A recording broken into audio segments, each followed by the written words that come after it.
Syrinscape going, right? I've got it open, but I don't hear anything unless I need a new I link. have it going through KinkuBot. I actually have it going Oh, twice. okay. I have it going through. All right. You've got it all muted, so. Yeah, so, Dickie, see if you can hear, like a sword swoosh here in Discord. I can't. Oh, You've got I can hear you. You've got it muted, Andrew. Oh, do I? Yeah. If it's supposed to come through Kenku. No, it's not muted. Or is it supposed to come through? Well, it is for me. Hold on, let me see. Maybe I You'll have muted to it. unmute it yourself. Oh, I guess I did. When the hell did I do that?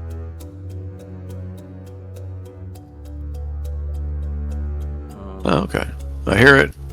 I hear music. Yep, you should hear music. And your voice sounds unimpacted. Good. I hear the sound effects from the game.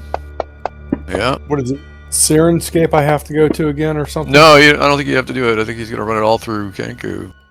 Yeah, you should hear a spell being cast right now. I hear something, yeah. Okay, good. Like a swoosh. Okay, good. Yeah, man. We're in business, boys. All right. Yay. Okay. Alrighty. Well, so it's been a while, right? Been 2 weeks since we last played. 3 weeks. This is the third week. We had 2 weeks off because of me and my travel and not feeling great last week. So I appreciate it. Next week, just as before I forget, perhaps we can play on Saturday. I don't know. I have to fly out to San Francisco again tomorrow. I mean, next Sunday.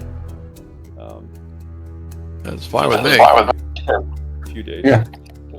Should be good for me. Okay. Well, we can discuss more during the week. And then I may have mentioned to somebody, maybe John, I don't know. Sometime back, there was a guy somewhere on Discord on Fantasy Grounds lamenting he couldn't find anybody to play with. He's kind of I think he's an older chap, kind of like us, Dickie and John, Aries being young dude. He kind of wanted to play, and at the time we were, it was just on the cusp of losing Jax or whatever. So a while back, I gave him a heads up to say, hey, you're welcome to join us and play for a couple times if you like it. Stay. If you don't, leave. No problem. So he got back with me and kind of a bit later recently and said he still wanted to join if we were amenable to it. And I said, yeah, we could use a fourth, frankly. So we don't have to carry all these people around, or at least move them. So he's he couldn't join this week, so perhaps next week, which of course might be an altered Saturday play. But anyhow, that guy, you might have seen a note from him in Discord. His name was Richard. So that's what that was about. Cool. Hopefully he likes to play spellcasters or clerics. Yeah, right. Yeah, he'll play whatever we have, right? And then if he likes it, we'll let him roll up a character and we'll do the magic of narration and get rid of somebody and bring someone else on. I think the first order of business is you guys want to check your inventories. I put all your cold weather gear into your inventories, and it caused some, it would have added some weight to you. So check your weights, your encumbrance.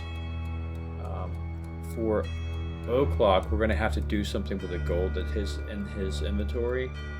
The dude, is heavily encumbered, maximally encumbered. We need to hire some labor or some people to carry our stuff. Is what I'm thinking. Because this is getting ridiculous with this whole thing. That's the old school of dealing with this anyway. Yeah, henchmen. Just torch bearers and pack bearers, that kind of deal. Yeah. The dudes. Can't we just have one or two dead? Can't we just have one or two dead zombies carry it? The giant zombies? No, because they'll be a liability. You can't get them through doorways. I can't be seen walking around with dead zombies all the time, especially giant zombies. That's not going to make us popular. We need actual humans or dwarves or whatever. You guys are pretty filthy rich at this point, just from the plundering of the Exactly. scene. We got more silver than we know what to do with. All right. Oaklock's got 5,000 gold on his person, which is, of course, an absurdity because it's really, really heavy. So, I assume that got buried somewhere, right? So, How does he have 5,000 gold on it? well, because it dispensed to I've got the party, and it didn't. No one took it off him. Right, but I've got 5,500 gold on me. All right, well, check your encumbrance because you should like. It says current 196. I don't. I thought I put all the gold in the chest, or most of it in the chest. I could have sworn. Yeah, what happened was Andrew distributed all like the weapons and stuff and the other gubbins we found, but since there was the gold and the silver and the stuff in the party sheet, that also got distributed to everybody, and some people probably just forgot to pull it out of their actual inventory. That's what I'm thinking. Yeah. Because I don't have 5,000 gold on my characters. I'll tell you right now. Let me look. Yeah, you guys would all have the same. No one unequally got. No, I've got 5520 on my guy, and Oaklock has 5357. So there's a difference. No, you did not. You did not. Yeah, it got distributed to you and should not have. I've only got 150 on Melvarin and 100 on Idri, so something's not right there. Let me check my notes here on how much, because I'm pretty sure we put most of the gold into the magic chest. We buried the silver and crap and the copper pieces, whatever the hell else we took out. If we left the copper, I don't know. We split that in 3 different holes. North, east, south, and west of that cave.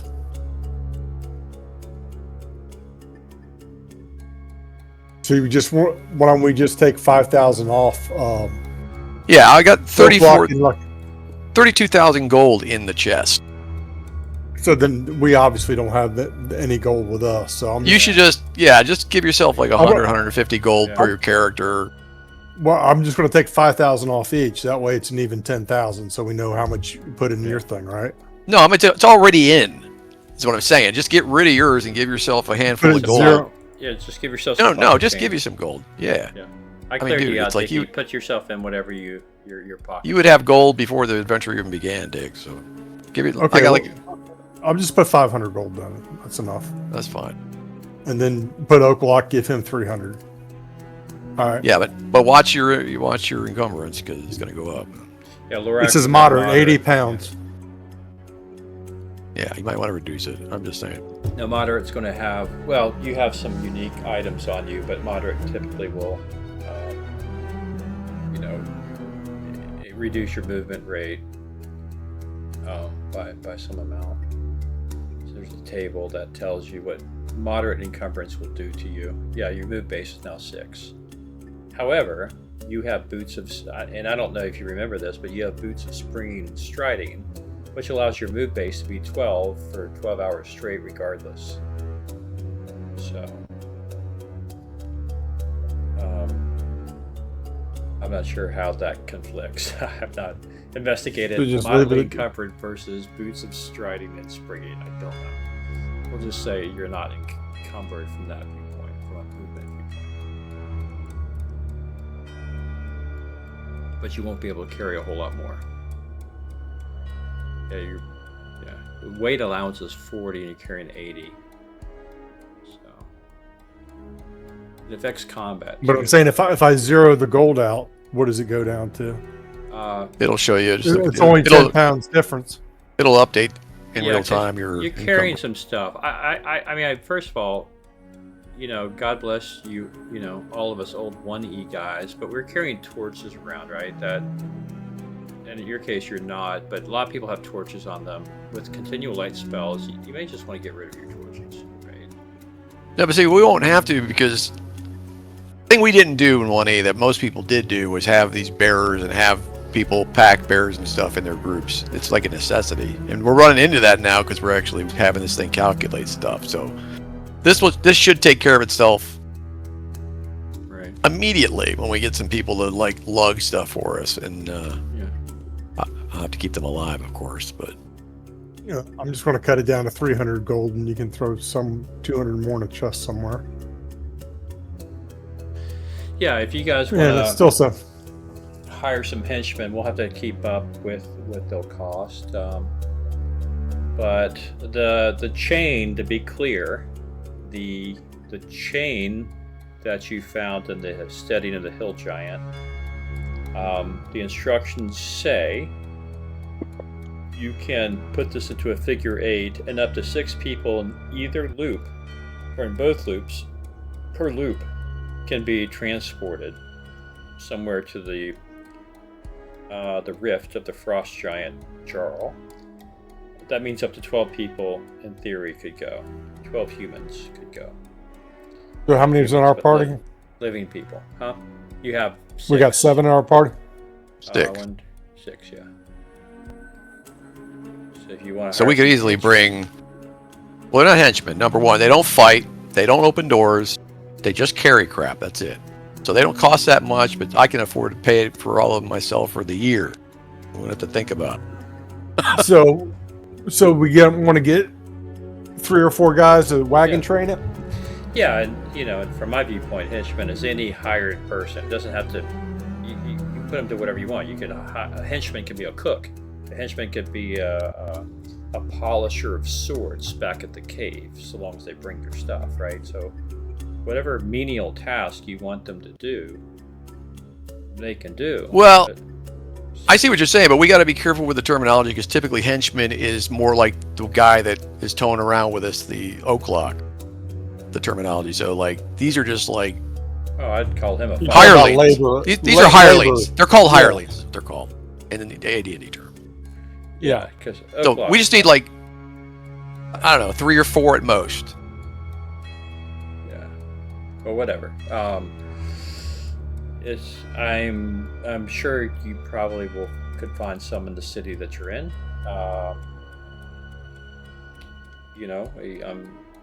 With a little effort, you can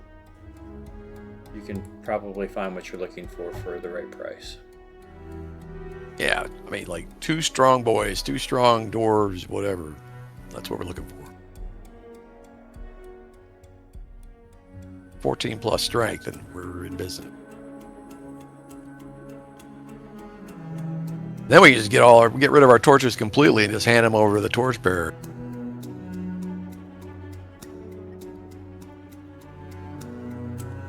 So where are we at the moment? I don't even remember. We're in town, is where we were, giving the report to the guy what happened, right? Yep, you reported back on your findings. If you remember, you guys had made your way to the merchant shops and to the shop that had magical enchantments and assortments. And that was it. That's kind of where we left it. You guys loaded Did up I have a chance to find any more dust of disappearance? I don't think he had any. Okay. Not like the Walmart of magic items for this guy, but no, I'll have to go back and see what he had. But and it's not like there's a bit of this Istivan is the capital, right, of this area. So let me bring up the Greyhawk and share it.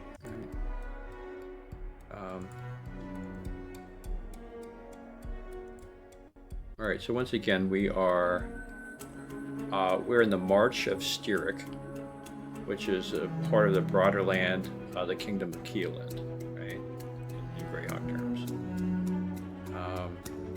And it's Styric, this largish area. Drawing mode. this area here is the one really plagued by the giants, and you guys currently are like right in the capital, right here. And the capital is the one that has this black dome over the center of it. You almost can think of like an egg sunny side up or something, where the egg yolk is in the middle, right? There's a black dome that has engulfed the heart of the capital and is encroaching slowly but surely outward. It coincided with the giant raids as well. They think they're related. People that go into the dome don't come out, and people who are not from Styric cannot go into the dome. No one can break through. But people who are from there go through and don't come out. So that is what's up there. And because of that, and because of the giant rage, remember when you guys first came in this way, where you were adventuring, there was a lot of exodus. A lot of people were leaving Styric. They were crossing this river here. And a lot of people were leaving because the giants, as you know, were coming this way, down from the steading and causing chaos. But it weren't just hill giants, there were other giants. And of course, you found a map at the steading that led you to, or points to, something that over here in the Crystalmist Mountains.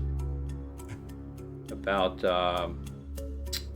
something about a rift and a frost giant over here. So that's kind of where we're at. You guys are back here at this capital, and that's the deal. Cool. So we don't know technically who's making this dome happen, but it's pretty powerful magic. Yes, very powerful. Yes. It's like god tier magic, basically, is what I'm thinking as a wizard. It's far beyond anything I could do. Right. Now, as an oddity, you did find a strand, right? You did find a strand of Cloth. Black thread. Black kind of thread. It was a silk thread. You found it in the altar of the strange thing. And by the way, John, Malvern, you haven't said anything to anybody, but you've had at least 2 more episodes of absolutely obsessive, stop what you're doing at all costs, drop and write symbols down in a book for about 20 minutes at a time, and then as if under a spell, completely compulsive, you have absolutely no ability to affect it, and then you pull out of it and go about your business. So that's also still in play. Okay, that's not good, but it could be interesting. I don't recognize or understand anything yet that I'm writing. No, unfortunately, the symbols may as well be completely. But I'm saying, can't the cleric use a divination spell or something to get an idea about this? Possibly. You guys haven't. I don't know. If you guys want to try to poke around it, you probably can try around Styric, but.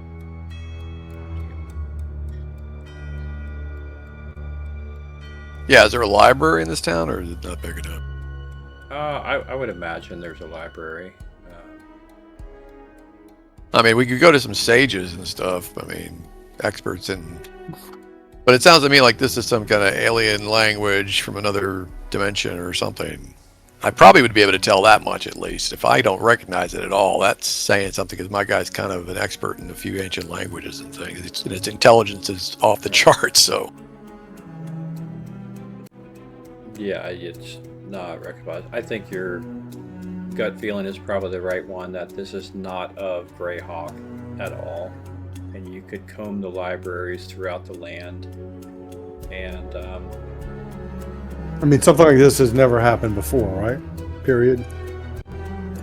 I don't know. Nobody says, "Oh yeah, 3 years ago there was a big giant dome over the 2 towns over." Oh, It doesn't that. happen. Yeah, Yeah. no, this is completely out of the realm of anyone's experience whatsoever. Right. So it's not like we were going to get any information about the dome from a sage. Maybe your little thing of cloth, you might get something, but that's just a material item. Right. Well, I mean, Malvern pretty much, just like our patron. I'm the pretty strand sure. Itself, the strand itself isn't magical, right? Yeah, I think I know what it is, but Malvern's just been hesitant to scare the group. Okay, John, go ahead and tell us what it is. Scare us now. Well, it's obviously drow. Okay. It's got to be drow, and this dome would connect to that because there's only a handful of deities in Greyhawk that actually are active. This is god level magic, number one, and so there's only a handful of deities that are known to be active on the actual plane, the prime material plane. Okay, but is there any reason why they would pick this town over some other town? That I don't know. Well, maybe just location, because it's the proximity to all the giants makes it easy. There's some kind of they're planning something. Who the hell knows what? So This just raiding your next door neighbor then is your thought of it. No, there's got to be more than a raid, right? They could do a raid without this. This is something. Well, we were told that the giants were kind of being orchestrated by something that wasn't a giant, something whose name started with E. Yeah, exactly right. So, without a doubt, we know that there's something not giantish, and something with really like 18th plus level magic at minimum doing something like this crazy dome thing. It's artifact level. It could be somebody with an artifact. That's possible, but my gut instinct is this is something beyond any normal means. But this is maybe some kind of precursor to some kind of other type of invasion, something from elsewhere, something from another dimension, and that's bad for the whole World of Greyhawk kind of deal, way beyond just Steric.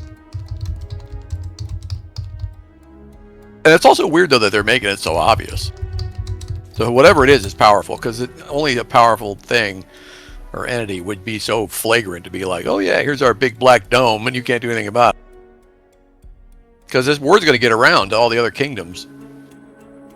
The yeomanry, etc. I'm sure word has already been sent that there's a problem over here. Keelan. And these are pretty big outfits. Kingdom of Keelan is, one of the strongest realms. So they're not far away at all. So they'd be concerned about this. And we already had some of their agents. In fact, that's how we lost our cleric, right? And gained a cleric. Technically, he's from Keelan. Anyway, that's my hypothesis so far, without getting into any obvious spoilers.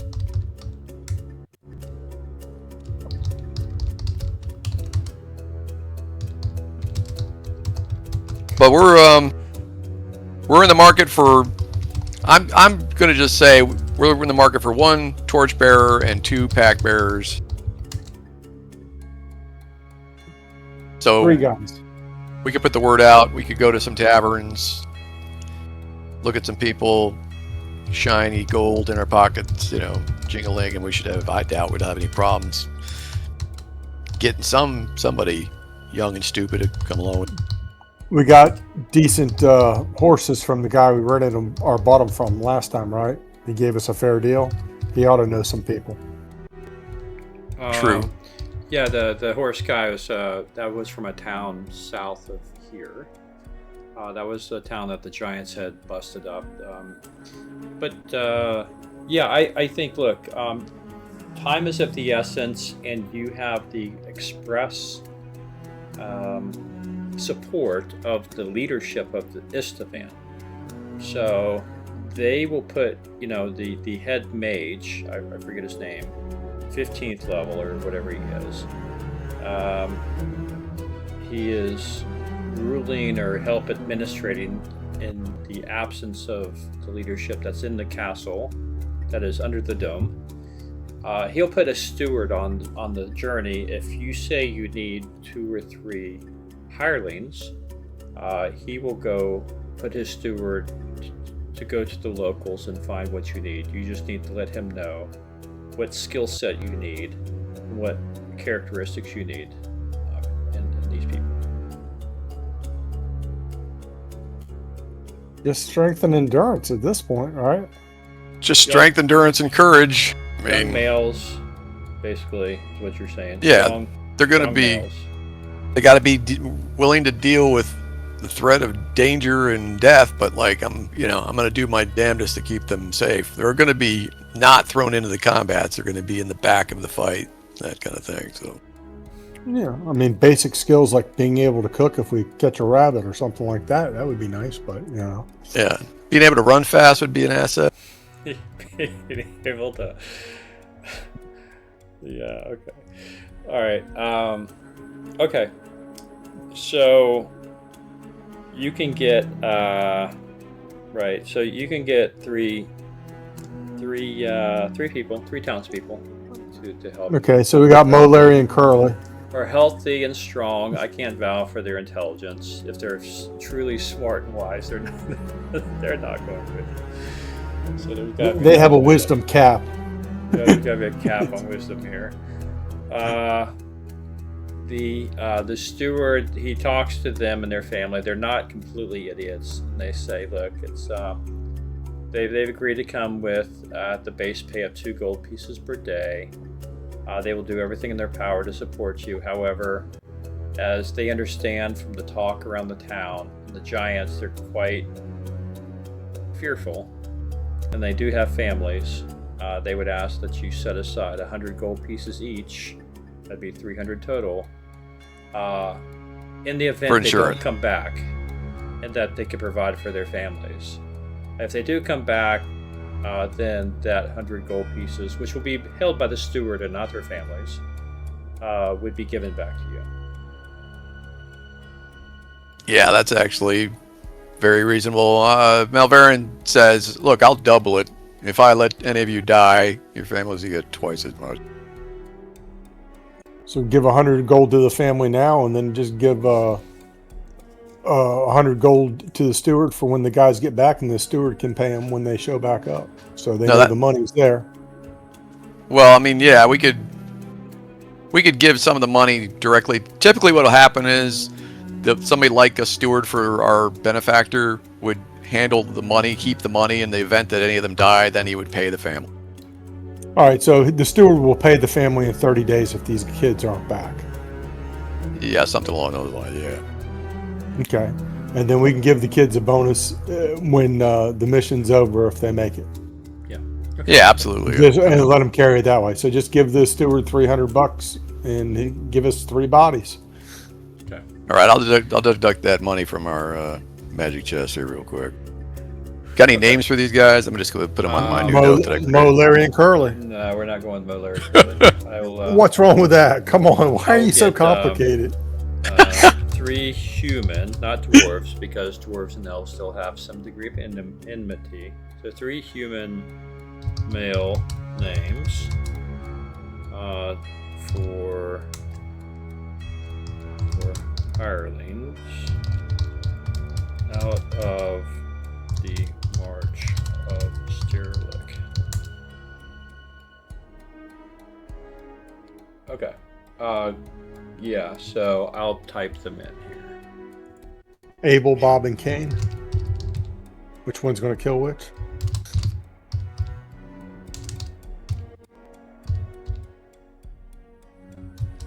All right, and I've added an additional 60 gold to pay them for the month, for 30 days. So I took that out. So we're down to 31,782 gold in our chest. I think we're going broke, guys. Okay.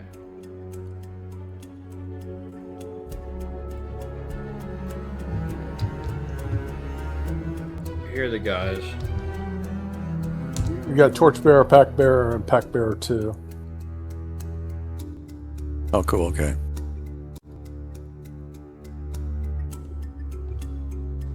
What did you AI this or something to get all this shit up here, Andrew? I have ChatGPT ever present, my friend, during our campaign. It should run better than ever now. All right, I'll add that to the note. Hauled grain to giant country before. Owner assistant. They also have come. They understand that this will be a winter mountainous adventure, at least exploration trek. So they have also adequately, brought the gear that they need, as well as their clothing. Their, is adequate for where you're going.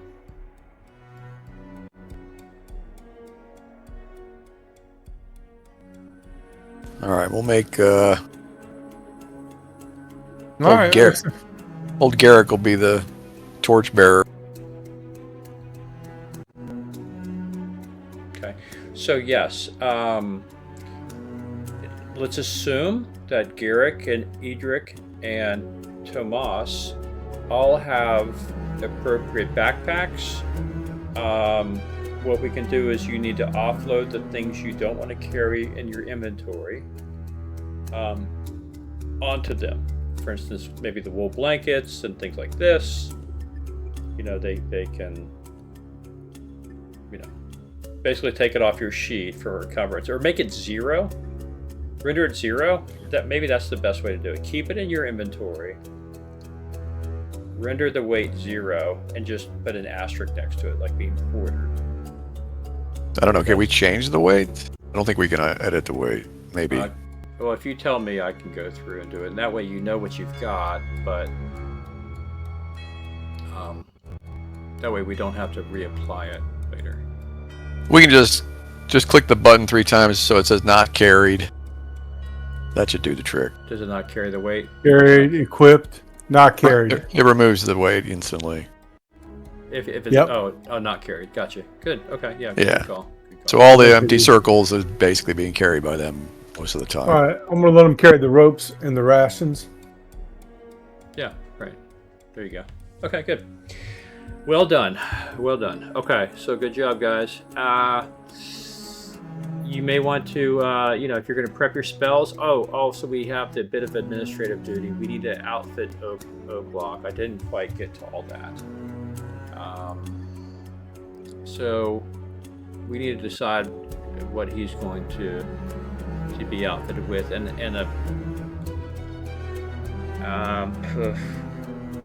how does one get him a spell book?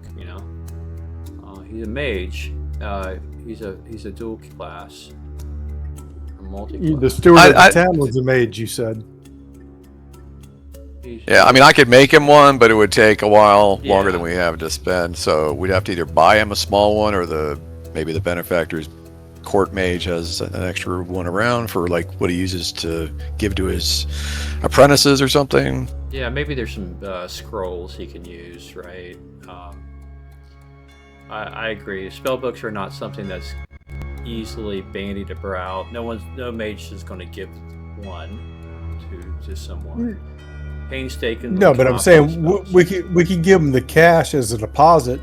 If it's worth 1,000 gold, we'll give him 1,000 gold, and we'll give him an extra 100 for the rental. When we bring back the thing, he gets a spellbook and gives us our 1,000 back. I mean, he doesn't need a full spell book. I mean, you can just get him a spell book with a handful of spells, and then he can take care of the rest if and when we find scrolls. Then ones I don't need, he can just use to scribble into his spell book at night, that kind of thing. Yeah, let me see. He's 9th level, which means he's going to carry what, 1/5 level spell? It's not bad. What, at 9th? No, he won't have a 5th. I don't think. No, it'd be a 4th at most. Is it? Okay, I forget. I think.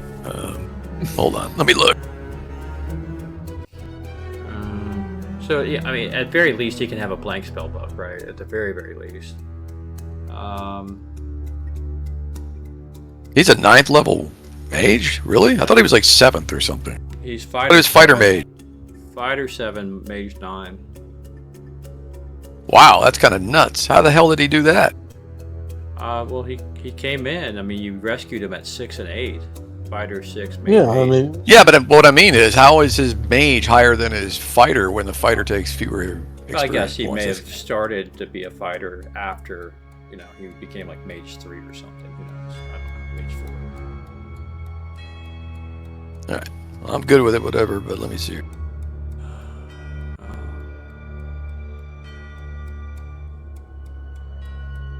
how many first level spell slots does he have at 9th level? Well, depending on his intelligence, he got 7. Oh, Andrew was right. He does have a 5th level spell. 1 5th level. Well, he's way more Wow. powerful than I expected him to be. Yeah, at 9th he gets a 5th, right? That's the 1 5, 1 4. Yeah, you get 4, 3, 3, 2, and 1. Okay, 4 4 3 2. That's pretty good. We'll have to roll. We're not going to hand pick his spells. We're going to have to randomly roll. I mean, he could have more. Let me see. What's his intelligence? 17 intelligence. Holy crap. He's freaking... Okay, this guy's no slouch. So he's actually going to have a couple more spells. Plus the minimum of detect magic and... not detect magic, read magic. Features: create magical items, spell research, warrior. What's that say? Okay. High point bonus, So you got 4. weapon specialization, wizard spells. Yeah. Yeah, you just got to put in table 21 wizard spell progression.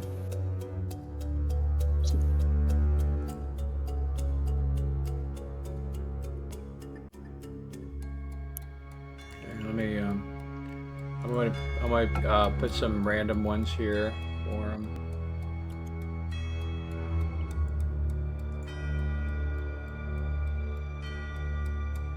Yeah, his chance to learn is 85% for any spell. Which is pretty good. No, I'm sorry, 75%. Maximum number of spells per level 14 per spell level. He won't have to worry about that right now, but yeah. If he starts getting scrolls. But...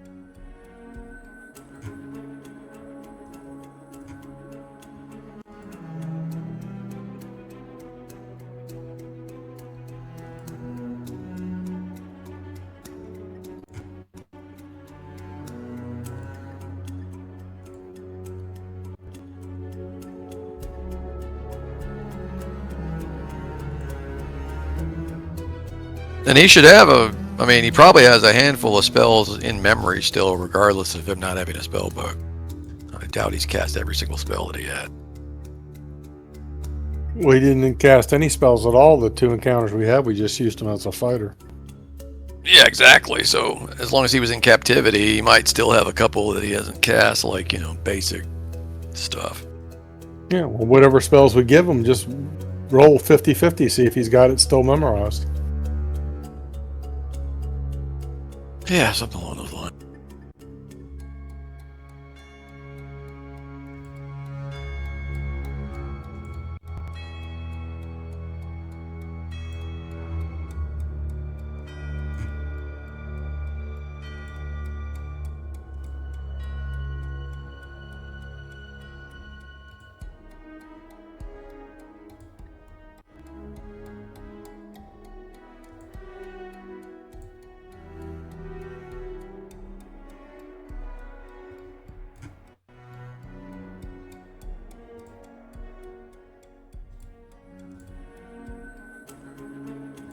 Aries, you hanging in there?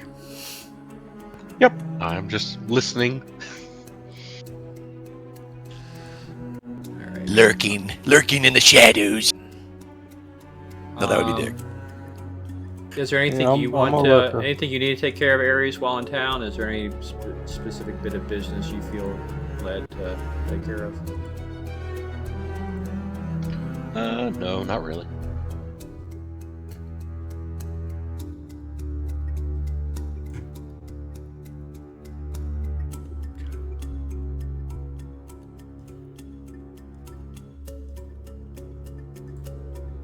While we're doing this, I'll be right back.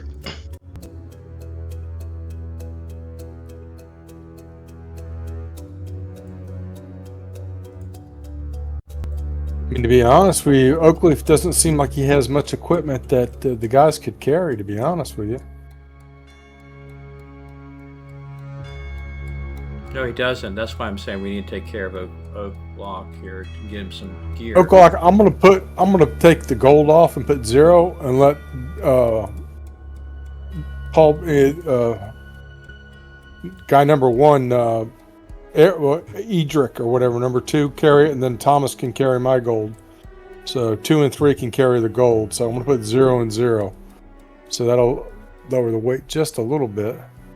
But there's really not much stuff that we carry that's that we, you know, the ice cleats, we got to wear those. The Arctic 4 cloak, we got to wear those. And the rest is just weapons and armor. That's all he has. I mean, Yeah, he doesn't even have a rope. Yeah, he's good. So how much gold did you want to put on them? Just put 300 each on our pocket money over there and let those guys carry it. Yeah, so what's the total? 3 and 600? 3. Yeah. Yeah, just put 300 with number 2 and 300 with number 3.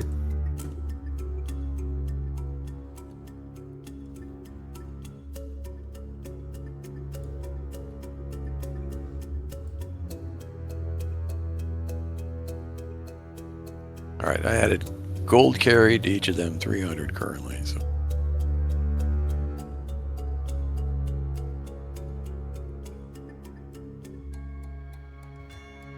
All right, I'm gonna, let's see, I need to take some different spells here for a second.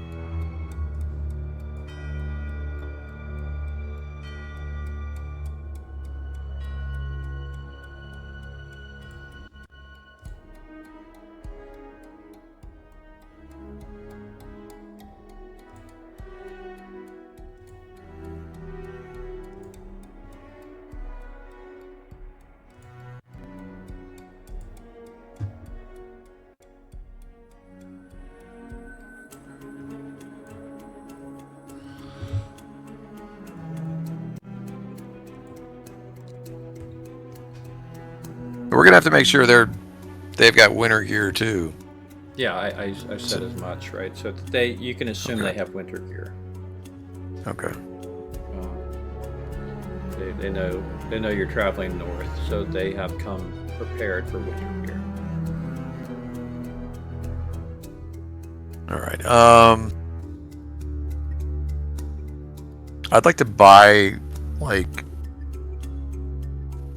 at least 1 heal pot for each of them also, just in case something really crazy happens. They got a fighting chance.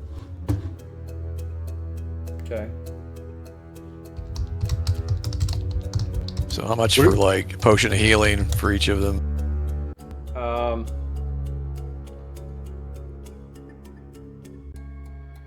If you yeah, it's not cheap, particularly in this this time of chaos and giant incursions. It's going to be 75 gold each piece, so 225. Damn, for incursions. That's pretty pricey. Yeah. Okay.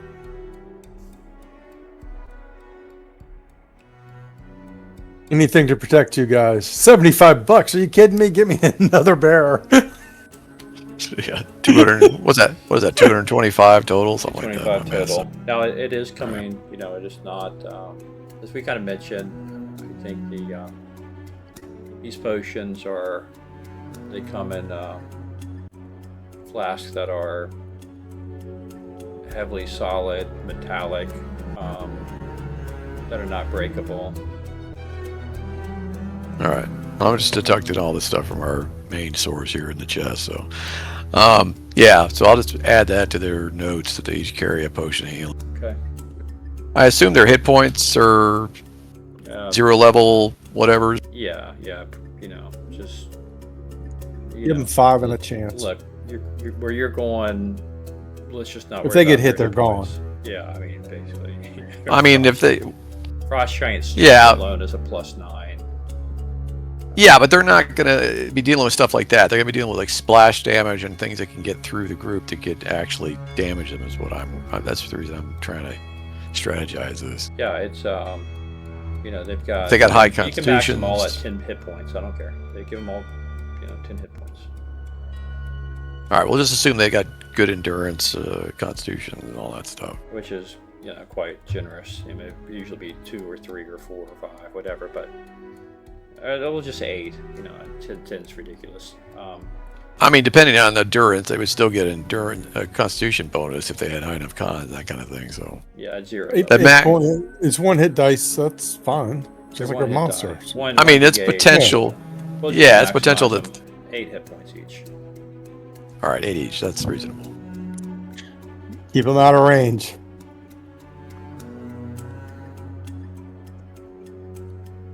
Yeah. If things get spicy, I got 3 aid spells on the cleric. At least I can throw some.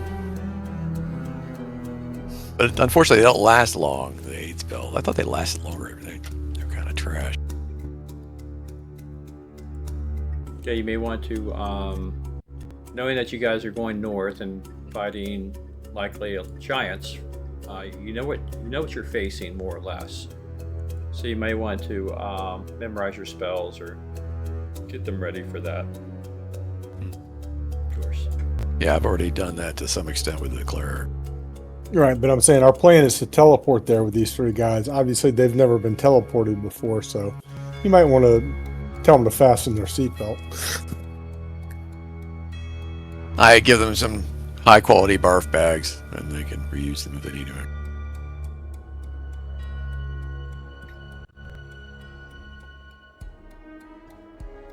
Okay. I'm back. Okay. Welcome back. So, were we able to purchase any other potions of extra healing for the characters here? Because I only have 1. No, I mean we haven't looked into it. Yeah, the potions of extra healing are going to be twice that, 150 gold each. And trust me, I'm not using ChatGPT for that because they're really increasing their price. So, yeah, I mean it's up to you if you drop of 150 if you want to get potion of extra healing. Why don't we just get 10 and give everybody 1 and have whatever's left over 4 in reserve with these guys. So they each have 2, and one guy has 3 potions of healing that way. Extra healing. That's what you're buying. Yeah, potion. They've already got a healing for themselves, each 1. Okay, a potion of extra healing. So give me 1 of those. Yeah, I don't And, think the temple where you've gone to, they don't have 10. It's not like they've got a storage of them. They've got, the priest can sell you 6. That's all they have. Okay, so it's 1 more for each person.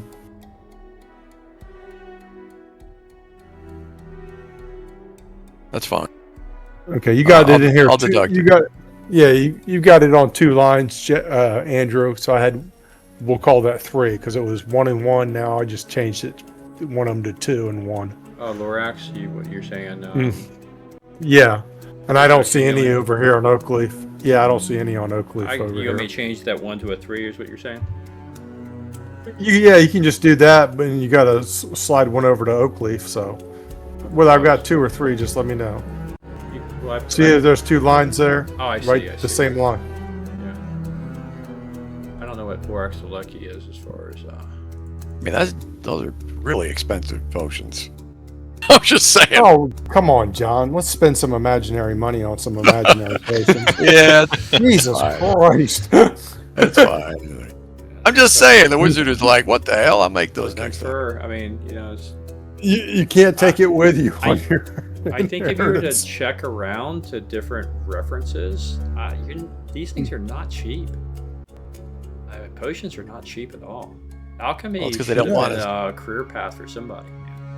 Sure. Yeah, they don't want us to walk around with bandoliers full of potions. That's why. Yeah. All right, so 900 more off of our loot, but we're far from poor. Let me move one to Oakleaf here. Items.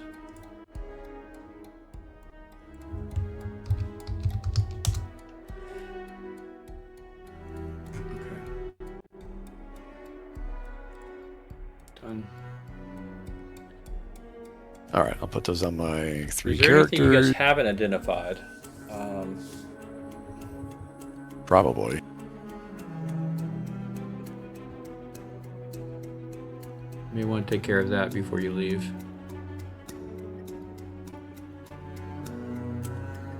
And then don't forget Next for you, up, we need to check around. We need to see if for equipment, I don't know if there's any arrows, Hallis, that are magical or something that would confer some betterment than wooden arrows, but we'll check and see.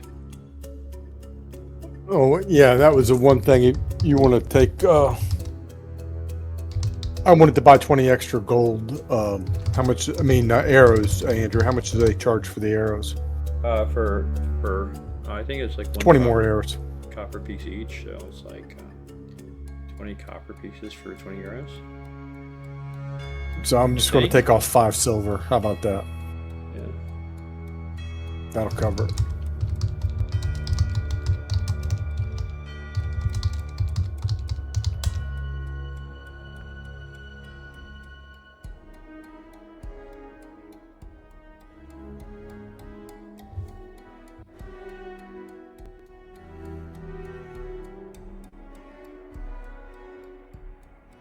How much for an arrow slaying versus giants?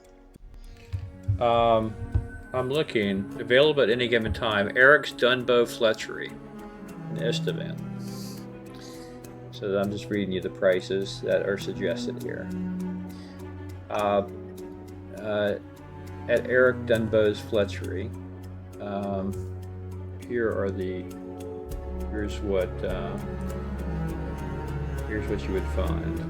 Now, again, the steward of Istivan, who's in charge,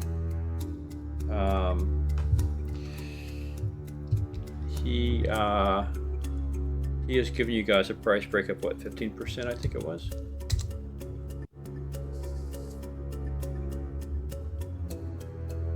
These default prices that I'm seeing are like bananas. Looking at the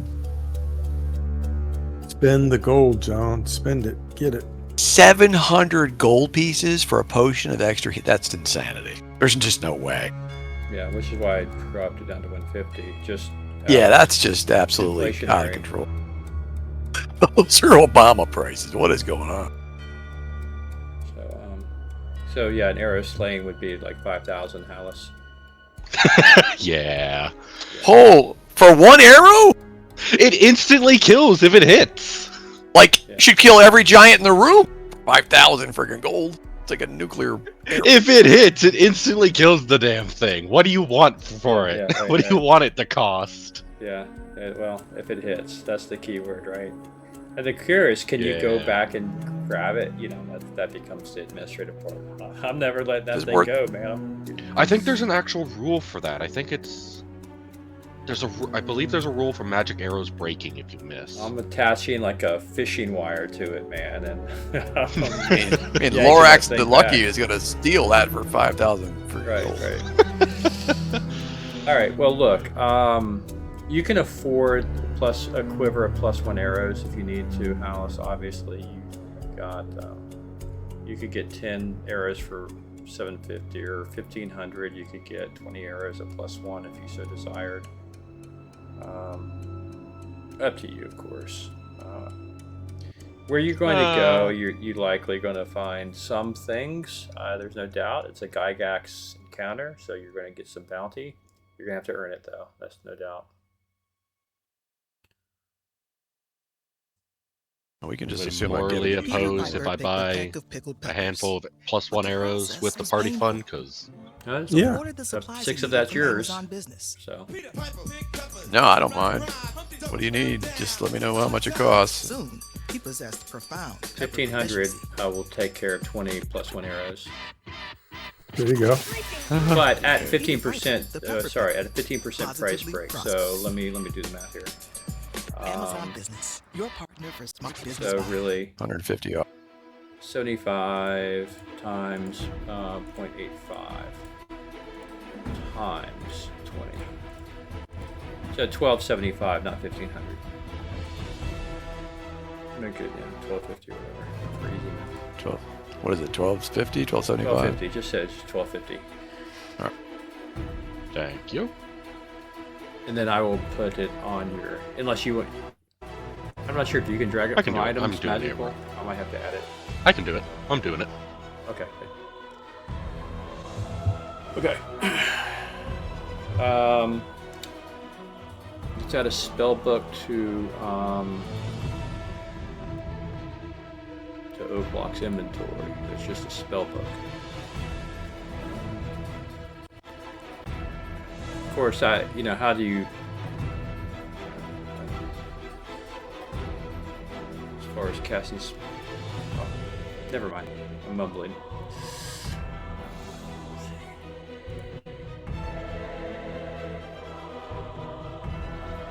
All right. Well, the treasurer of the group says that we need to kill some giants to get some more gold. I don't like where this is going. We just went under 30,000 gold in the chest. Well, Okay. We got Well, silver then- buried all over the place. yeah, we still got it. I mean, we still got a lot of money. I mean, Malverin by himself has 1,000 platinum pieces of its own. There's another 4,000 plus for the group. So yeah, we're fine.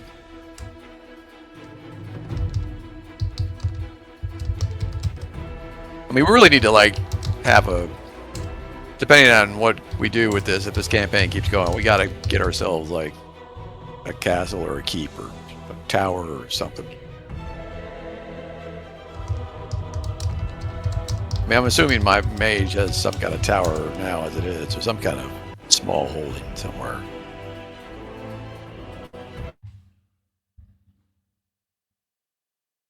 Always needs to find and train an animal or some shit like that.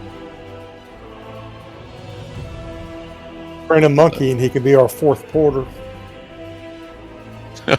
Gorilla. Carnivorous ape. And we had a couple of those. Little buggers of the boogers threw at it.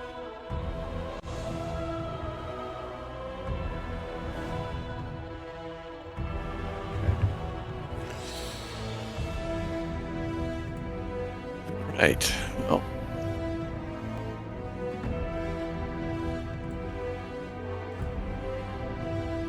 So Idri's got her complement of 36 regular arrows, ready to rock and roll. Could probably, actually, that's an idea. How much for just some regular arrows they cost? I'm gonna put some on our boys here.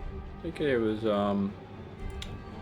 I thought it was 2 copper pieces each. I just looked it up not long ago. Something really cheap for regular. In the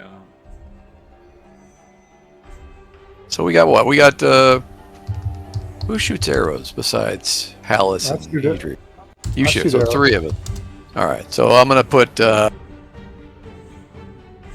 Yeah, we should put at least 60 arrows per dude. So 180 extra arrows. That won't weigh that much. So I just looked it up, and a magic arrow that misses its target has a 50% chance to break. okay. Same as a regular arrow. Yeah, my I'm off on that 2 gold piece, 2 copper piece. It's definitely not right. So I'm looking up in So what is the it, silver player's piece? handbook, 2E player's handbook, and the a sheaf arrow, a flight Those are arrow, special and a sheaf arrows. arrow. I'm not sure the difference, but a sheaf arrow. Those is aren't 3 According silver to the pieces. item, a basic arrow is 5 copper. Yeah, those are special arrows you're looking at. was looking at weapon list. I just went to the items thing and typed in arrow and just clicked on arrow and it says it's Right. 5 copper. 5 copper. And, yeah, that's in fantasy grounds, right? I don't know why. Yeah, sheaf arrows and all those are specialty types that. What about flight arrows? Yeah, they're like flight arrows go farther. Those are all specialty. Well, why wouldn't arrow, just a plain arrow, be in the weapons list? Because all you'd have to do is just tick them in the friggin' box. Those are what they assume by default are what's handled by your bows. I mean, daggers. Yeah, that's why they darts give- in here. I find it funny that there's an arrow -1. Yeah, cursed arrows, I guess. Or poorly made ones. Featherless arrows. So what are we saying? Actual 5 copper ones. pieces? What did you say? What was Ares? 5 copper pieces per arrow according to Fantasy Grounds.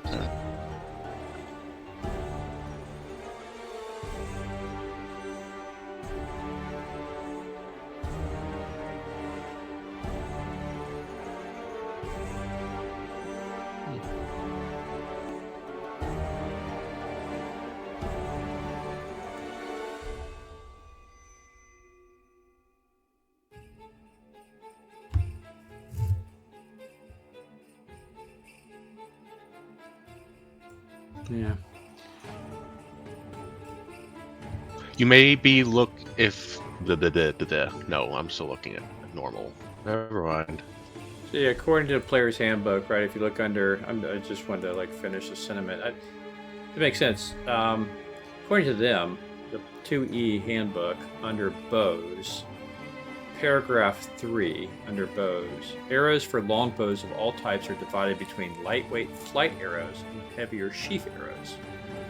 Flight arrows have longer ranges and are normally used in hunting. Sheath arrows have a stronger metal head but reduced range. They are often used in times of war. And that's all they got here. So who knows? Yeah, I mean, is there an actual statistical difference between them, aside from the flavor text of what they actually are? yes.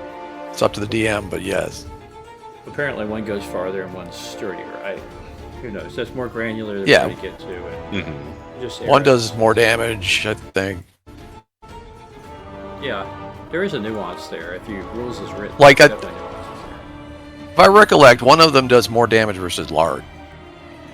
there. I just had it. There's a table. Yeah.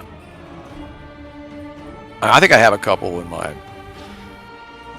Adrian might actually have a couple on her, but I don't know. I forget because we've gone through so many different characters.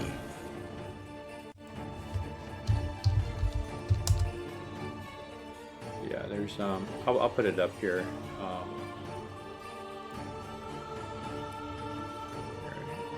Here's Alice. Table 44. Sheaf arrow. 1d8, 1d8. Light arrow 1d6, 1d6. A sheaf arrow does 1d8. Yeah, there you go. I knew one did more damage. Costs twice as much. That's what I'm saying. by the way. Yeah, they're not normal arrows, for sure. Yeah. I mean, you could buy those. I mean... And then here's the missile ranges. So here are the ranges that the trade-off is in this next table. 44 and 45. It's pretty good. Oh yeah, I'm looking at them right now. I've just been using normal arrows. So I've been using the D6.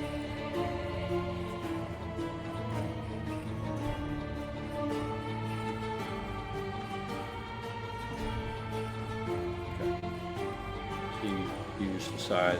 Let me know. He's just gonna stick with it, because whenever he uses the longbow, he only rolls like 1s or 2 for damage either way. It doesn't really matter. I'd rather have the range. Yes, this is true. This is true.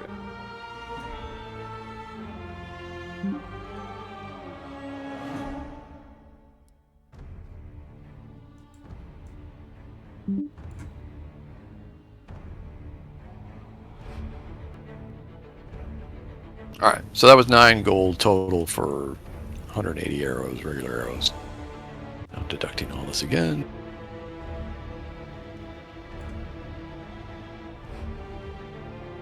I put 60 on each of our boys, so we should have plenty of arrows as long as they don't get incinerated. Or thrown off a cliff or into a pit or eaten by a dragon.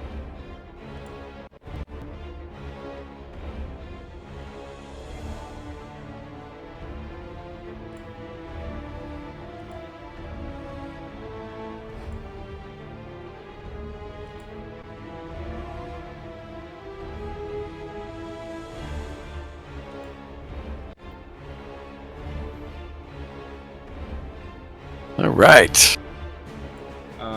Just Logistic. kind of an admin thing for Dickie here with O'Clock, his follower. Do you want him? I in fighter mode, I went ahead and purchased for him, or at least put chainmail on him instead of the studded. Can he cast spells with that? No, he cannot. He couldn't cast it with studded leather either. I mean, he's got to wear elven chainmail, basically. Or nothing. Robes, bracers. So we can't find that then?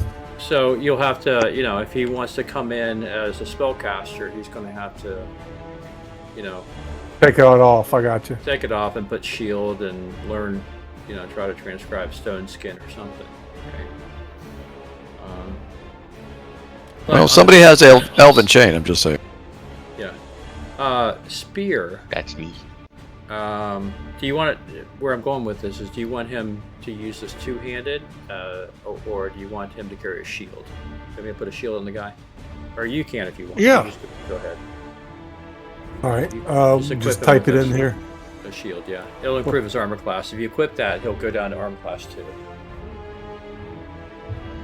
Shield, gonna need all the AC 1. you can get. and then carried. Shield, hold on. Which one am I Dana? here? Are you watching the dog? She's over here, I think.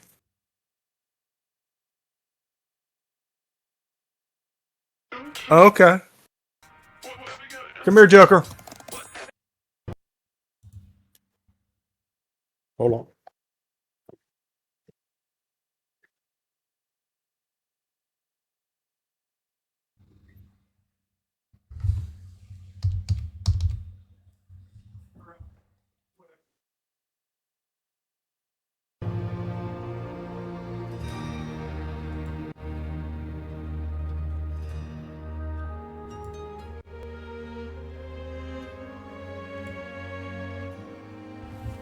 Something a little bit more heroic and uplifting in terms of music here.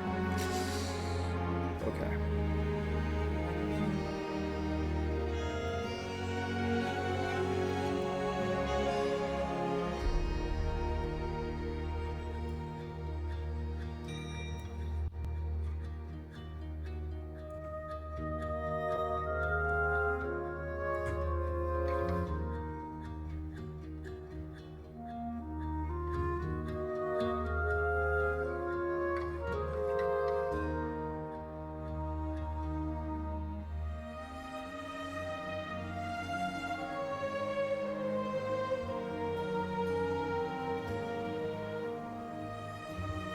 Okay, I've got to get a table together real quick.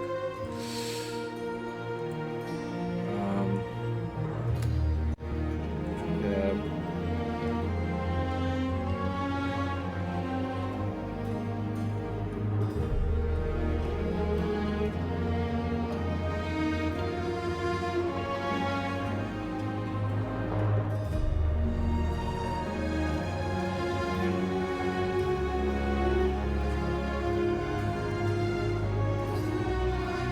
Oh, there's already one. All right, I'm back, Andrew. I'm sorry.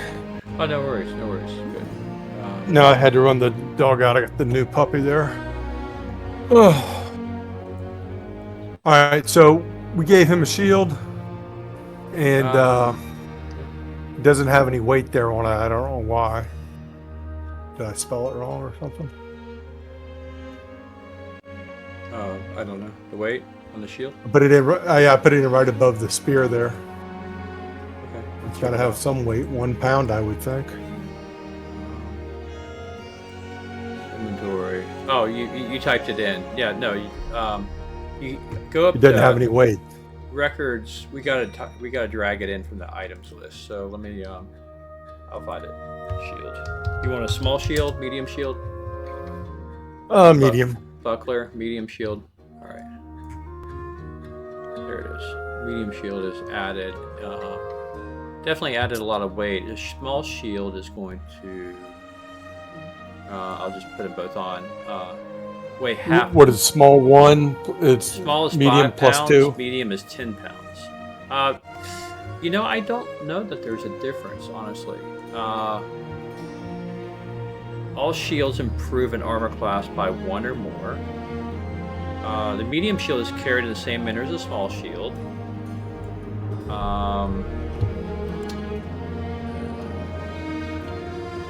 Its weight prevents the character from using his shield hand for other purposes. With the medium shield, a character can protect against any frontal or flank attacks.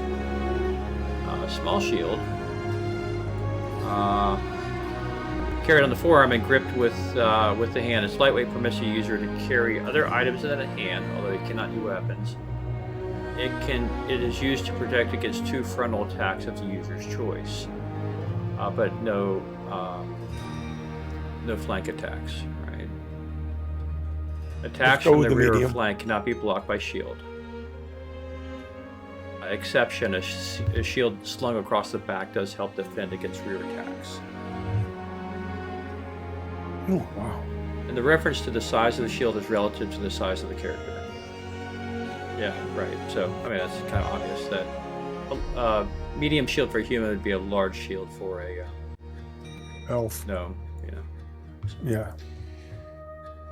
Okay, so why don't you just go with go with whatever you want. Just recognize that there. Well, he's got 2 shields on here. You got a medium and a small. So And I put that on there just to show you the difference in weight. To get rid of. Okay, I'm going to put 0 there. Let's see if I can get rid of the weight there. Okay, there we go. All right, so now the weight. You want medium? 89. Yeah. Because now he's just slightly encumbered. That's all. It says at 89.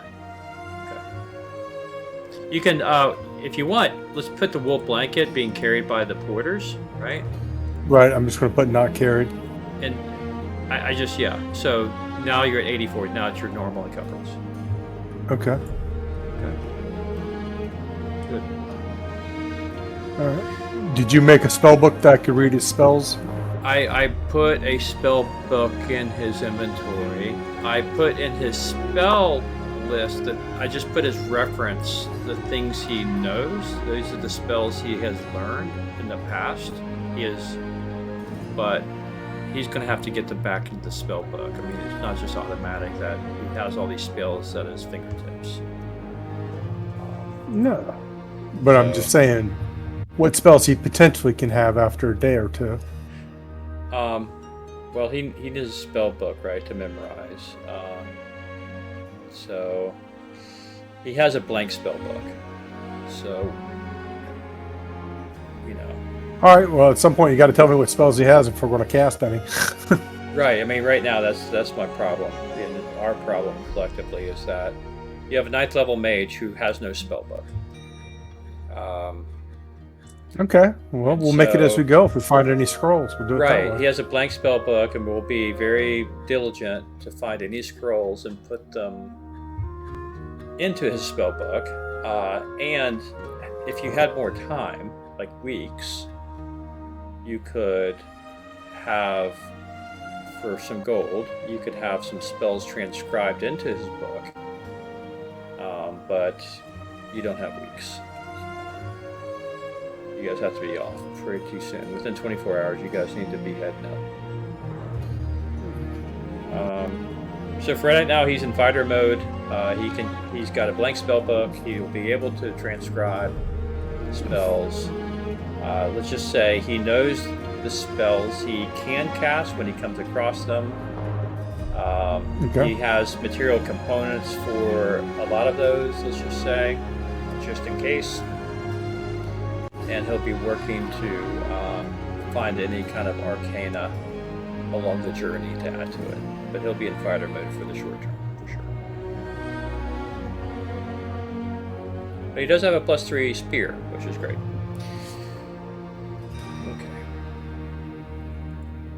Okay.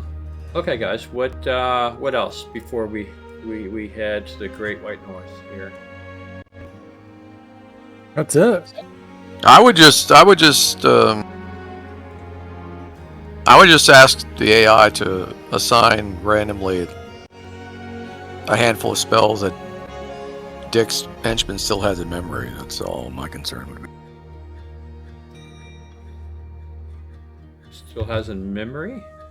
Yeah, just because he doesn't have a spell book doesn't mean that he doesn't have memorized spells. Even the AI I was just talking to mentioned it. It's like, well, you should be asking what he has in memory still. I'm like, exactly. Yeah. You don't usually cast every spell. He's a ninth level spell, a ninth level mage. You know what his minimums are, so he's going to have at least a couple of spells. Yeah. If you know 10 spells, you don't normally cast all 10 spells every day. I wouldn't think. Right. But you have a These spell are your book leftover that- spells. The spell book is. Yeah. I'm just sorry. I mean, that doesn't matter. The spell book doesn't matter. If what's in memory still is in memory, you could burn the spell book, and the mage is still going to have whatever spells he hasn't cast. That's all I'm saying.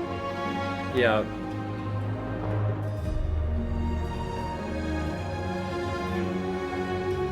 But that's fancy in spell rules. They're already limited enough. So.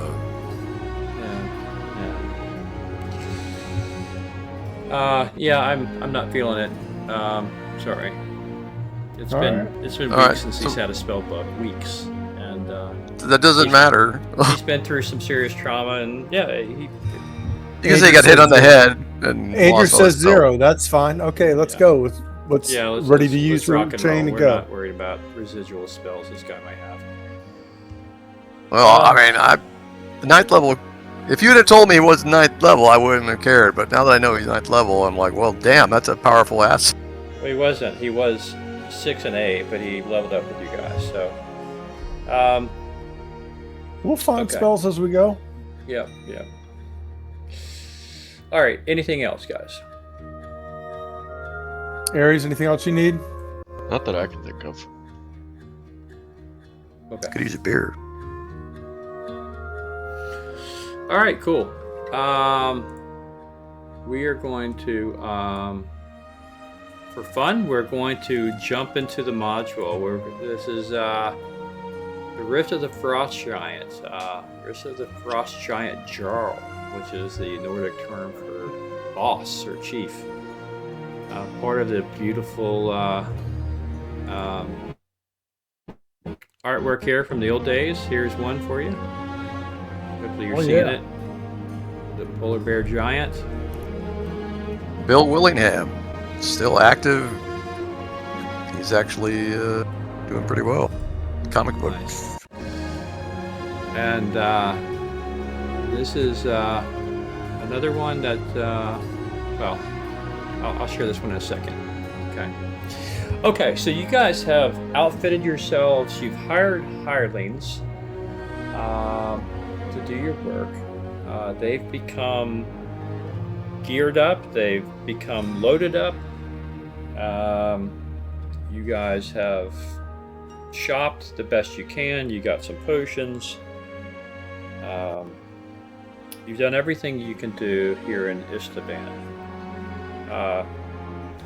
When you guys have contemplated, there's no more steps really to take. You troop back into the main place of the mage's headquarters, for lack of a better word. And he, in case anything goes wrong, they wanted to assist, right? Nope, this is weird magic. You don't even know it's going to work, right? You just found this very strange chain with instructions to put it into figure 8.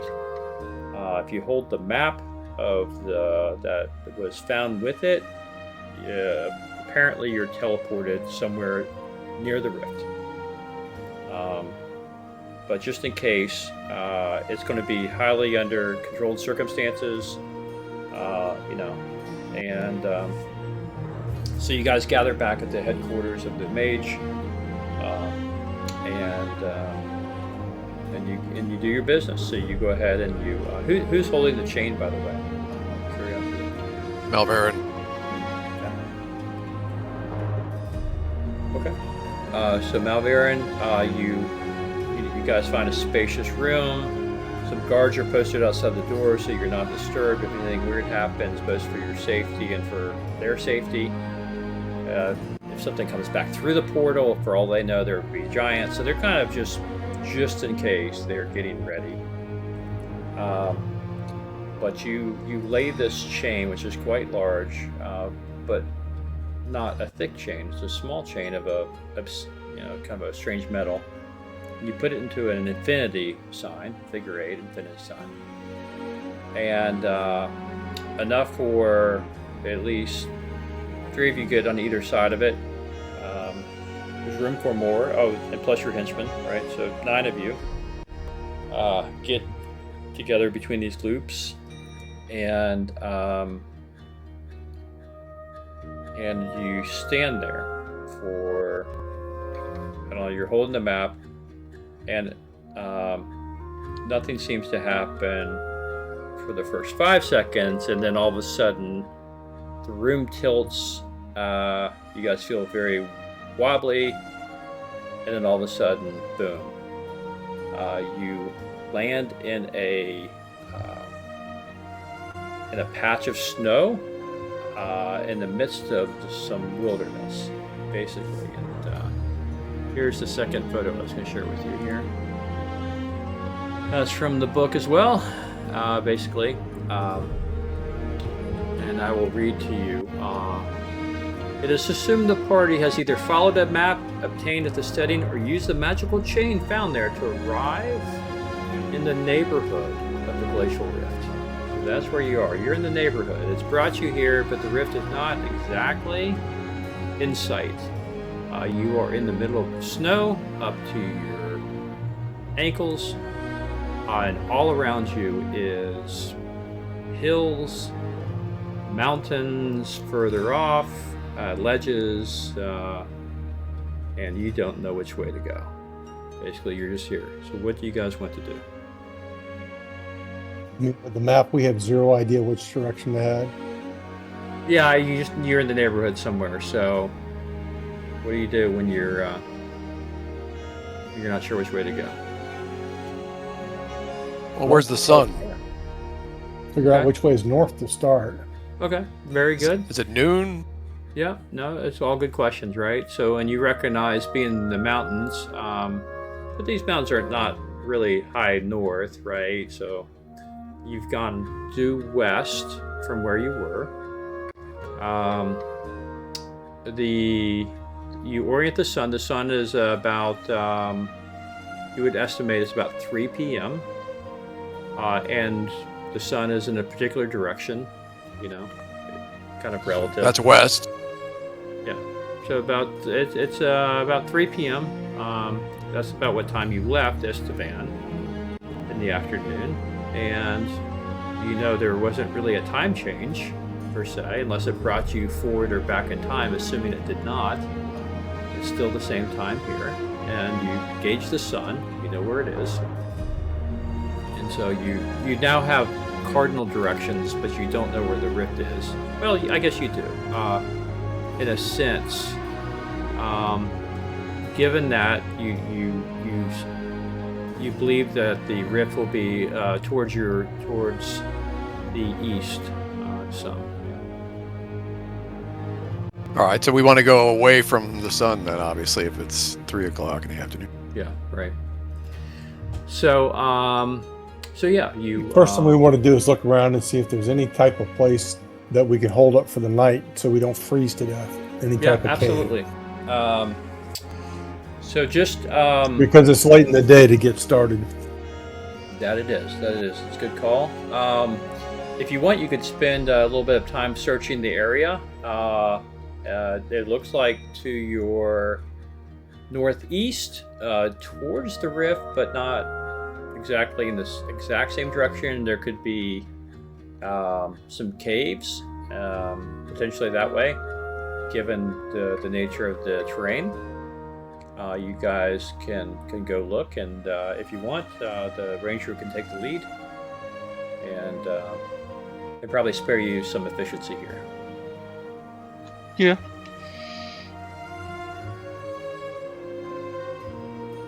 Yeah, you should have taken favorite enemies, Yeti. No, we rolled for his favorite enemy because it was too easy to say, okay, his favorite Right, enemy is right. giants. Yeah, talk Cookie about Monster. metagaming. Yeah. Good for you. And humans though, as a point, what we're gonna have to do, Aries, we're gonna have to figure out what's it can't be all humans are your favorite enemy, right? So they're gonna have to be of the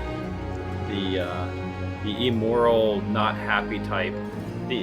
Basically the knucklehead human type. So a specific brand of humans. Is it going to be slave traders? Are they going to be pirates? Are there going to be? Well, I would suggest. I always just assumed that it was just humans in general. I would Kinda suggest like the natural animosity that the races have in older editions of D&D. He just used it a bit more towards humans. Yeah, that's pretty unusual in D&D terms, really. Elves and dwarves and humans don't usually hate each other. I think just narratively, you could have fun with it, Andrew. I mean, yeah, I agree. There are humans in Ayas, for instance, working for Ayas. There's humans that work for some certain kingdoms in Greyhawk are evil. Right. There'd be cultist. Yeah, cultist. Yeah, exactly. Oh, there's a cult too to the south. Right, and there could be or people who are encroaching upon the Elven kingdoms, whatever, or have traders, people who are sell their kingdoms out. It's up to you, Hallis, how you want to backstory it, right? Okay. And we'll figure that work out. it in. Note it down. Yeah, let me know what subset of humans and what the backstory is, and we'll work it into the game for sure.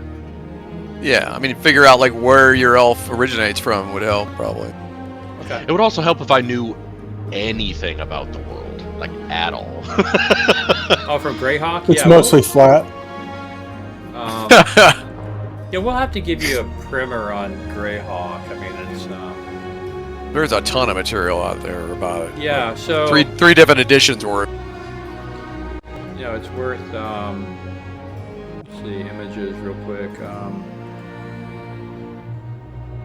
I mean, the Great Kingdom is a perfect example of where you might have a problem. The Great Kingdom is a declining empire with a lot of evil humans mixed in. Would probably, I think, if I'm recollecting correctly, not too far from Elven Kingdom. Yeah, where there's some forest right on the edge of the Great Kingdom. Yeah, thought I had some better stuff here for Greyhawk. Apparently not. So yeah, there's oh, here it is. Yeah. Well, this is not even 598 Greyhawk. I thought it might have been.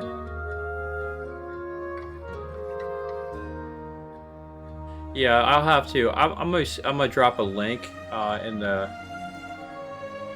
chat here. Right. You could just. I was also used to 5e's version of favorite enemy, where it's just like you choose two humanoids, and so. Well, you can choose two humanoids, and it's just everything of that type. Aries, why don't you just choose lumberjacks that chopped on your food that you grew up in as a kid? Lumberjack.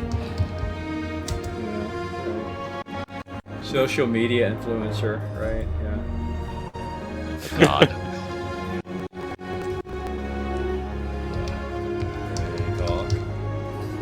Okay, I'm just gonna. This is a great little.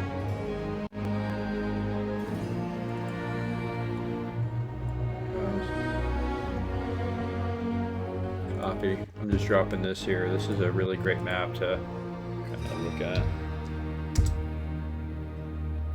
I just dropped that in the link. Okay, so right, so. You guys land here. You start to trudge northeast. You're expressly looking for some shelter as you get your bearings. Hallis takes the lead, and you guys are off. So let me roll. And see if you guys encounter anything upon your investigations.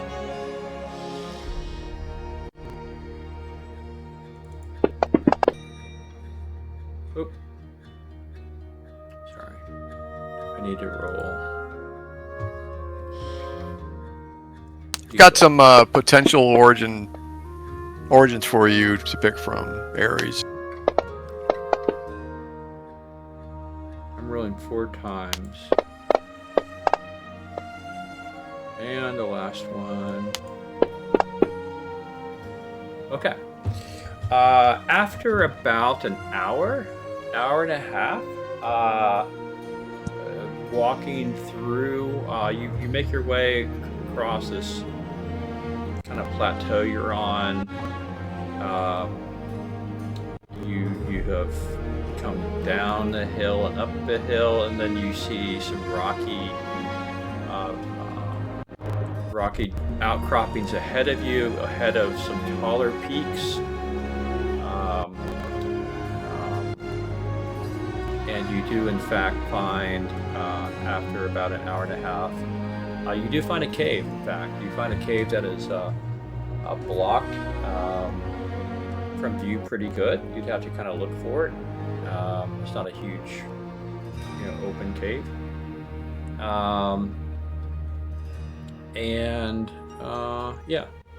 Basically, I'll read from the module. How's that? From Gygax himself.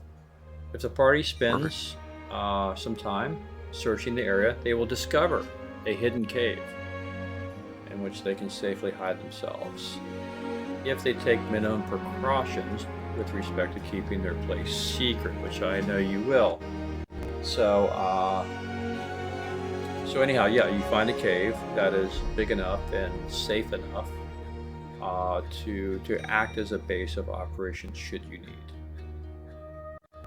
Okay? Perfect. Okay. Ares, I sent you a message in Discord. Yeah, I'm looking at it. Thank you. It's pretty cool stuff. So also, I should say, I guess that in that last hour and 15 minutes, I said about an hour and a half to find the cave. In that last 15 minutes, as you were like really canvassing the cave, it took you upon a higher hill to find the cave. And from that vantage of the hill, you were able to see what you believe probably is a rift. There seemed to be a dropping off of a ledge into it looked like a fairly deep crevice. Just the little bit you could see, you know generally the direction in which this thing probably is before you found the cave. Okay. And again, the rift is going to be, a large canyon, a large rift, exactly as it says, in the ice somewhere, and you know the approximate location now.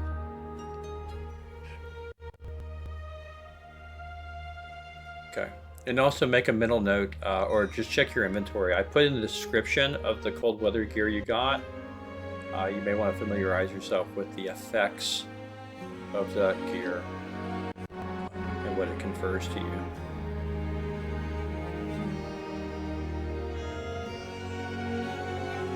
Oh, okay.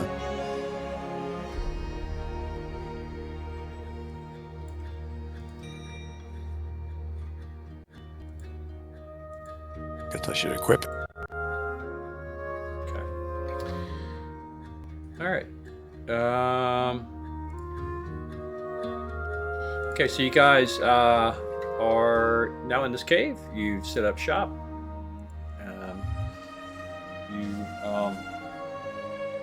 You feel comfortable, and whatever you can leave behind, you can leave behind. Whatever you're not comfortable leaving behind, so be it. But there's a place in the back. I guess you guys can, with the Rangers' help, of course. But all of you are pretty. None of you are novices in the way of camping outdoors. Now you know the optimal placement for a fire is to not in the kind of I guess the kind of kindling you might need for that. Whatever fire, actually, the flame tongue you have can set things afire, right? So you can create some warmth from that without We could probably smoke filling the cave. Yeah, we could assume that our porters brought some dry firewood to get us going on this adventure. Yeah. It'll run out, of course. Yeah, absolutely. If you look at the, yeah, I think the One guy's an expert. Yeah, these guys are pretty handy in terms of outdoorsmanship. But then again, you guys are no slouches either. And as I said, the basic necessities. You knew you're going north. You know, you brought at least things to catch. You have the magical ability to catch things. You knew you would need fuel for fire to some degree. So you have that. In a pinch, you have Hallis, I believe, has. If I might be mistaken, it might be Idri. I can't recall, but someone has heat gland from a Remoras you bought. That's Idri. In a pinch, that would provide warmth, sufficient warmth even in the worst conditions for some period of time.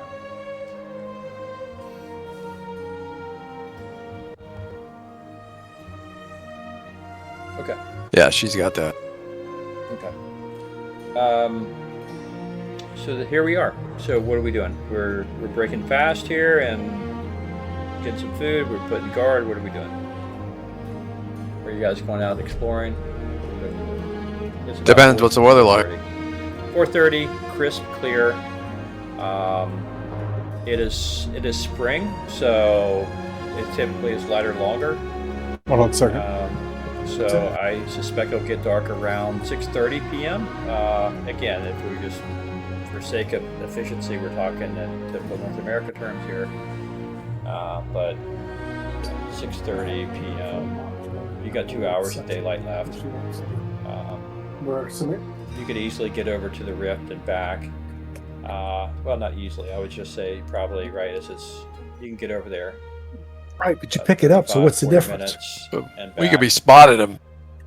Yeah, my problem is we could be spotted very easily You could. in the snow. Yep, you could. I mean, why would we go out tonight?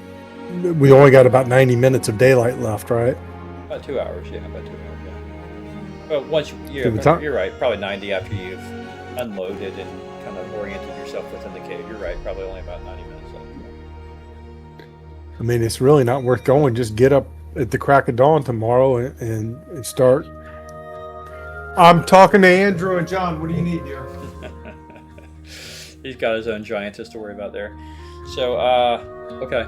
Yep, that's fine. Yeah, seems reasonable. Okay. Okay. So typical guard duty. How do you want to work the hirelings into guard duty? Do you want to have them on guard duty or no? No, absolutely not. We're not hiring them to be guards. Yeah, they're not to get into combat. They're just no way. Yeah, no, that's up to us. Okay. They tend the fires. They cook the food. They take care of the menial stuff. They chop wood, all that stuff. Okay. I mean, they can obviously, if they spot something, they should say something. But, yeah. No problem. And you could just assume our watch order is the same as our marching order. Okay. Actually, I think it does have a watch order. I forget.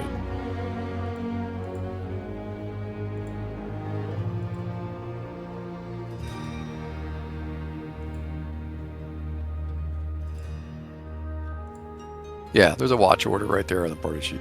Yep. Yeah, it's like first hour, second hour, third hour, whatever. Yeah. Yeah, Hallis, Growlid, Idri, Oaklock, Lorax, and Malverin. 2 hours apiece. Should cut it. Closer to 1.5 hours because there's 6 of them. Yeah, we'll say 1.5. Yeah, that's the watch order. You can change it. Just type the ordinal number there: 1, 2, 3, 4, 5, 6. Whoever's first and last, whatever. Doesn't really matter. Yeah, that's fine. Yeah. Okay. So let's. I already rolled for encounters to see, and you hear some howls at night. You hear some distant wolves, which callous nose for without fail. Those are wolves, but quite a ways off. Keen elven ears in a quiet evening pick that up pretty readily. Humans didn't hear it, but the elves did. Nothing to worry about, quite a ways away, and nothing disturbs you during the night. You wake up to another crisp and clear morning pretty early here.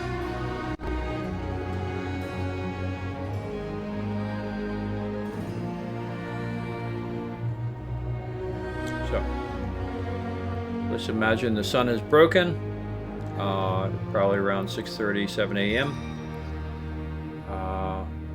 Sun is, it's bright out, but it's not even risen past some of the peaks. So while it's light, it's not, it's kind of a mix between light and dark, depending where you are. What do you guys want to do? Do we think we know where the entrance is? You know where the direction, you're quite sure you know where the rift is. Entrance, you have no idea. What even this thing is. All you know is that there's a frost giant exists somewhere around these rifts. Around the rift. Well, head towards the rift and have the ranger look for frost giant footprints. They should be easy to find. Okay. Sounds good. Is there any type of path that we see? Well, The ranger can track, so just saying. Yep. I will narrate as you guys tell me what you want to do, and so basically what I'm hearing is you guys gear up, gear up, coat up, and you head towards the rift. Is that correct? Is that what we're doing? Douse the fire, make sure it's not smoking. Right. The porters, the hirelings are basically going to be spread a little bit through the middle of the group. I would prefer. I don't want them dangling on the end. That'd be too dangerous. But I don't want them in the front. You have them covering the tracks on the way out. So you're doing what basically you need to do to not bring attention to that you're staying in the cave, right? So, okay. Yes.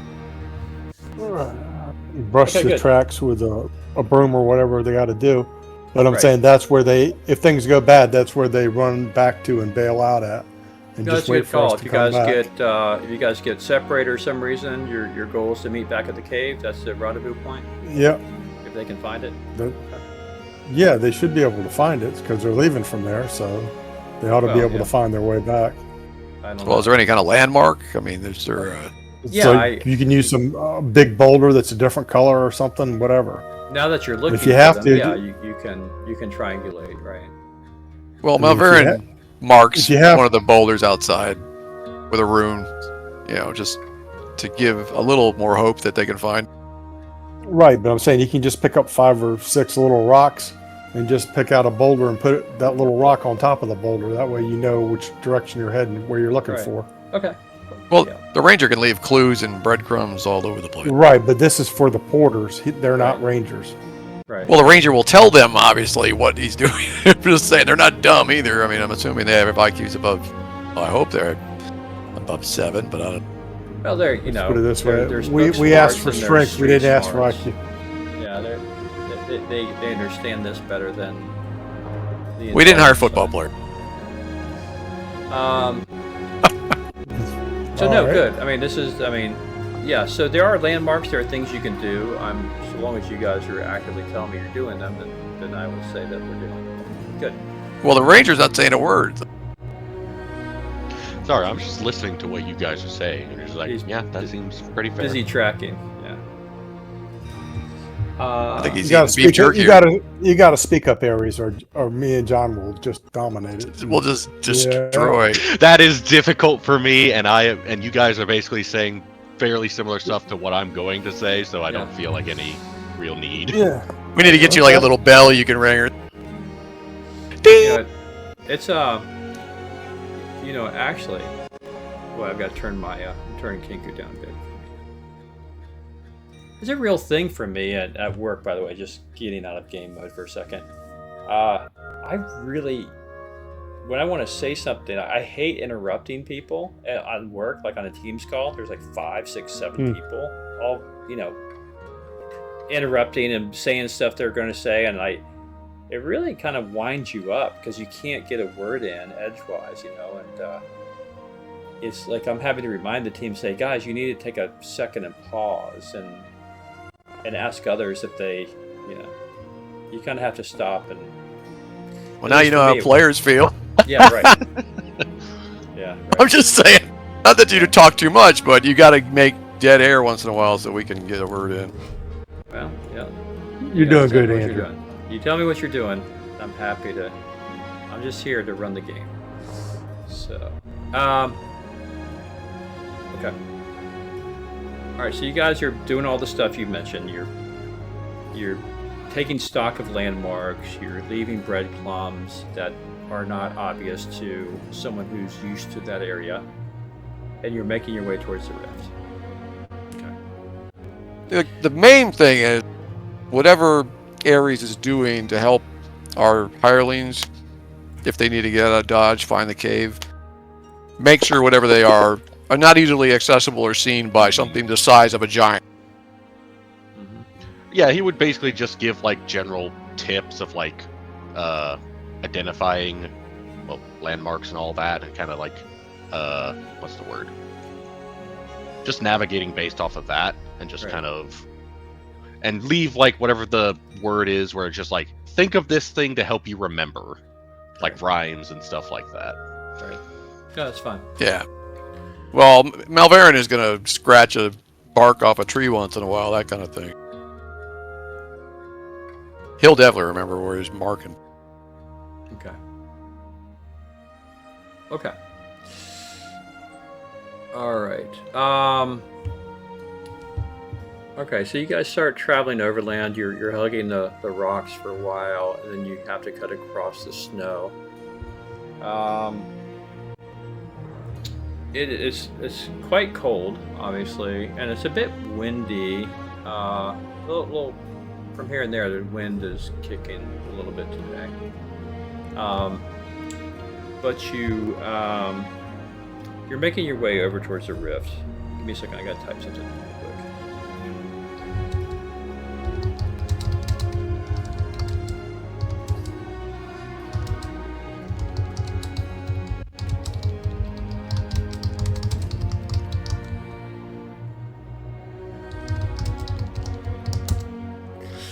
Okay. And you are you're making your way towards what you know to be the rift. As you crest, you're about 45 minutes, about 30 minutes hugging the caves. You find a landmark that is quite obvious, and you make Hallis makes a 45-degree turn and goes straight towards into the snow over a bank. And as you crest the bank, you come across what is undoubtedly the rift.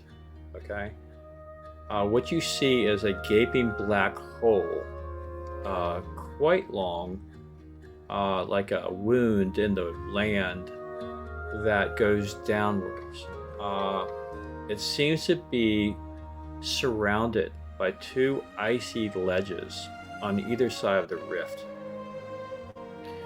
And where you're at the northern side of this.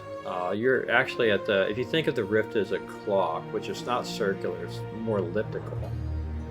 But you're at the 12 o'clock position. That's where Hallis led you to. And is it like a ditch? It's a huge, it's like a canyon. Think of a small Grand Canyon part. Right, so basically it's a big hole in the ground, but not just a ditch. It's like, I don't know, a half-mile long. No, but I'm saying up on the ledges on either side, there's a ditch in the middle, so it's like a ditch. You're starting at the north and it's heading south, so you could go on the east side of the ditch or the west side of the ditch. That's right. It's from like or just walk down the ditch and get in it. Right. You got 3 paths, right? Right, okay. Right. You can walk down to the start of the rift, and then you can go around either side, left or right, around the ledge, around the rift, all the way towards the opposite side. But you can't see infinitely long. The visibility, you can't see the other side of the rift at the moment. But you can't see far enough to where you can go on either side, right? And you can go down. Now, Hallis does point out that he does in fact see, he sees some evidence that he needs to investigate further, but he sees some evidence where the path looks a little bit more beaten, unnaturally so. And this could be where the giants are entering this place. So he wants to investigate that.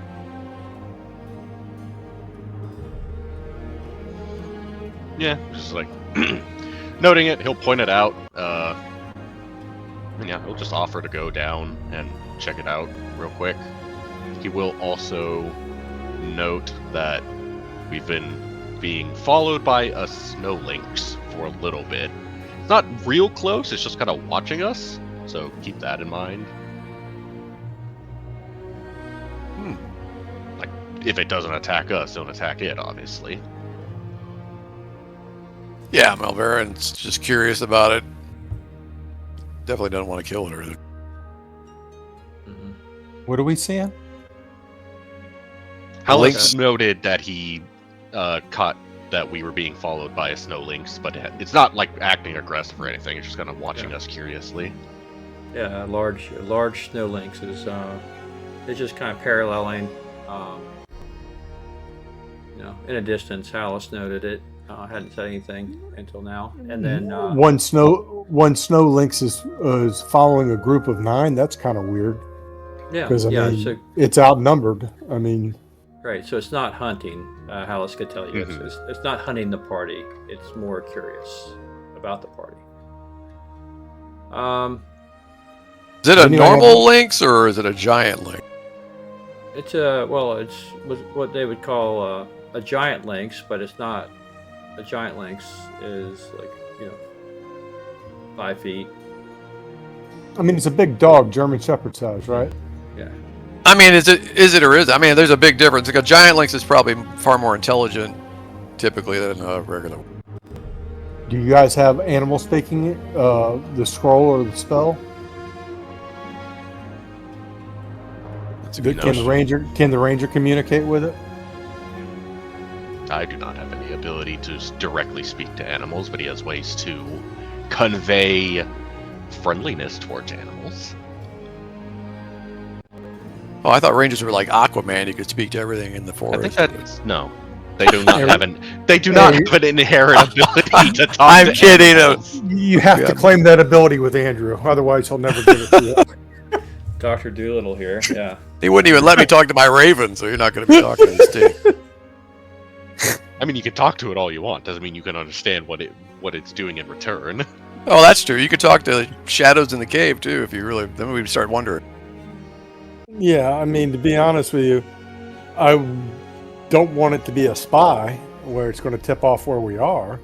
I mean, it's like we got to find out if it's just starving and hungry and wants some food, and maybe it'll go away if you can communicate with it. That's why I'm wondering if it's a giant lynx, it might actually be a pet of the Frost Giants. Does it have a collar on it? Can you see a collar? Is it bigger than a bread box? Is what I want to know. I mean, if it's if yeah, it's like 5 feet long, that's a giant lynx. Yes, which it could be a pet. It's a giant snow lynx that is watching you. It has no collar. It has no metal on it. It's a wild giant snow lynx, but okay. Well, just so happens that Kralid, because of your wise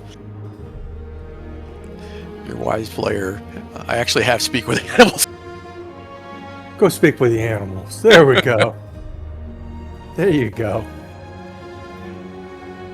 Let's see, what's the distance? One animal within 30 feet. Spell empowers the priest to comprehend and communicate with any warm or cold-blooded, normal, or giant animal that is not mindless. The priest is able to ask questions of and receive answers from the creature, although friendliness and cooperation are by no means assured. I mean, Let's Hallis at least- has animal empathy and animal friendship spell, so All right, so we could do a dual cast here if you got any of that memorized. oh yeah, animal empathy is just a ranger trait, and yeah, I have the animal friendship spell memorized. All right, well, Crowlett says, my friend Ranger, come over here for a second. I'm going to try to talk to this cat. Okay. And he casts Speak with Animals, and he basically, first thing he does is he just kind of points at the Ranger and says, he's your friend for sure. We just want to know why you're following us. Are you hungry? Okay. Let me cast. All right. I would say you get within 30 feet of it. It feels like it get away from you. It can get away from you quickly enough should it want to. It doesn't feel threatened for you getting within 30 feet of it. You slowly approach it, Crowlett, with the Ranger, Hallis.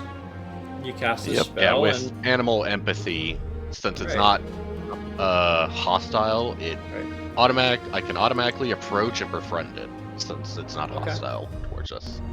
Okay. Okay, so you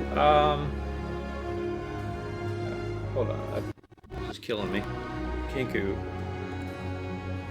Turn it down. Yeah, I gotta turn it down. You can change the music.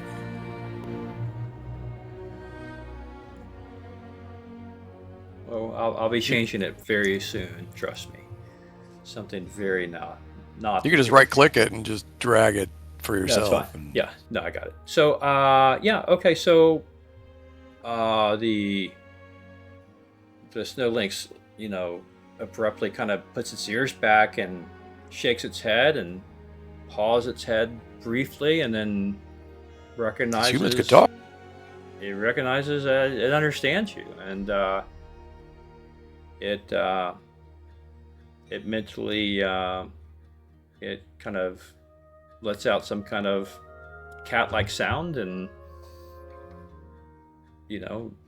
talks, just does something to what you can understand. And basically the snow lynx says the snow lynx says he saw you. He saw you come in out of nowhere, and you hold up in one of the caves along the rocks. And he felt drawn to you. He felt drawn to the Ranger. He was curious about the Ranger. He felt the need to seek out the Ranger, and he felt a kinship to the Ranger that he can't explain. And and he that's what he's doing. He wants to know more about the Ranger, basically, and he feels a kinship that he doesn't have up here. Honestly, he feels a kinship with the Ranger. All right. So Well, you're rescuing a stray cat. it's the cat distribution system, is what they call it on the internet. So it looks like. Yep. Hallis has been chosen by the cat distribution system. That's awesome. Apparently, yeah. Yeah. So Cats find you, not the other way around. So Ranger, Okay. all of you, and we're going to put this into practice. You guys are at such a level that you will attract followers. This is your first follower. Whoa, here we go. Hallis has attracted a snow lynx. I rolled it up, and this is what he attracted. So That is pretty awesome. All right, that's got a couple hit dice for sure. yeah, so a snow lynx. He is following Hallis, and for the moment you can speak to it. So do you have questions for Yeah, him? for the next Let's 2 rounds per level, so let's get 24 some- minutes. Let's get some information about what comes in and out of here. He's got to know the area pretty well. Oh Yeah, yeah, figure out what he knows about like any What's down this giants hole? or the whatever the word is. I can't remember what the word is for. And it's got to have a layer of its own somewhere too, by the way. we could use for emergency The rift, shelter. that's the word. Yeah. Yeah, the rift. We're probably in his cave. That's probably why he knows where we are. No, I mean it's well, maybe, yeah. You're But, not okay. Yeah, obviously, like I could pretty easily express the idea of a giant to him by, putting my arms up in the air and, Yeah. have you seen anything bigger than us?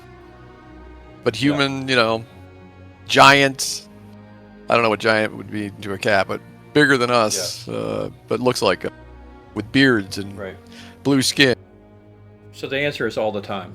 Yeah. He Oh, constantly okay. sees giants leaving right where you're standing. He sees giants, he sees wolves and other creatures coming and going, and with his words, with metal, in large groups they come and they go.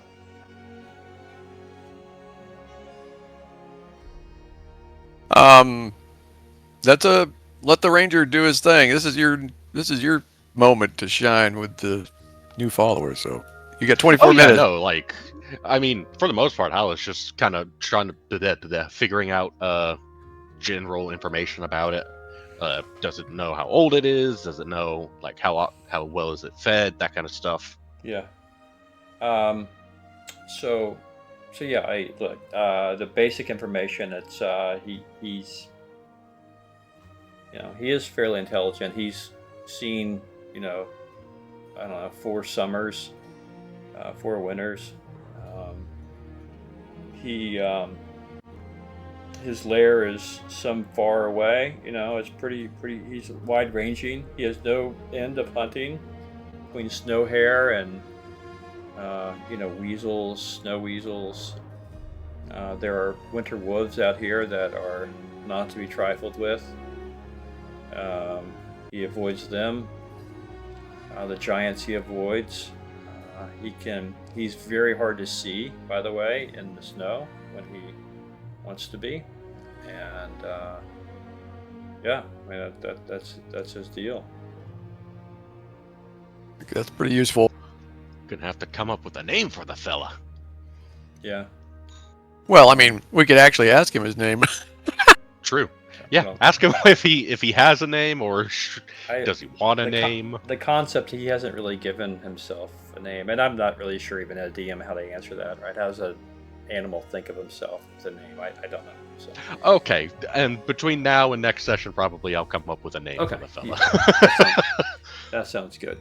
All right, but he said if it's fine with you for now, let's travel the path together. More or less, just saying that kind of thing. Let's fall in together. He's just curious. He wants to, kind of fall in with you, and Well, you just give him the heads up. We're hunting giants. Oh yeah, no, So- like Alice would explain what the general idea of what we're doing. yeah. So yeah. So let me put that. I actually have. Oops, sorry. NPC.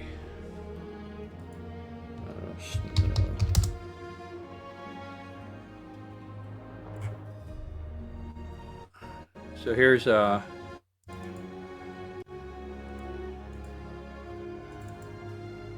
see. Give me a sec.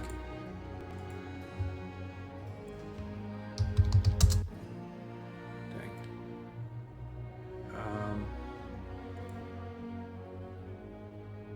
Give me a sec.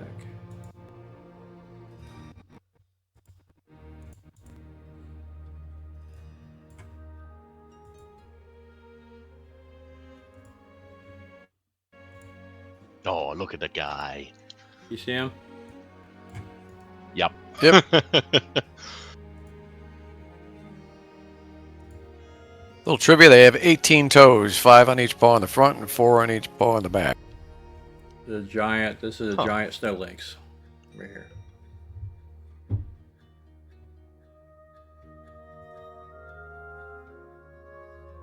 Okay.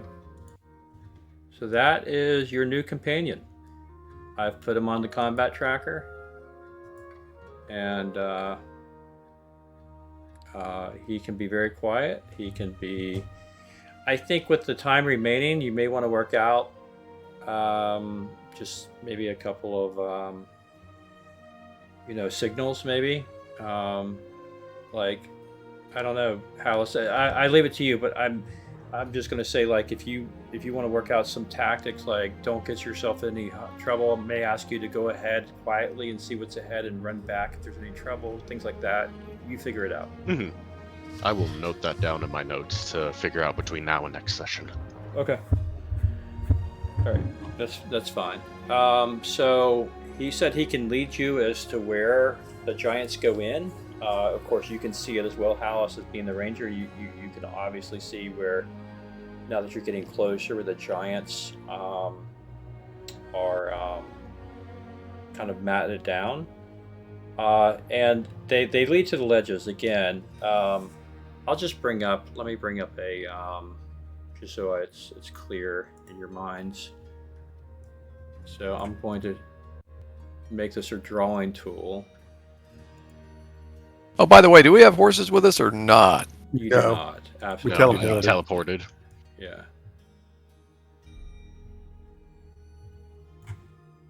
It's kind of like this. So the rift, you're here, right? And there's a beaten pathway down, and there are rocks that start to come around here on the outside of the rift, right? And you can see these are all rocks and caves that jut off. So there's like cave systems back here. Okay, so what you're seeing is like the rift. This is outside where I am like making this squiggly. This is outside. This is way far down. Way far down. This is outside, about 15 to 20 feet tops. In some places smaller, wide. It looks icy and snowy, so it's not like a cement walkway here. Sometimes it's sloped. You'll have to take care if you traverse this ledge here and here. But coming off this ledge, there are cave entrances this way, okay? That's what you're seeing. And down, as you looking down, you cannot see the bottom of the rift. There seems to be a perpetual mist that hangs on the bottom, which you cannot see down. Your best guess is this thing is 200, 300 feet deep. Do not want to fall. Okay, clear enough? Okay. Okay. All right, so there you are. You're at the top, and let me get a map for you guys. You're actually at the map. It is windy. It is cold. Okay. Right. If you guys, as you guys walk down towards the caves, you will find, you will in fact find a set of stairs, kind of cut into the ice that go downward. So let me put you guys on the map. Let me switch my music to something much more ominous here. I'm kidding. But definitely something different. Okay.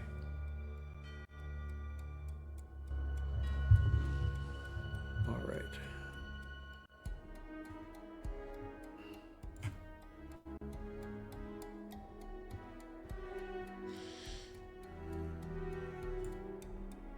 All right. You guys can see that? Oh no, you can't. No. Let me share it with you.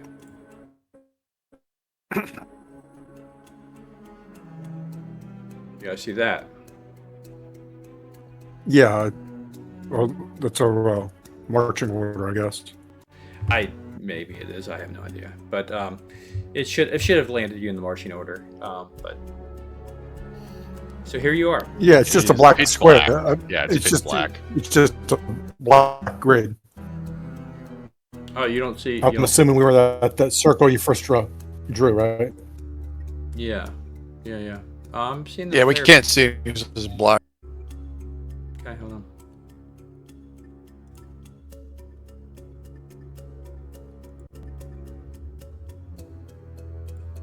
John, do you want to go to the east side or the west side of this? Because I don't think we want to go Now, there. now we see it. Okay. Yep. You can go right or you can go left. That is in fact up to you. It is yeah, you have light. You don't it's sunny on the ledges here. Okay. Well, if we still got a couple minutes, I could easily have the cleric ask the snow lynx, do you smell any difference between these two? No, they same. It thinks it's the same either way. In terms of Does he sense anything? Because he's got great hearing, Yeah. smell. yeah. Okay. The top of this is north. Yes. John, let's no- go to the left where we're on the east side of the map. That way, as the sun keeps going over, we'll have more daylight that way during the day on the ledge. Okay, Yeah. that makes sense. He can't sense anything. There's nothing either way that suggests a more plausible path for you. Sorry. So we don't hear anything threatening No. at the moment. No. He obviously doesn't. Okay. I So mean, are we going on the right or the left side? We're going to go to the left where the E is on here, the last Left. E on the end. Okay. yeah, right on the screen, left to us as we're walking forward. Right down there. Okay, that was what was confusing me. Just consider it. We're going east. So When I look at the picture, the top of the screen is north to me. On the right side is the east, and on the left side is the west. yeah, That's how Unless- Yeah, I always orient stuff According, by saying north. right. yeah, we're Yeah. going east, southeast. Southeast down the stairs. I guess I'll move I don't know that you can move the snow lynx Hallis, but I will. I do not have Okay. the ability to move it. I think Look- there's a way to give me access to it or something. The baggage handlers leave at the top of the stairs up here. No, Very no, top. they come with us. Okay. They're They coming come with with us, us. or they're going to get murdered. Yeah, they're always going to. We always will assume they are with the group until there's a reason to not have them. Okay. You have no idea how to do that. Okay. I'm hiding in shadows and listening as best I Well, can. you could make it basically a player character and then assign it to. Assuming Yeah, there's a I- way to make them. Yeah, I don't want to make a player character just yet. I mean, I know what you're saying, and I've done it before with Oaklock, but it caused some problems I had to address and fix. Alright. Prefer not to have to deal with it right now. I'll just move it. There's no way to just create a link between icons or anything, I don't know. so you don't have to have the hassle to constantly Yeah, I don't know. get tether. That would be a really. Drag the NPC's link icon directly onto the target player's character portrait, it says. And then finally in campaign options, enable party vision and movement so they can move the token. Huh, interesting. Well, I just changed your icon to snow lynx. No, yeah, I see the cat on the thing. Oh, I don't know why you did that, but Well, okay. The cat's fine. no, I dropped a token onto the player character. I don't know, I'm just reading what Google says. No, Wait, not the token. The link. There's a link on the token. There's a link to a lynx. Where? There must be some kind of a link, I guess. That's what he said.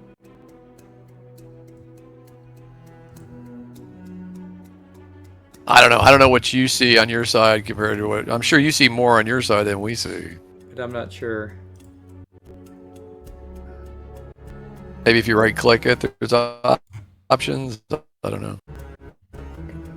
So I guess we're down here to the first landing. Is there any type of entrance to the cave wall? I guess Just would trying be, or the mountain. separate things. Maybe it's up here in the not the combat tracker, but maybe up here in the player. No, keeps creating a new one.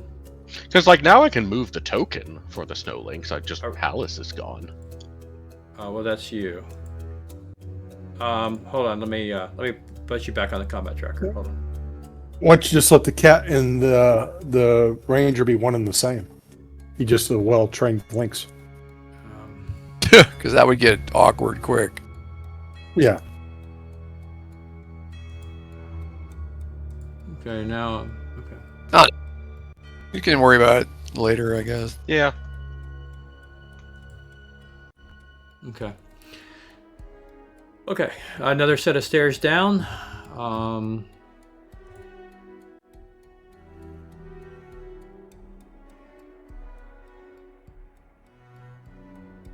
Well, let's make sure we know. So Alice and what's his nuts? Oaklock are in the front, and I don't see them in the front here. But that's where they should be. Oaklock's I in mean, the back. Palace and the links are currently up front. Well, yeah, but the Oaklock's supposed to be in the front, our marching order. So, just pointing that out. I don't want us getting freaking jumped, and Andrew's like, "Well, they're not there." Well, yeah, Nick, you're right. I mean, good call, because I'm going to play it as it's on the screen, right? I can't read your minds. How it's on the screen is how it's going to play out. Right, but I don't control that NPC, so I'm just pointing it out because. I don't either. That's Dickie's character, so he's controlling them. What, Dick, you need to move. You need to move Well, your that's- boy to the front. oh, well, Oaklock. Yeah. There we go. Okay, let me. Is it there now? He will be. Okay, good. I take it you guys don't let me put words in your mouth, but I want to know just generally, are you whispering? Are you talking normal? Are you shouting? Obviously not. Just help me know how you're... We're doing what just experienced adventurers that are level 12 would do. Hand signals. Quietly. Okay, I just... Yeah, we're doing Counter-Strike hand signals and whispering. Okay, well, just wanted to make sure. Stop, follow me, stop. Be Okay, quiet. I mean, there's no talking out here. I mean, it's... The Approximately... wind's going to carry it everywhere. It is windy. It is cold. This is still outside. This is not inside. It is windy and cold out here. But you do see up ahead on the left, the first entrance to a cave seems to show itself. Where's the leash? Bring me a leash. There we go. Okay. All right, you have to sit with me, Joker.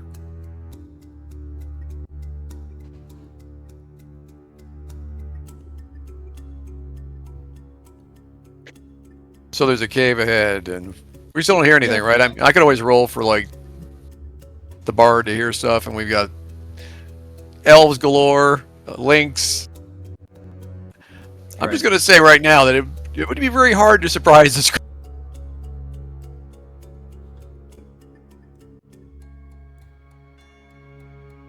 Okay.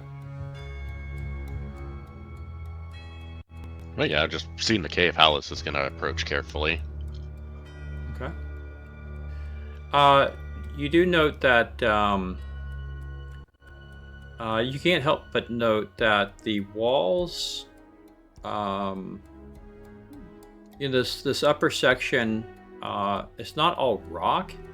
This is kind of built out of ice, so the ice confers a bluish greenish light of its natural own that it doesn't require like a torch or continual light spell.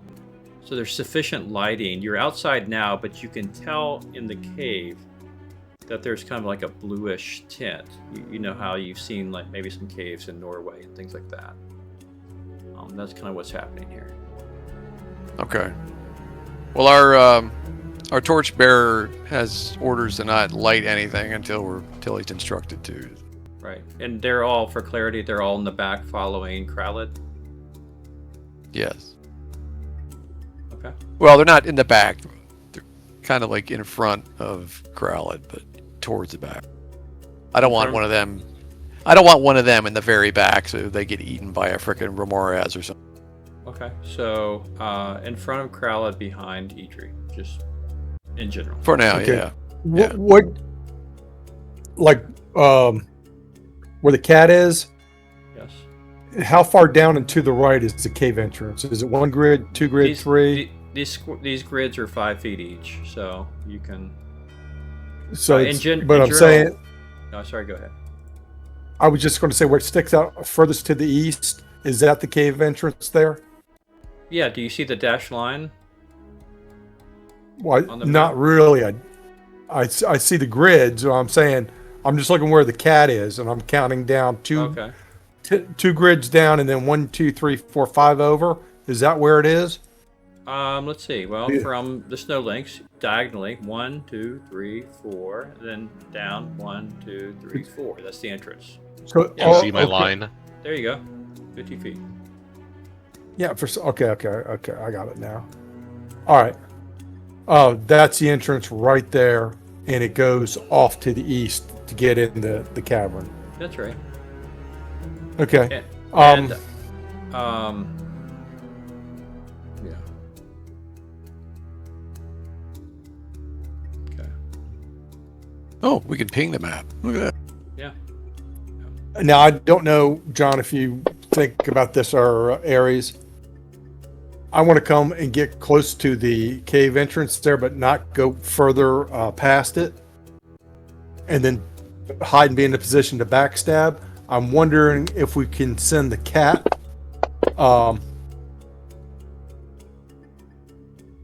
The cat past the entrance and draw their attention and see if somebody wants to come out after the cat, if it draws any attention, or if nobody even pays attention to it. I mean, honestly, Hallis is more willing to go over in front of the entrance than he is sending the links. But the cat would actually draw less alarm because they would see a lynx like that, and they wouldn't set the alarm off for the whole place. If they saw you, they would set the alarm off for the whole place. Because that's just a wild animal walking past the entrance. Somebody may come out, somebody may not. It may not, but the cat can look in the cave entrance and see what they see. What see is I'm this? saying? What is this floor made out of, Andrew? Snow. It's ice and rock. Ice. So there's no way to have footprints on it. No, they. You can. Yeah, you can see from time to time footprints of giants. There Okay. is snow that does cover it. You know, it doesn't like stay in perpetuity. That the snow falls routinely here. In fact, and so There's a ceiling above us, or no? right now, no. You're open to the elements, straight up in the sky Oh. right now. Okay, gotcha. And it's a good point. Let me tell you. Let me just a couple of housekeeping things. So on this ledge, it's not flat and like, It's a not level. cakewalk. It's not level. There's going to be times I'll be rolling to see if anyone slips. Okay, this is per Mr. Gygax. And so just know that the terrain is not so friendly in that regard. You can see that the cave entrance is anywhere from 25. You'll find that the caves are anywhere from 25 to 40 feet high. And when you come into the That makes tunnels, you'll see the tunnels are anywhere from 20 to 30 feet high. That these caves are giving off a bluish, greenish light. That torches are not needed. Okay. So. I mean, that words. Alice would take Lorex's advice and kind of ask the lynx to kind of like mosey around in front of the entrance. Okay, so I would say you've got a couple minutes left of conversational with the lynx. Otherwise, it'll be kind of just hand signals. So. Well, yeah, he would basically just kind of like point and draw a line in front of the entrance and then motion to come back. There and come back, right? So the working cadence now is like when you hold up your arm, he'll go and explore for a little bit and then come back. If he is mentally telling Crowlid, who is not within 30 feet. I'm not really sure how that works at the moment, but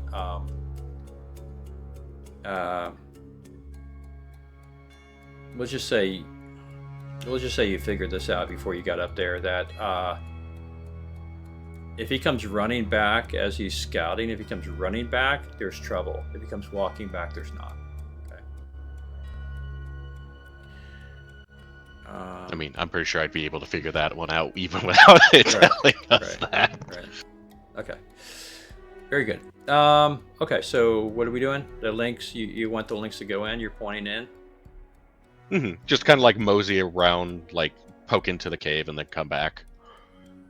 Okay. Act casual. Act like you own the place. All right, let me take a I'm look. moving like a. Did you see where I put my guy, Andrew? No, I didn't see where you put your guy. What, Lorax? Yeah, he wants to be by the entrance there, hiding in case some giant comes around. I want to try to be able to get a backstab against the wall. Okay, I see, yeah. Okay. All right,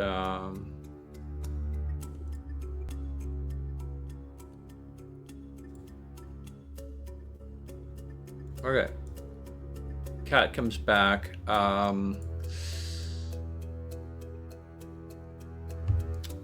He is the cat is putting his paw to his ear. Okay, we didn't go over that. I mean, Like you swiping can speak to Crowlid still. His time's up. His time's up. So he must have heard something. 24 minutes. Yeah, it's beyond 24 minutes. We're That's some slow friggin' adventure. Yeah. Well, it's. We had to climb down and get to this point. I imagine it wasn't just like a straight thing. We had to maneuver our way down. Yeah, to this point. and you didn't just start right here at the steps. You had to walk down. Conversation. You guys were questioning him about his lair. I mean, it took some time, right? So the time's up. So I guess just keep our ears open. Yeah, I mean, he's hitting his ear, and You heard something. towards the cave. Yeah, basically, he's telling you be on the lookout. You hear something. Down. All right, Idri's gonna roll the. See if she hears anything. Hold on, if I can find her.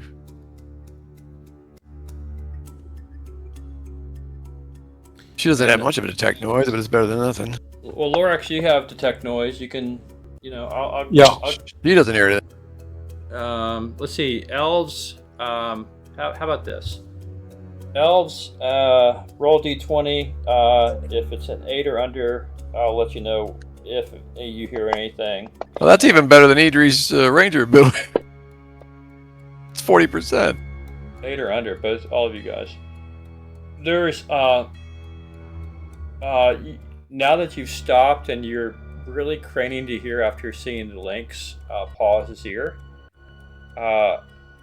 there's pretty much unmistakable sounds of some laughter, a deep throated laughter around the caves.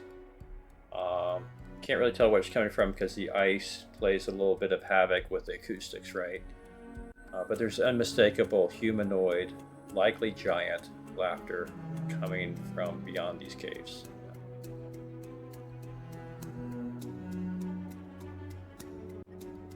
Well, Idri points out that you could send your lynx sneaking in there, and she could use her crystal ball to actually follow the lynx, and we could all see what the lynx is seeing, pretty much, or close to it anyway.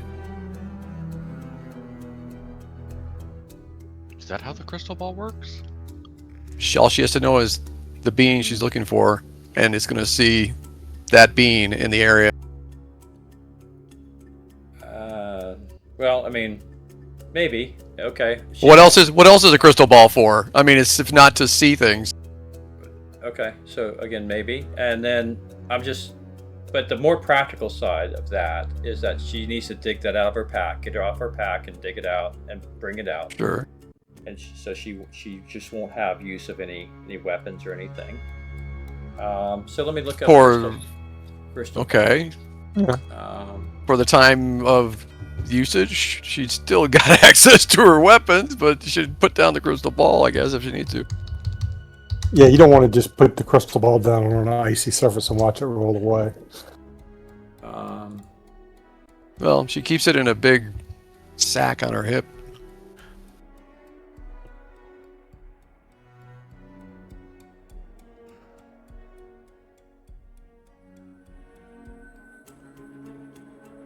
Yes, I think. Let me see where I put it.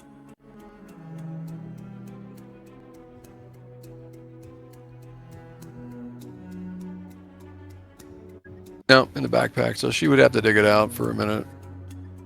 All right, give me a second. I'll be right back. Anyway, just an idea. If she catches the right angle looking at the link, she might actually be able to see ahead of the links. Yeah, now that I mean that I think is more reasonable, right? So there's a chance, you could kind of see the surroundings of the links. I don't think it's guaranteed. It's going to be focused on that creature and its surroundings. If the lynx gets close enough to see potential giants, then the lynx will be seen by the giants for sure. Would it? I mean, it's a freaking cat. Yeah, but I mean, you're scrying a view of a cat, you're locating it, right? Right. That's what the crystal ball's doing. You're locating this cat, so you're going to it's going to bring an image of the location centered on this cat into the ball.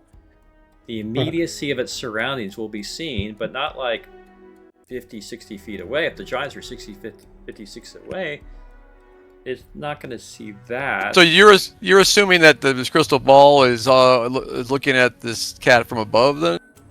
Yeah. I'm not seeing it's not seeing it through its eyes, right? No, but why couldn't it stand a chance to be viewing the cat from behind it?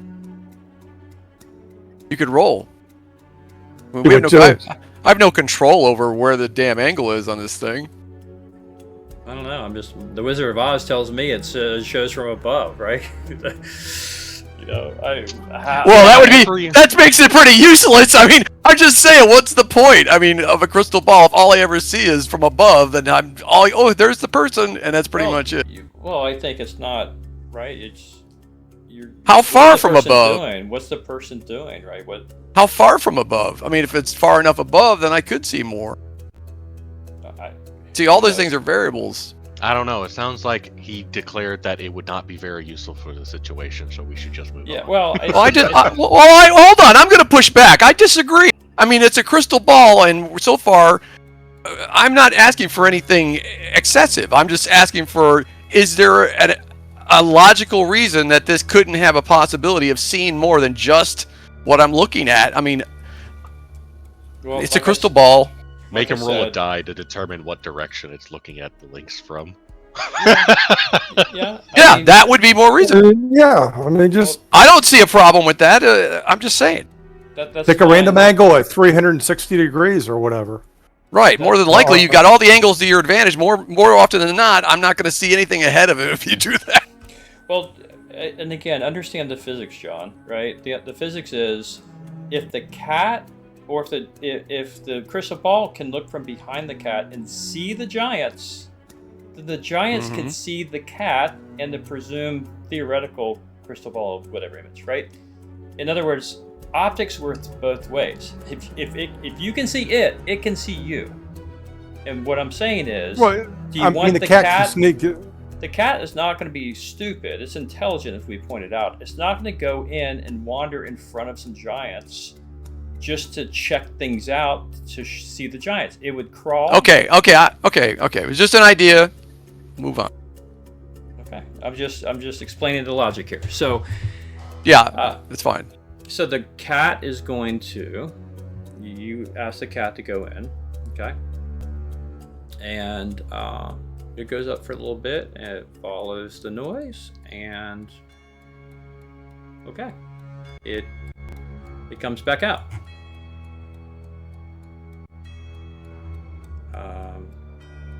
If you want to, what you could do with the crystal ball, if you want, is to spot the terrain around how far he got without being exposed. If you want to do that.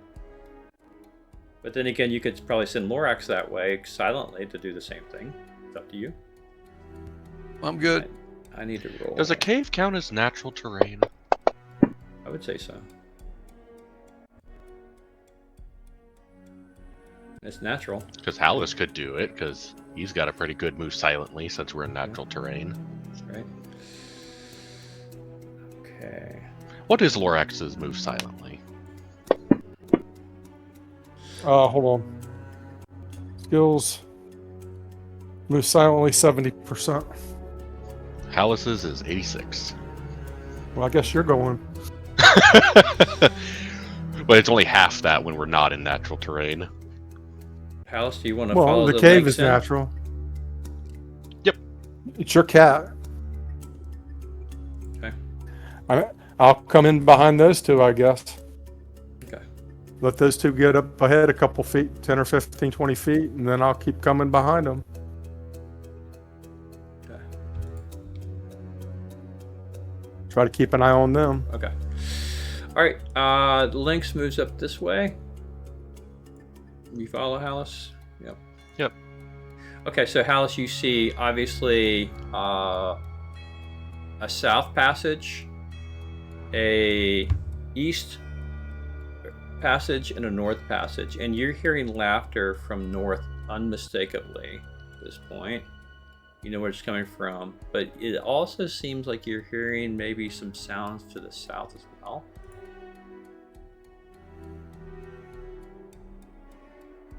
You're definitely in the thick of some giant stuff here. Okay, the lynx is going to crouch on up, and that's as far as the lynx had gotten before. He is protected behind kind of a jutting out of an ice wall, but ahead of you, there's unmistakably a large cave. In fact, peering around the ice wall, you can see ahead of you some furs on the floor of the cave further up.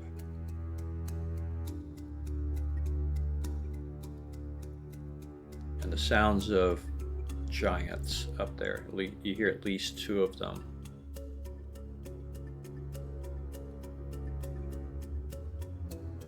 And now three Alright, of so them. Hallis is 3? You can make out three distinct voices. And you're hearing some chatter to the south as well. Hallis will Also- motion for the lynx to come back. Okay. And he'll kind of approach Lucky and just like, at least 3 to the north. And more sounds to the south.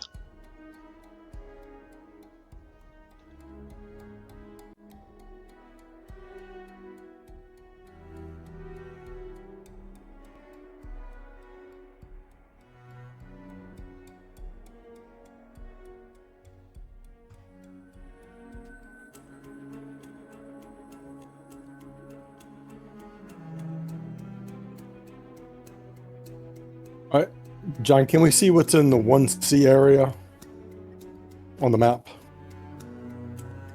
Straight ahead to the east. You have to walk that way to get there. And we can't see that far from the edge there. I mean, you just see more of the same to the east. 1C is not there, branded on the floor, right? So you just see what you see. I mean, Right, we're looking to the east that direction. That's what I'm saying. But you don't see any bodies or anything. No, you just there- hear noise over there. I would, yeah. If there was anything to be seen right there, I'd tell you. Okay.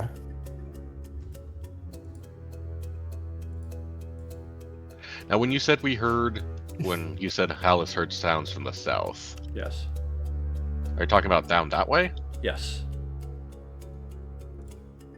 I guess Alice is gonna poke his nose in that general area, see if he can get any feel for how many or what's down that way. Okay, you tell me how far down you're going.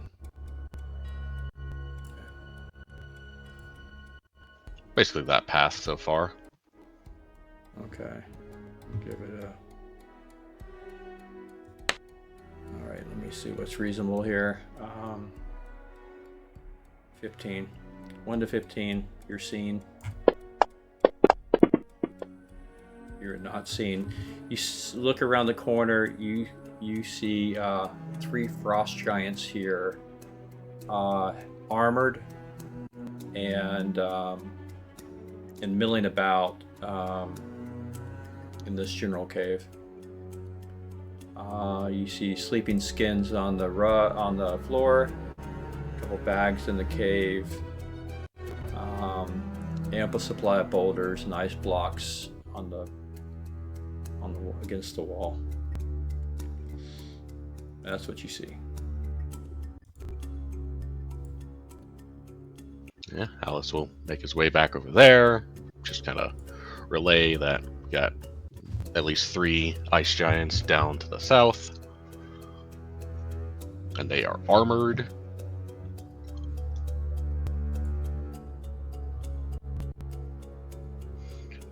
It almost seems like our best option might be to fight them at the mouth of the cave. Okay, I want to know what's in 1C. I want to come over here a couple feet. Okay. Move silently, quietly, and hide. Okay. Let's see. Looks like boxes up there.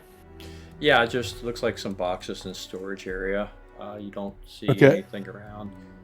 And nobody's gone and looked to the north what those triangles are, right? Oh yeah, right.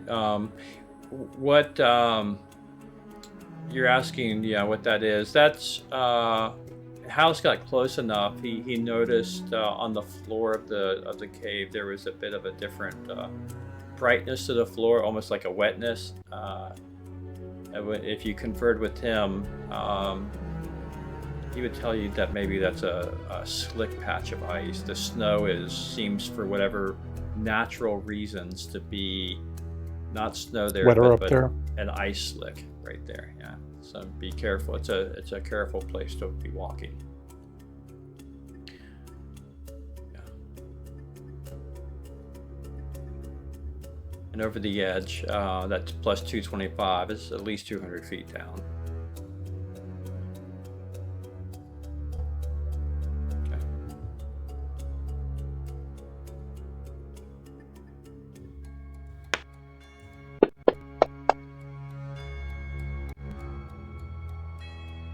Yeah, Alice will just share that there's at least 3 to the north, at least 3 to the south. The 3 to the south are most certainly armored.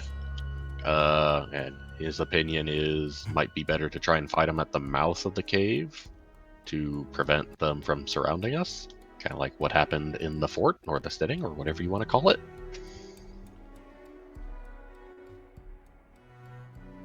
John, what kind of spells do you have, or what are you thinking?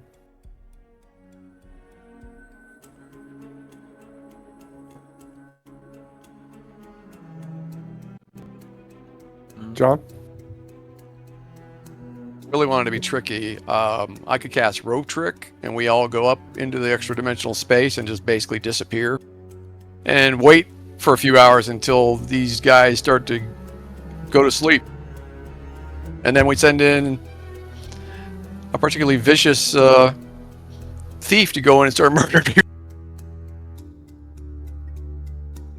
You know, there's other ways. There's more than one way to skin a giant.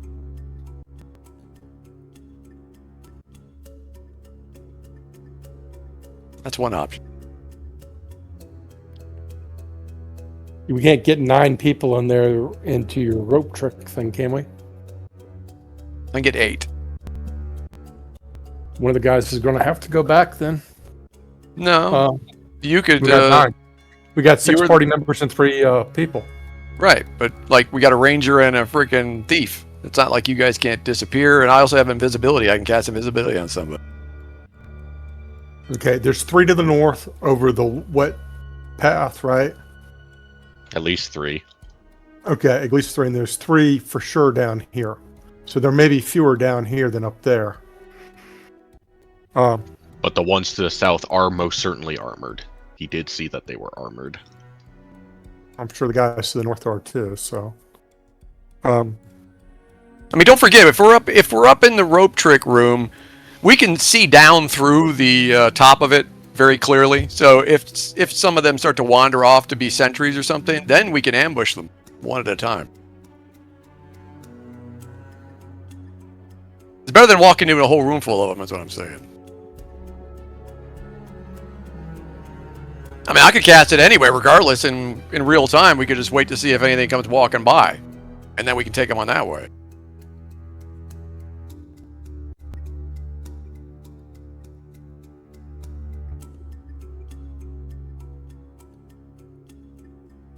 Just a thought.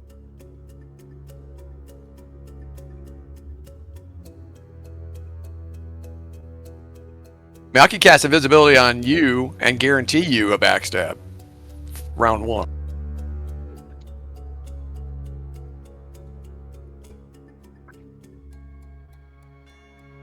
I'm wondering about maybe just starting a fire over there where their supplies are in 1C in the north, and get them all over there. And then, do you have any type of area? I mean, you don't carry fireballs, lightning bolts, anything like that, right? I've got firebolt on my staff, but that's not going to kill fire giant. I mean, frost giant. Fireballs are pretty effective against frost giants. It's cold that they're immune to, not fire. I'm not so sure about that. Frost giants are immune to cold. Yeah, but I think they also have resistance to fire. No, not that I know of. They never did when I was a kid, but... Oh, don't look it up, please. I'm not sure. But that's regardless. I mean, if we start a fire, if we make a commotion, we don't know how many giants are around. So my point is to my strategy is that there could be more than 3 giants. We make enough of a commotion, we could end up with 10 giants. Yeah. If we go up and sneak up into a hidden space and we just survey the area for a few hours, we get to pick and choose when and where we attack these guys, because they got to move out of there eventually. They're not going to just sit in that one damn room. They're going to actually wander around once in a while. How long does it last? Rope trick. Pretty long damn time. It's made to last for, let's see, 2 turns a level. So that's 20 minutes. Oh, second. Yeah, several hours. Hey, Tiff, I'm playing Dungeons and Dragons right now. What's going on?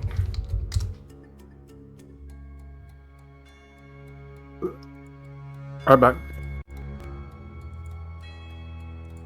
Go ahead. Okay, so I may be stuck in 5e. How long is a turn in 2e?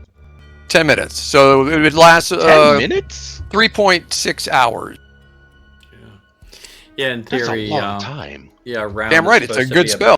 It's supposed to be a minute. A round's supposed to be a minute, and then a turn's supposed to be 10 minutes. So that was a huge change from 1e to 2e. Oh, that's what I'm getting confused with, because rounds in 5e are everybody, and a turn is an individual person.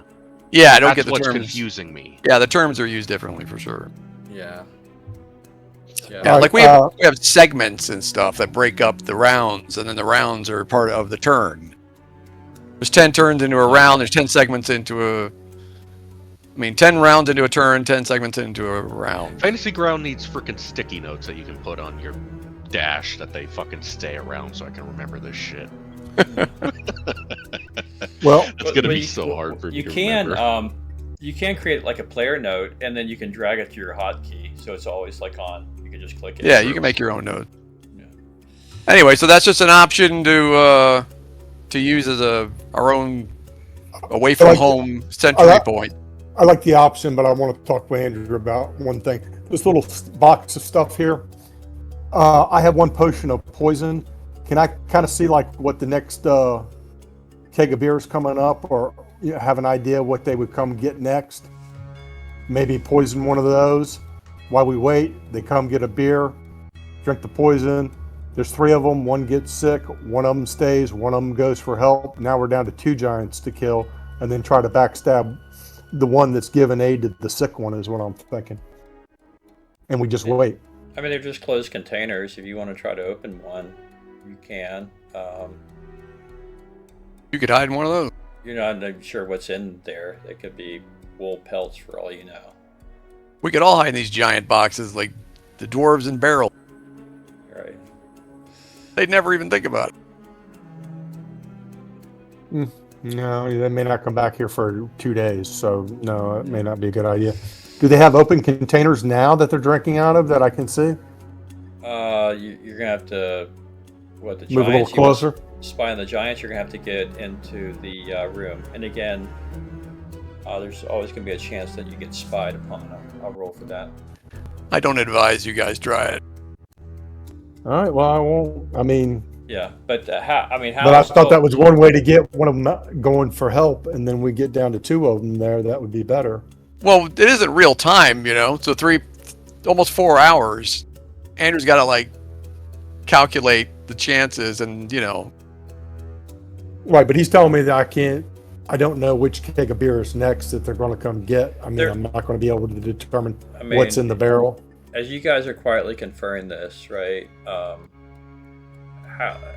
Alice explains what he saw. There's no beer drinking happening here. These are not hill giants feasting. These are frost giants on guard.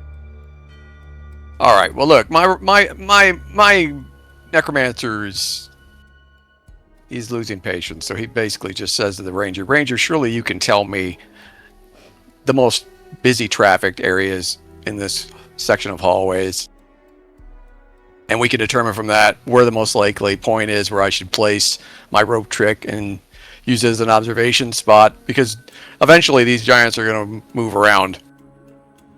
But it'd be better if you could tell me like where they're most likely to be walking. Okay. Well, Alice will look and see if he can determine the more heavily trodden path. With his uber tracking skills. Yeah. There's signs of traffic are both north and south of equal amounts. You can tell. There's very little boots coming out of 1C, by the way. Very little traffic in 1C. North and south there's clearly residual large footprints from giants going in and out. So if I was to put something like where I'm pinging, that would be the unoptimal point? That's a central between north and south, right? Yeah, so that's what I'm saying. Is that what you're referring to? There's a corridor North and south of who? Because I'm over on the other side of them, so that's what I'm saying. There's a corridor that goes north and a corridor that goes south. There are footprints. There are footprints that go south and footprints that go north of about the same volume. All Hallis can tell you. Okay. In relation to where I pinged. Yeah. Okay. All right. I've come up with a better plan. I'm just throwing mine out there. And I'll just, for clarity, there was another pathway over. You guys went east. You could have gone west, and you still can go south down the ledge. Just saying, those are your options, and what you've spied on here. Yeah, I mean, there's a whole passage southwest from where Idri's standing. Or you can leave this whole thing and go on a jungle cruise adventure way down south. Completely up to you at this point. Or you can jump over the rift and commit Harry Carey. Up to you.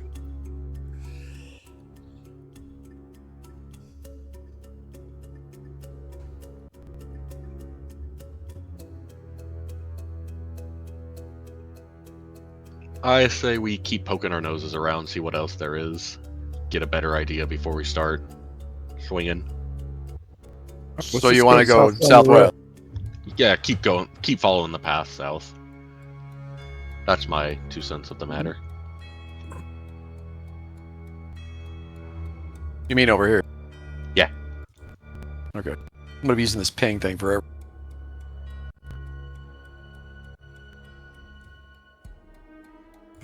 All right. Well, let's send you and the thief ahead to silently, and the lynx with your big ears. The lynx's name is Los. Okay, that's not going to get confusing at all. Lynx is Los. All right, Los.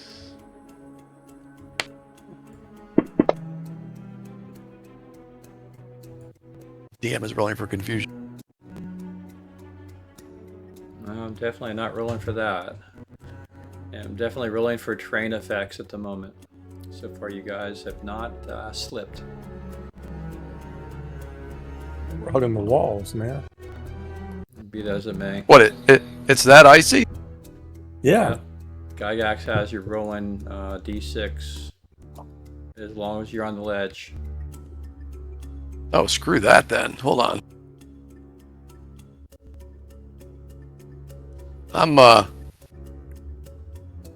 Malverin is using his boots of levitation, and he's kind of holding on to Idri's cloak, and she's pulling him along.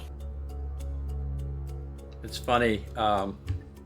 If you get close to the edge, I'll talk to you about the boots of levitation. As you get closer to the edge as a rift, let me just say this from a dynamic standpoint. The closer you are to the ledge, the more windy it is. Okay. Mm-hmm. It becomes quite windy near the rift. Clearly okay, so the rift. follow-up question. The rift allows topographically for a lot of air to move through there, and it causes some wind and vortex around there. So this ledge is not a cakewalk, like I said. I probably didn't describe it well, but you don't want to be out here long. There is going to be a risk of slipping. If you guys want to rope yourselves together, that's cool, and of course that has implications as well. Does the wind affect projectiles? Because I know some of the weather effects affect projectiles. It would if you're firing anything towards the ledge, right at the ledge. Yeah, it depends on where the target is. I'll adjust that. In the caves, there's no wind where you were, right? So. Okay. All right. Then is there a drop off to either side, or is there a wall here to the left side? As you're looking to the, let's see. To the east, I guess, is the wall. Yeah. So. Okay. Well, we're hugging the wall then. So you can just assume we're hugging the wall. So this is ice wall here, right? This is ice wall. Here is a ledge. This right here is all. This is going down. This is a slope down. Back in a second. And then beyond that is free fall, and some of this here is sloped, and it's icy and it's snowy. The fact that those of you with cleats on, you have a reduced chance of falling. So basically, if I happen to roll a chance for you guys to fall, if that actually hits, then those with you with cleats will have a much better chance of resisting that than those without the cleats. And by the way, I don't think anyone has cleats on. No one said that they put them on. So you'll have to let me know if you want to stop and put on your cleats, which will reduce your movement a little bit, but it will prevent or reduce any chances of falling. It's up to you. Who's got the cleats? Because I'm looking at my sheets. I don't see cleats on Idri or Malverin. It's ice boots with removable iron cleats. Yep. We all should have one. I do not. I do not have those. I think there were only 4 pair, and I think you have some Alice Alice. has I one. think Lorax. I think. Yeah, I made a note that pretty much said where they all went. Yeah. I don't have them on my character. Which I appreciated, So- by the way. That was very helpful. Yeah. So Oakleaf's got some. Lorax has some. I know he's got some because he'd have to switch out his boots of striding and springing, which, by the way, he never uses. I don't know that he even knows he has that. Actually, he doesn't have ice boots. He just has his boots of striding and springing. We Crowlett lost your has. X. He walked off or something. Yeah, he's got the ice boots, and Hallis has ice boots, and O'Clock has ice boots. Those 3. None of mine. But that's fine. Mine are fine. And I've got levitation. I could probably... I'll get a silk rope from... I should probably just string all the hirelings together with the cleric and the necromancer and Idri, and we just stick to the walls. Okay. That's what we're doing. These guys need to be more mobile. They've got the cleats, so they should be in good shape. Yeah, I guess with how slick it is, it's probably a good call to put on the cleats. Well, y'all have really high decks too, I think. Not really. Well, the other 2 do, I'm sure. Let me see. I guess it depends on what you define as high decks. Anything above 11. So yes, then.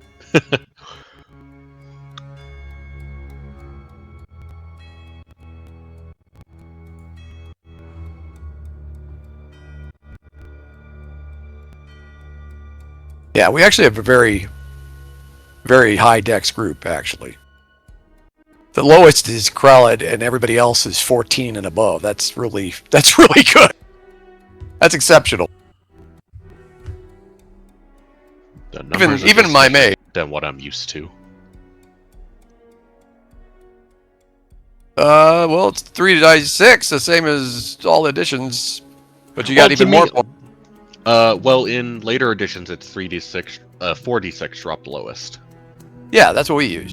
But what I'm saying is, it's 3d6 is the mean, right? So I'm also used to, like, a lot of times, like, a high dex is like 19 or 20. no, that's like godlike dex. That's like the us. best you can get. In every D&D campaign I've played for 5th edition, there's been at least 2 or 3 people with a 20 at the start. Yeah, here. Because 5th edition is gay. It's just different. It's skewed certainly for power.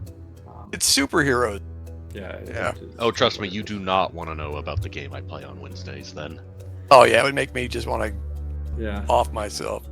Yeah. Okay. Yeah, this is. I mean, there's a lot of fun in what you guys are doing. You guys are, this is not superhero stuff. This is absolutely, and you're pretty high powered, and you guys are having to creep around a icy ledge and avoid frost giants, right? So. Yeah, this is D&D the way at its best. This is the way it's supposed to Exactly. be. I mean, we played 5th edition. Don't get me wrong, and I don't mind certain aspects of it, but Baldur's Gate and 5th edition campaign that we did gave us plenty of insight into, like, yeah, this is not really the D&D we like. There's worse. You would not like the Wednesday game. Our bard, we have 2 bards, and they both have 30 charisma. What? 30? 30. What in the hell? What is it's like? My finding barbarian money. has Monopoly 240 life at level 12 money. and 30 armor class. This is 5e and not 4e. Like, This 4E is 5e. It is just a super heavily homebrewed world and super power fantasy. Oh my lord! Do you have lightsabers and stuff? I mean, what's going on? No lightsabers, not yet. Justin's character had a lightsaber for ages in his 3.5 campaign. I don't know. Yeah, he told me about that character, but I don't think he has 200. You got more hit points than my freaking Paladin Ranger Lord that sat on a throne of the gods. It's insane. Again, there's a lot I could say about it, but it's just a very different game than this, and I can appreciate the power level of this game. Yeah, it's different. All right, I'm back. Are we in combat yet or not? No. You fell off the ledge. Otherwise, all's good. All right. You and your henchman and Ares have the cleats, just FYI. And I've roped together the rest of the group. Hallis is putting on the cleats with how icy. Yeah, I think it is. I somehow missed that for Dickie. Let me put him on ice.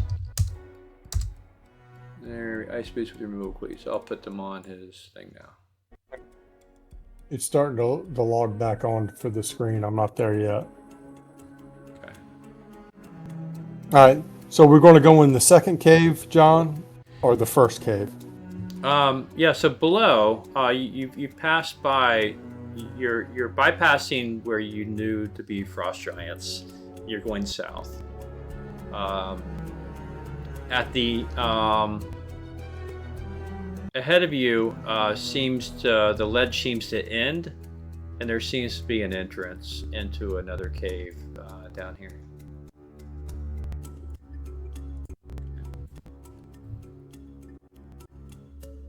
All right.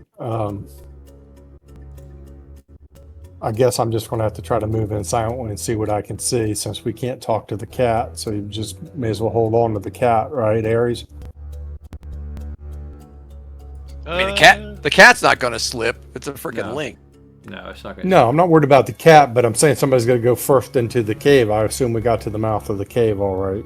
No, you're Or did still. we not? You're still north of We're it. still, yeah. How much further is it? 60, 70, 80 feet. Okay. You may have to send me the map again. Okay.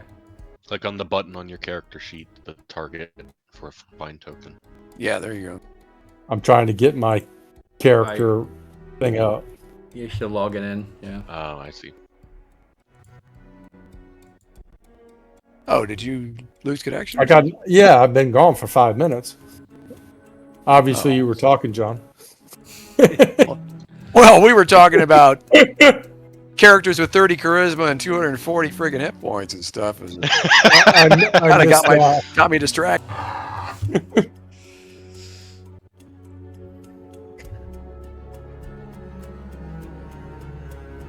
So the cave is right here where Ares is, correct? South of them. Yeah. Yeah, now I can't see. For some reason, I can't access my other character.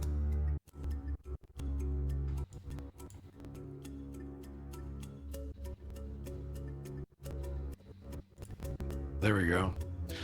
All right, I'm trying to set these guys in a line.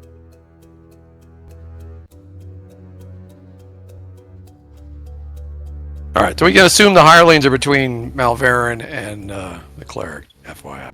Okay. Right. I'm going to put the cleric back a little bit more. Oh, hold on. Damn it. Let me manipulate my map here in the combat tracker. Okay. DM notes. Check.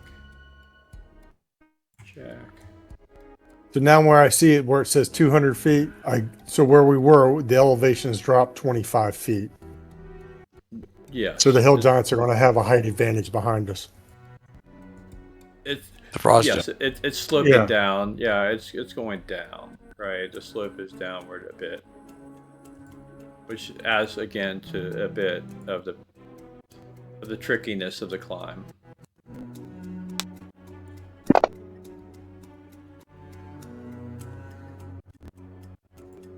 Yeah, this terrain is not making it easy for me to maneuver 3 people at once.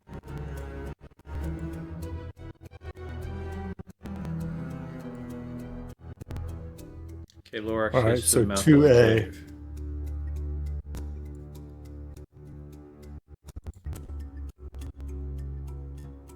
Now, this is when we needed a dwarf.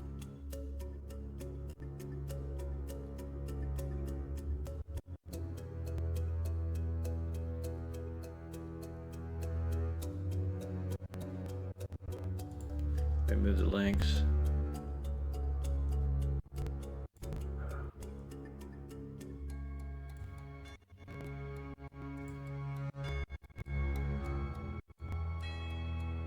Okay. I guess there's sufficiency of people down there enough to I can explain some stuff as Lorax goes in.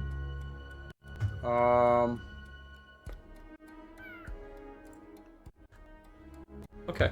Basically, you enter in Lorax as you're looking into this cave. It's an empty cave, but ahead of you to the northeast, there's a gaping pit about 15 feet across. Tendrils I'll put it in there. Tendrils of pale mist rise up from the mouth of the pit. Okay.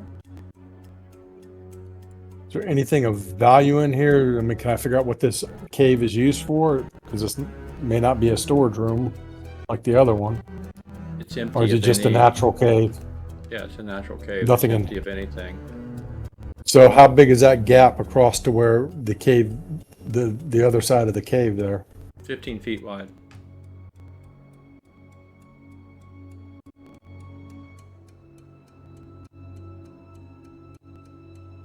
I don't think I'm going to be able to jump that.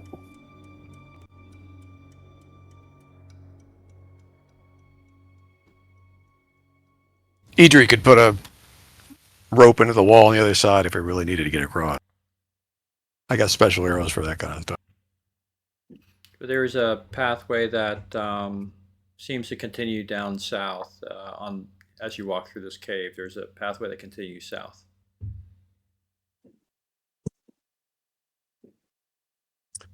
But on the other side of the A to the south, you mean? Yeah. Okay. Move over there and just peek around the corner. Do I see anything down this corner to the south? A pathway that continues south and one that seems to veer off to the east. Okay.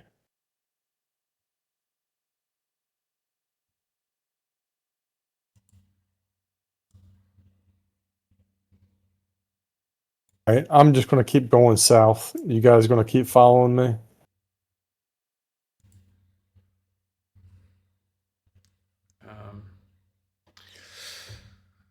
All right. Wait a minute. You mean the east? No. On the other side of the A, heading south. See where it says 2A? No. At the A, go. John, No, I and can't see. Are way back from where you are. You guys are quite spread out as a party. Just as a note. Then I'll Yeah, just wait here I'll just wait where I'm at till people come up behind me. I just see O'Clock and the Lynx. I don't know how you guys get so far ahead. I'm south of that. Okay, you went around the corner there. I got it. All right. And I will just wait there until people show up. I see 1, 2, 3, 4, 5 cubes. Are those ice cubes? I'll explain once we get people in position. Bring crowd up here.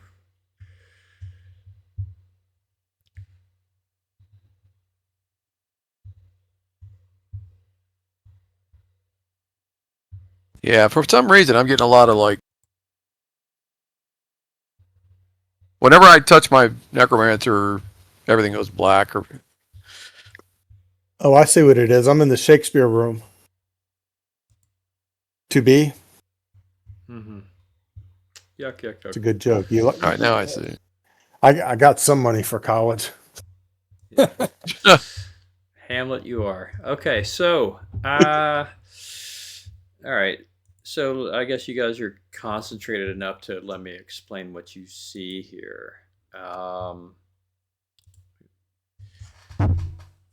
I like where it's putting it on the map now. This 30-foot high cave is carved out of solid ice and cast in a blue glow as light filters through the ceiling. The cavern holds a ghastly display, 8 blocks of ice standing on end, each containing a mutilated humanoid corpse.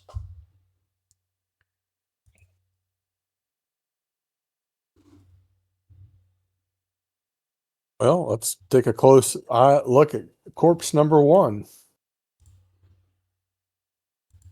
Okay, give me a sec. I would advise. Malverin says, hold on. There could be something in this cave. You at least from outer inspection, you see inside this frozen block. The first one you can see, the others you can't quite make out. You see a dwarf who's encased, and clearly he's got a he's frozen, but he's holding a what looks to be a very fine battle axe.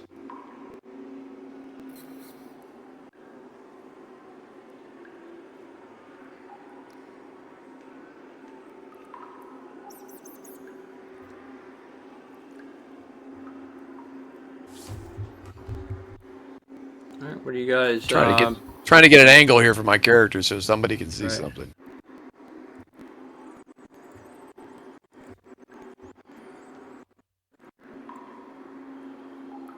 All right, so you're walking in. You're looking at this other one. This the next one you see. Lorax, you see an elf is encased in this block, and there is a long case at its feet.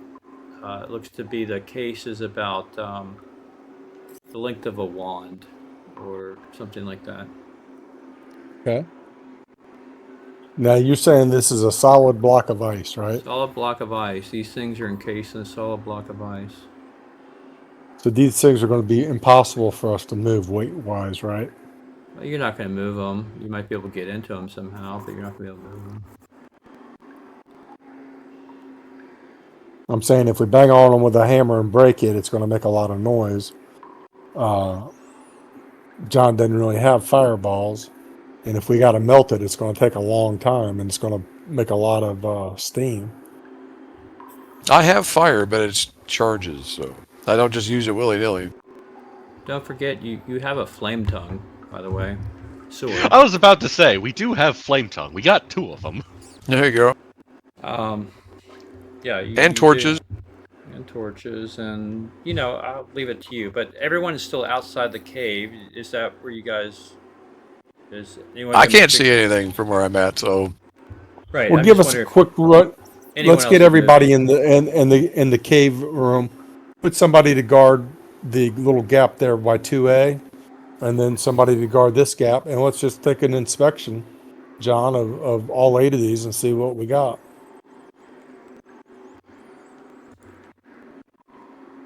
Yeah, get Milvarin down there. Hallis will stand guard. Do you want him at the entrance? Where do you want Hallis? Hallis is good at standing guard. Well, I just put it by the 2A number. there's 3 over different. there. Yeah, there's only 2, isn't there? Well, there's behind us. There's the east. There's the Right. south. Yeah, the way we came, and then there's over here by 2A. There's just 2 entrances. And Oaklock is still behind.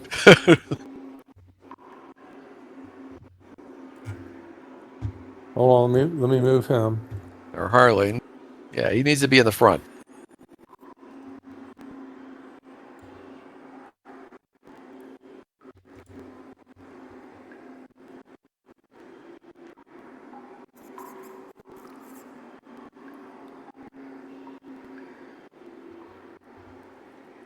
I'm trying to move him down, Andrew. It doesn't seem like the map Sorry. is coming Sorry. along. I'm doing something on the side here. Sorry.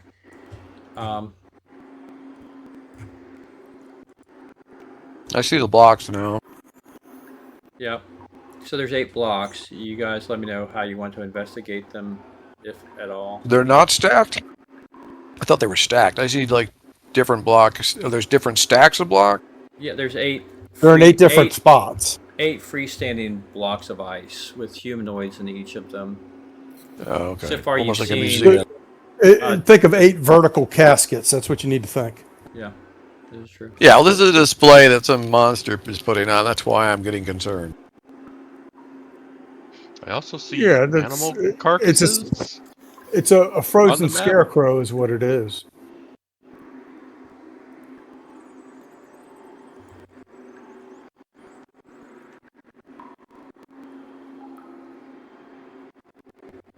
Are we going to try to get into the ice cubes or not?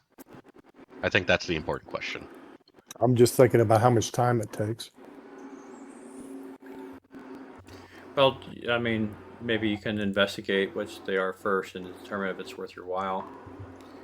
I mean, they're not going anywhere. Right. mean, So let me so- explain what they are. As you guys, why don't you move around Lorax and look at each one? And I'll tell you what it is. You go to one, and I'll tell you what it is. All right, hold on. I'm going to get back to Lorax here.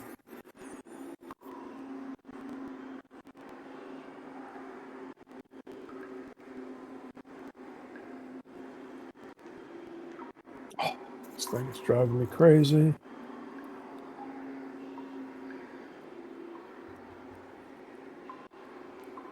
All right, the first one was a dwarf. The second one was an elf. What's the third one over here? You see a human, and he's wearing a jeweled belt that's obviously quite expensive. You see a human, and this one, he's got a tube in its hand. A tube? A tube, like a scroll tube, yeah. Okay.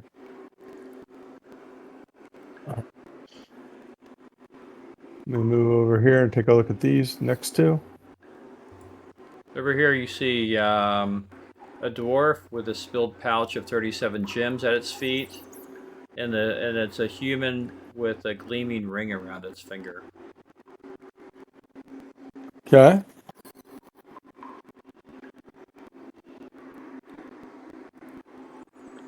Are the dwarven blocks of ice smaller than the other one? No, it's all about the same. They're all about the same size.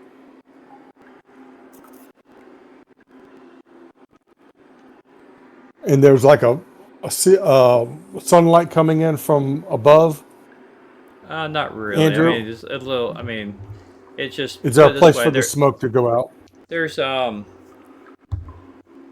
Yeah, I mean, the ceilings are sometimes it's completely like an overhead ceiling in the house.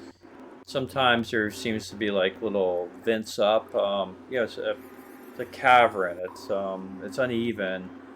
If you were to create a lot of smoke here, maybe there'd be a way out, but I don't know. Don't know until you try, I guess. It's hard to read. But there's not a lot of airflow in here, that's for sure.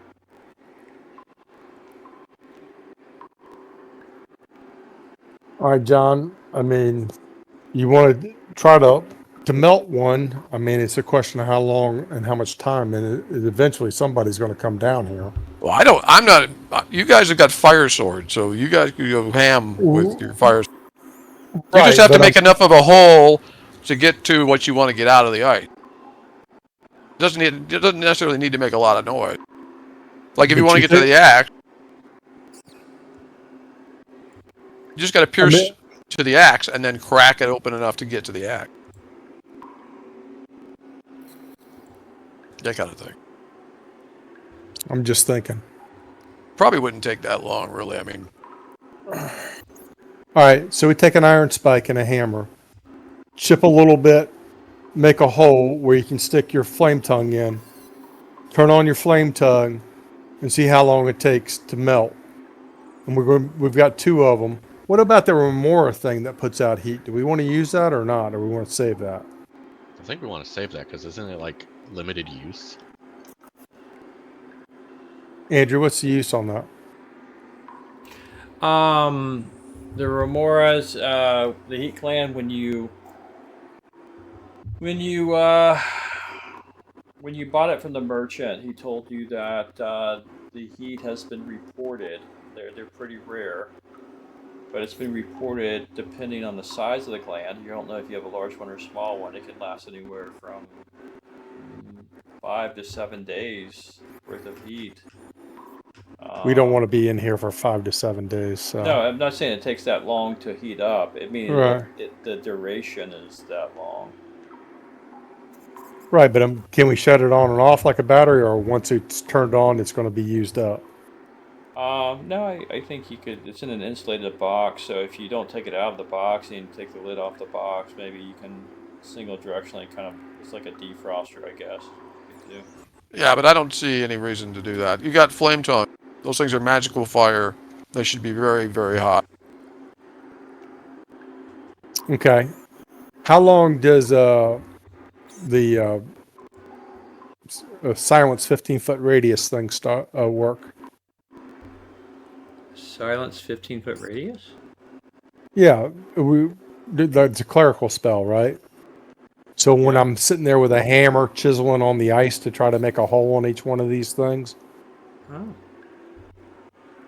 Very interesting. But why? But why are you chiseling on the ice at all? Yeah, how is because this you want to be able to put he's just going to pull out his flame tongue and activate it and just start seeing how fast the ice melts. You can't just shove it through the ice, the blade of the sword. He's not. He's just holding it near the ice right now to see how quickly it melts. determine if it's even worth the time and effort. All Yep. right. Well, which corpse do you want to try that on first? The one he's next to. Well, you can choose whatever one you want. I mean, do you want the axe And with he the chooses dwarf? this one. Yeah, he's right next to one on the map, so whatever Andrew Whatever. says is in there. What's in that one, Andrew? You're next to a dwarf with a battle axe at the ready. Yeah, that's what I thought it was. I just couldn't remember because I remember there was an axe, a tube, some gems, a belt, a ring. But yeah, he's just gonna activate his flame tongue bastard sword and just kind of hold it near the ice block, see like the progress it makes from melting. Well, I'll put mine on there too. So put up 2, so double whatever your thing was going to be, Andrew. I don't know how you're figuring it. Give me a sec. Don't forget those flame tongues pretty much guarantee that you guys aren't going to ever freeze to death as long as you own them. All right, as you guys, all right, there's multiple things I need to do here. So you guys pull out, Lorax, you're where? Are you trying to melt yours as well, the one you're next to? No, we're both going to try to do the dwarf, so we get a time Okay, limit for how long it takes to do each one. Well, let's Yeah, move move you me up back there. over here. Yeah.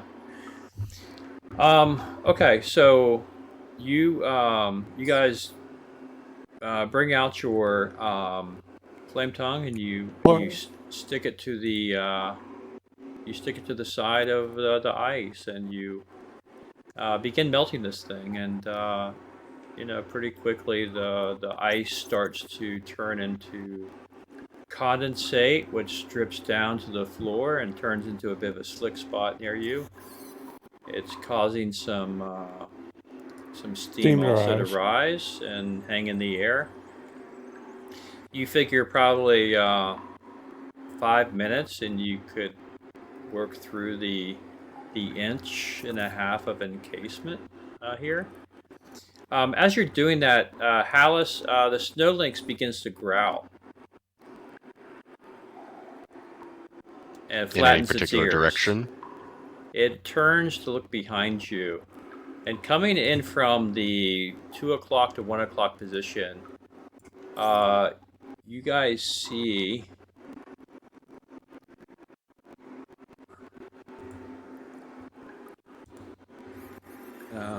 bring him in. You see 2 white-looking wolves here, growling. Great. And Winter wolf. And behind them appear to be 3 cubs of the same ilk. I need you guys to roll initiative. You've just entered into a winter wolf lair. And the noise of the flame tongue has alerted them. Necromancer was right again. I did also bring up that there were a bunch of animal carcasses, but we kind of just ignored that. Oops, sorry. Let me reset. Don't roll initiative yet. Okay, let's.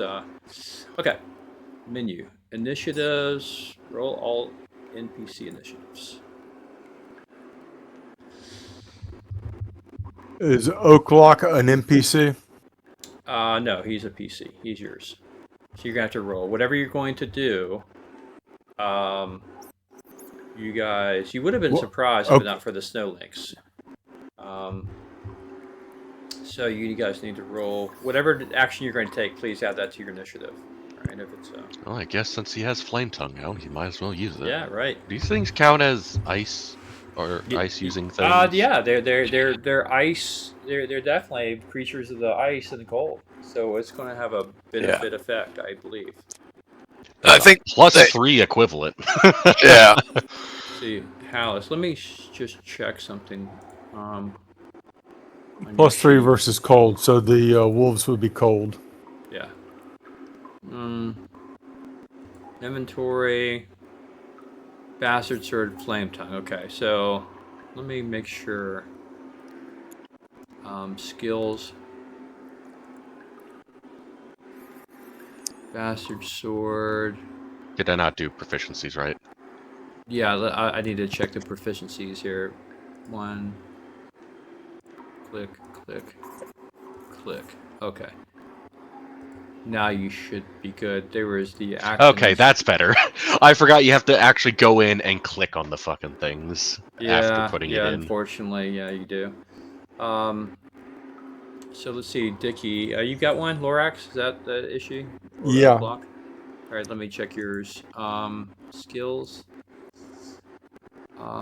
Yours is a longsword. Yes. Flame tongue. Okay. Click, click, click, click. Okay, that should be better in terms of your proficiencies to hit. Okay. Versus cold. Yep. Okay. So just roll in the cold creature when you are ready. So, all right, roll your if that's what you're using, go ahead and roll your initiatives, guys, if you haven't already.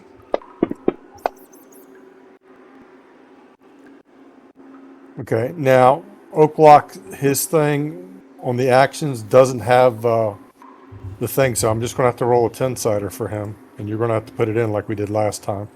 Hold on. On actions, he's got a spear. If you just roll the initiative. Oh on yeah, your spear. Hold on, let me see if I can find his spear. Where did this thing go? Okay, actions. Well, let me make sure he's proficient with it. Hold on. Nope, he's not. So okay, now that should be better. Okay, yep. So roll your initiative on the spear. Okay, but I'm saying I don't have a thing to roll initiative on it. I told you, remember last week it was different. Oh, that's right. You The don't back have page. You don't have that?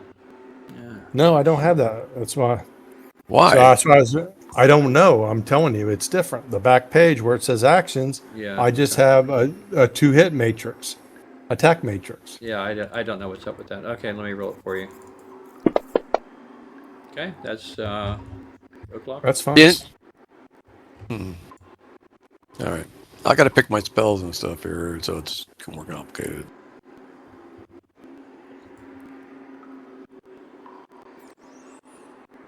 Why is this map so freaking big again? Hold on.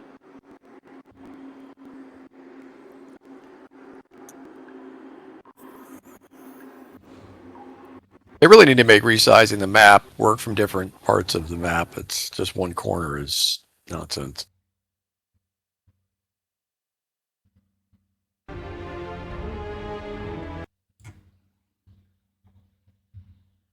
John, when we get these things out, you probably ought to reanimate some of these things to help carry the stuff. I'm just saying, right? I'm more worried about the frost giants that are going to come down here in a minute. Hold on.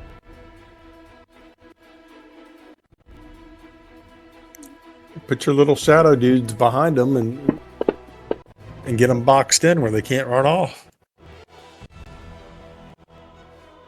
I mean, they're going to hear the noise from the fight bringing through these caverns. There's no way they're not going to hear it. These dogs, they're going to start howling.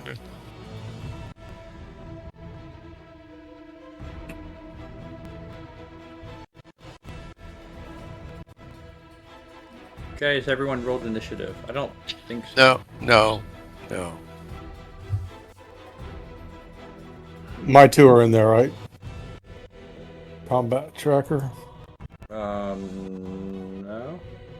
O'Clock has rolled initiative, Hallis has rolled initiative, and Crowlett. That's it. That I can see. Lorax didn't roll? Not that I need a minute, guys. Hold on. I got 2 casters, 3 casters. We're not talking to you. We're talking about With Lorax. Lorax rolling initiative. So Lorax, you just Did it rolled come in? initiative. Okay.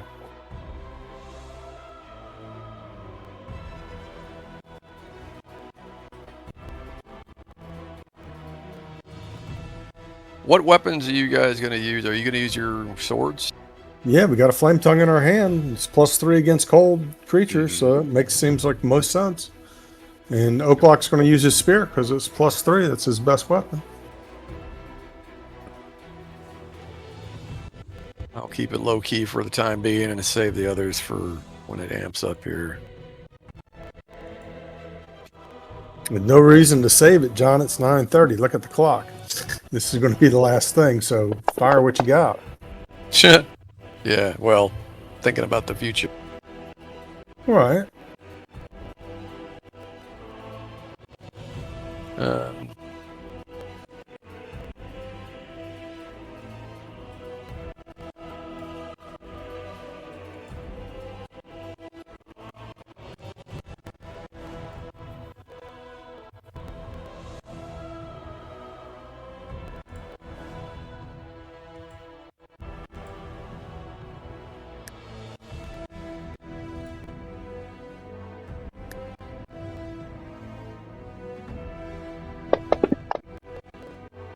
okay. So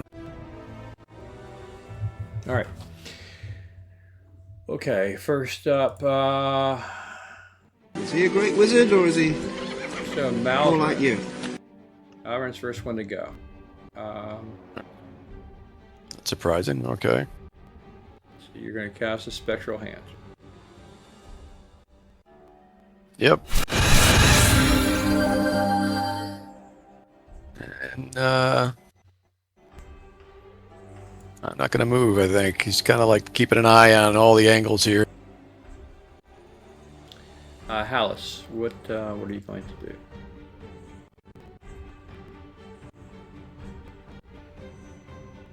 You're going to move, engage Hallis will the do wolf. as a Hallis does. And Oaklock should have been in the front. I've been saying it over and over and over. But he's in the back. No, he's not. So He's Yeah. very much in the back. So that's where he is.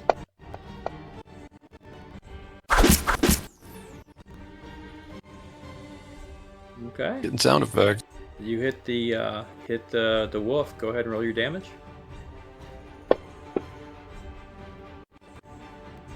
Okay. Nice. All right, Lorax. and I think that's it.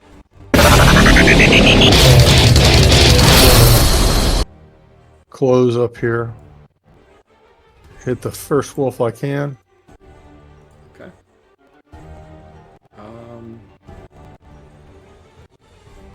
Long sword. Let me get it here. All right. I'm going to go ahead and roll. You didn't Did I have him hit? targeted. Well, you didn't have him targeted, so try again. Target. Okay, wait a sec. All right. Target. I'm going to do the Gaunt Wolf. That way, you hopefully, go. I can take him out. Okay. All right. Is he targeted? He was. You hit him. Okay. And is that large size creature? No. Okay, die 8. Okay.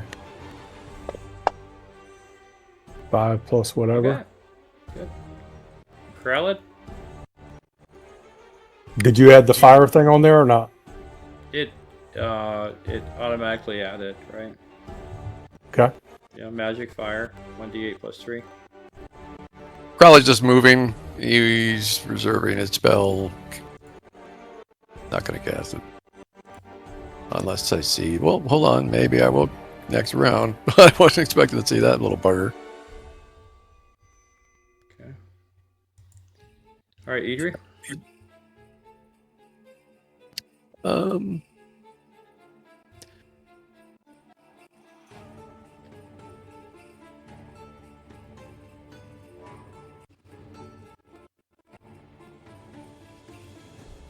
Hold on.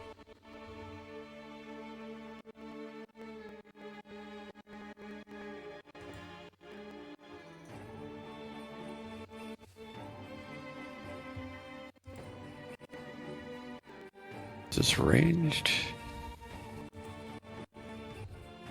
No.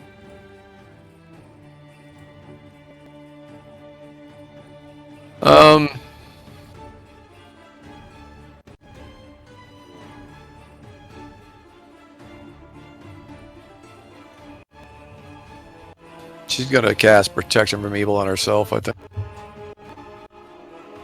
Okay.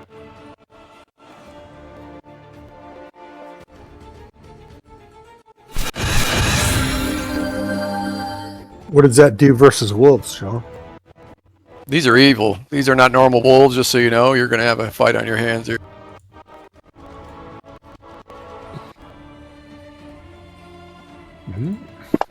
pretty sure they're what made the block to buy.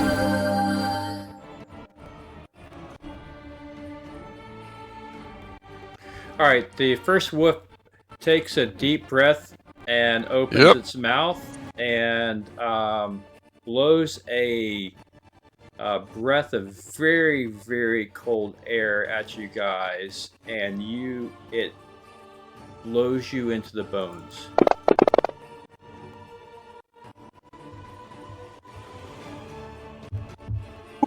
All right, Oaklock. All right, so I guess he's going to charge down here and try to get into combat as close as he can. So move me where I got to go, Andrew. All right. Well, there's one right in front of the cleric, by the way. You can see in the distance there is a smaller size wolf over to the Across the west. A pup. east. Yeah.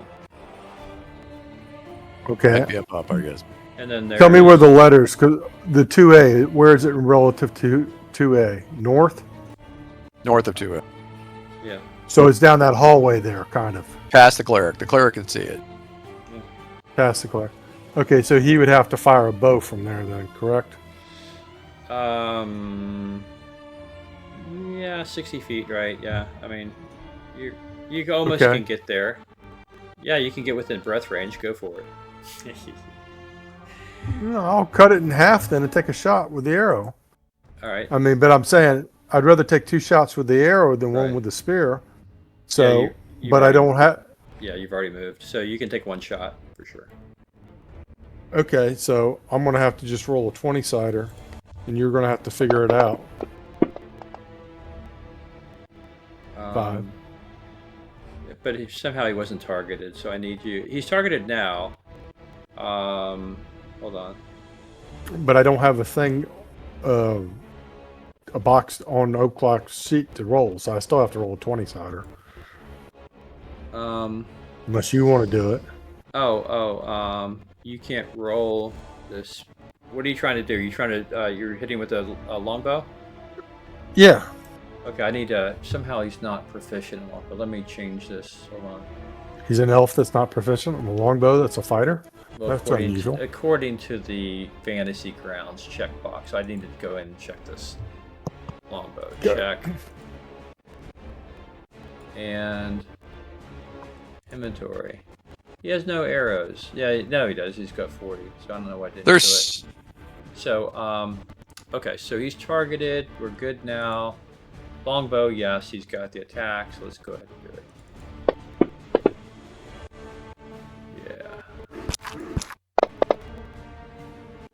Okay. All right, you hear a bit of a yelp there from the cub.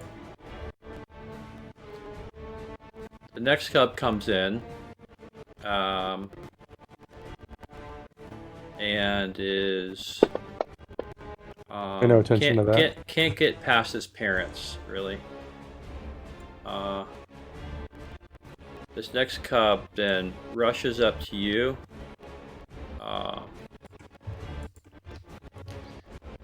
And takes a breath. You saved. You took 10 points of damage.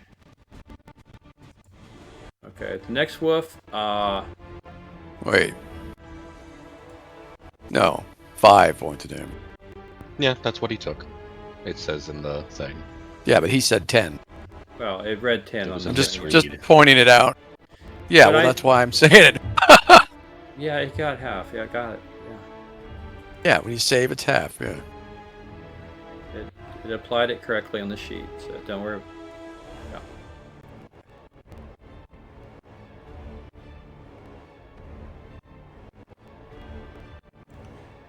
Let's see. 1, 2, 3, 4, 5, 6, 7. That's 35 feet. His move is.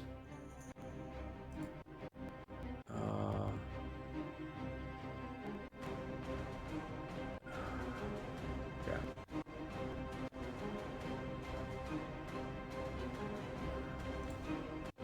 Sorry. 18. He's got plenty of space.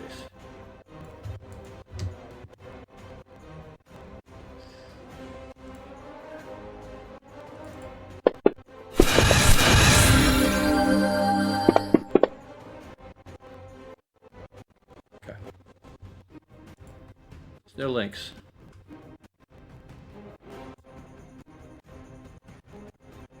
Oh, I would not do that. Yeah, Hallis needs to He's- train him. He's gonna die. Yeah, poor thing only has 14 HP. Yeah, yeah, no. Should just tell him to get out of there.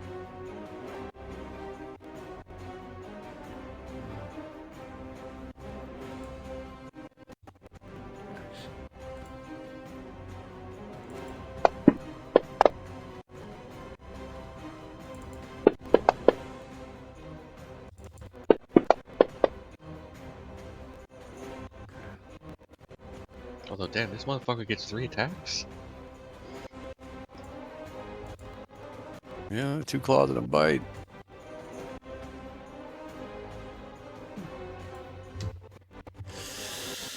Is he within 10 feet? I'm sorry, Snowlinks, you are. Yeah, but there's another wolf in front of that wolf. Who's immune to cold? Yeah. Yeah, but it's gonna block some of the breath, I would imagine. I think that's fair. Okay, so we'll adjudicate it. Let's just worry about the after effects after the effects. All right, so Gaunt Wolf, last guy, cast. Oh, a 20.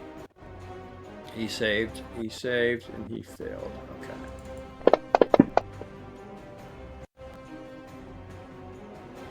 Okay. I will knock down the links half again because there was a blockage, a physical blockage. So links, where's the links? He's here. We'll just give him 4 points and not 3. Oops. It was 4, not 7. Okay. All right, guys. The end of the first round. Let's roll again. Let's make a deal with the Winter Wolf here. Everyone roll initiative. All right. And let's see. That's a 20, 12, 10-sider. That one is for Oakleaf, a 5.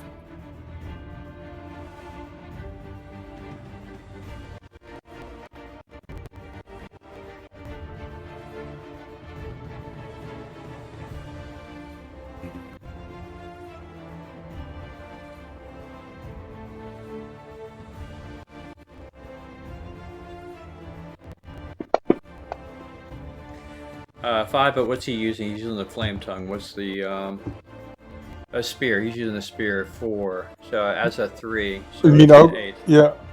O'clock. Okay. Got an 8 initiative.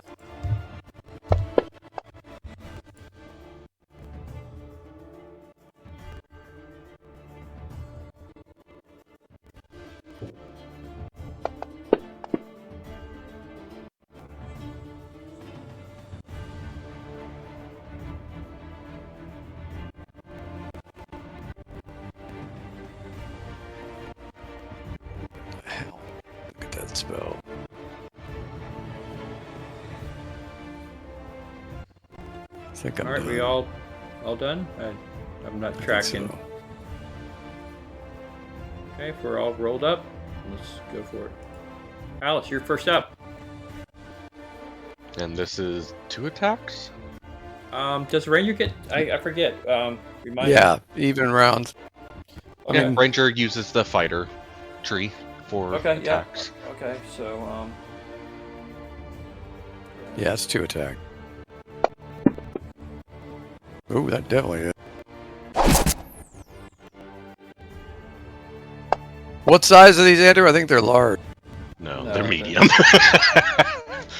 These I think Lucky already tried that. winter wolves? Really? I thought they were large. Okay.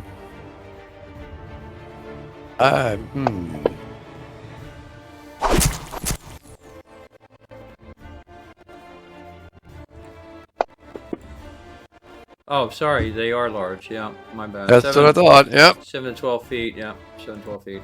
So, You can pay your necromancer later, guys. yeah, large. Okay. They're quite large. Yeah. All right. So, what do we do here? 9, 1d8. What does a bastard sword do against large? 1 to 12. 1d12. All right. Well, we'll bump it up to on average. So you did 11. It already added it to the one. Let's see. You've targeted Modest wolf. the modest wolf. Okay, so we'll give it 31. Fine. Okay. The Gaunt Wolf, take off 2 more then for me. Okay. Oh, wolf. All right. Fair enough. We're all squared up. All right. All right. So, House, did you roll both attacks already? I did. Okay. All right. Snow Lynx is going to. Retreat. No, he's not retreating. Yeah. Sorry.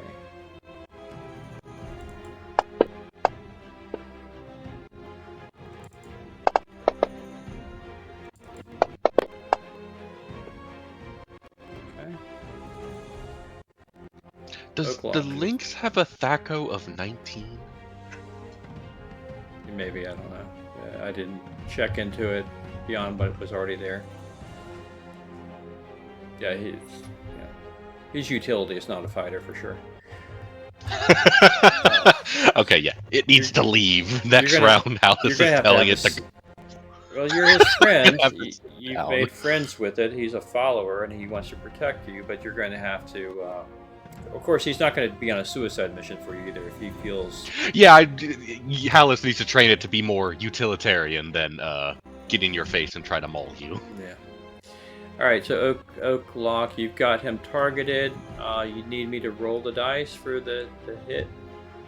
Yeah, go ahead and roll it, because your thing will do it.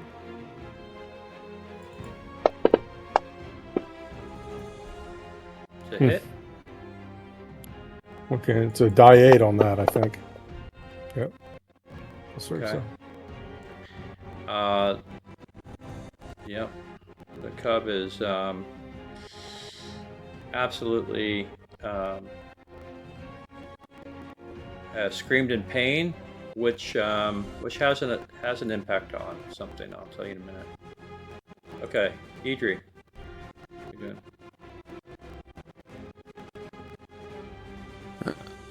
Stop targeting things for one thing. She's going to charge up to help Ogiers. Okay. I don't know. Can she attack? Yeah, 30. Can she do the 30 charge? feet. She can move All 30 right. feet. She's using a rapier. +2 rapier. So, what is that? +2 on a charge?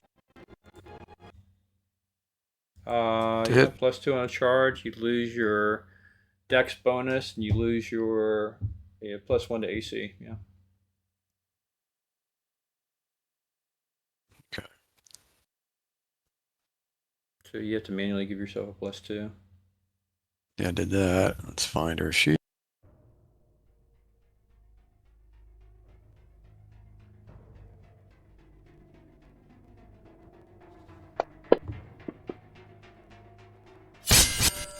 Hits. It's 1d8 plus.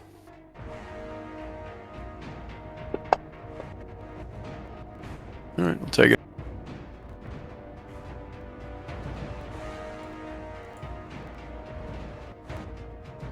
Gaunt, resolute wolf.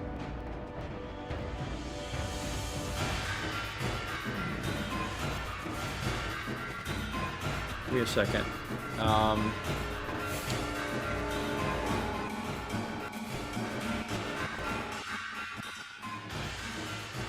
Okay.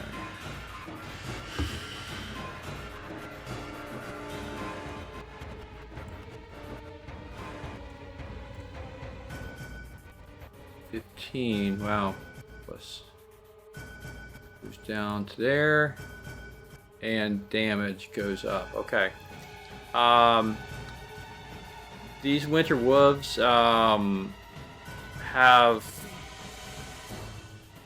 they were snarling before and biting and breathing once they heard their cub yell in pain twice, now they're just drooling and they're losing their stuff.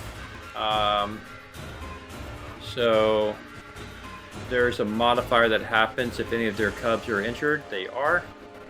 So I'm adding that modifier now.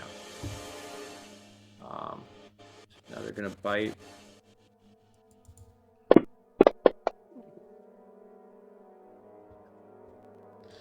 Okay, Miss Lorax a lucky. Who's got his cloaca? By the way. Yeah, we got to talk about that though.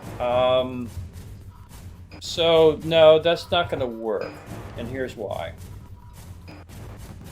You have you bought and equipped yourself with a white dragon cloak to protect against the elements. You're not wearing 2 cloaks, right? Why it's wouldn't that cold, you'd think so. And it's magic and saves his life. I don't even know if... Well, then I'm going to deduct serious movement and initiative things if you're wearing 2 cloaks. It's just so stupidly impractical to be wearing... And the White Dragon one, and all your winter cloaks, by the way, guys, are not a spring jacket. This is heavy stuff. Yeti furs, bear skins, this... Right? Okay. You guys understand that to keep warm... Andrew, you call it whichever way you want, son. It doesn't bother me. Yeah, so no. If he hit, he hit. 2 cloaks, right? Yeah. You've taken off your cloak of displacement in order to have a white dragon cloak on. So that's my call. So yeah, it's... but I'm not sure 14 even hits, right? So let's take a look. No, it does. This Thaco, his Thaco went down. Thaco was a 9. Maybe it did it. Well, it was a 15. But what's your armor class, Dickie? I don't even know. Hold on. My armor class is 3. Okay, well, it hit. It showed up here. It hit. You just displaced it. Okay, so normally its damage would be 2d4, but Gygax has this significantly increased because the young are harmed. So it's that's what it is. What the hell? Holy moly! 16 maximum. He's down. Damage. No, he's got more hit points than that. No, right? no, he's down. He's unconscious. Okay.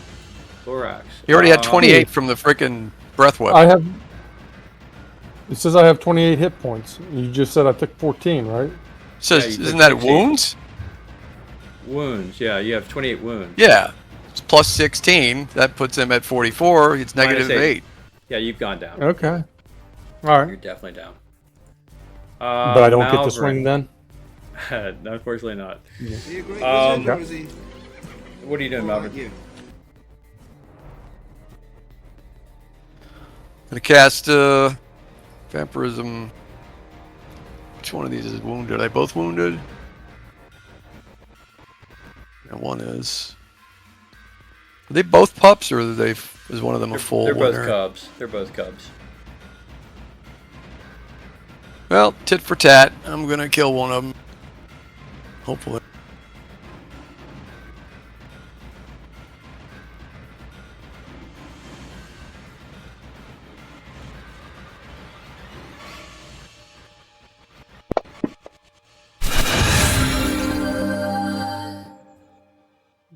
Target.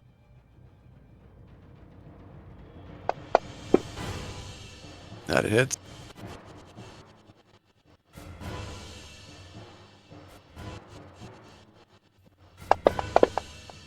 He's dead.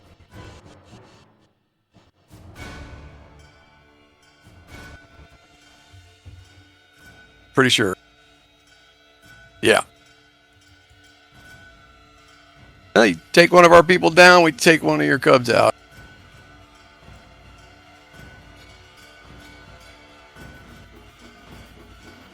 How do they react now?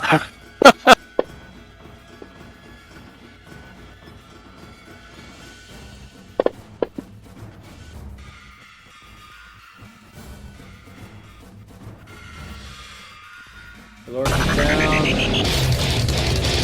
Up.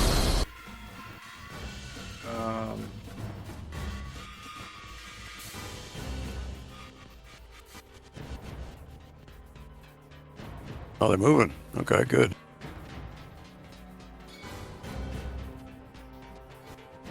Try the distance. Let's see. Well, he That's- had movement of 16, so that you can get there.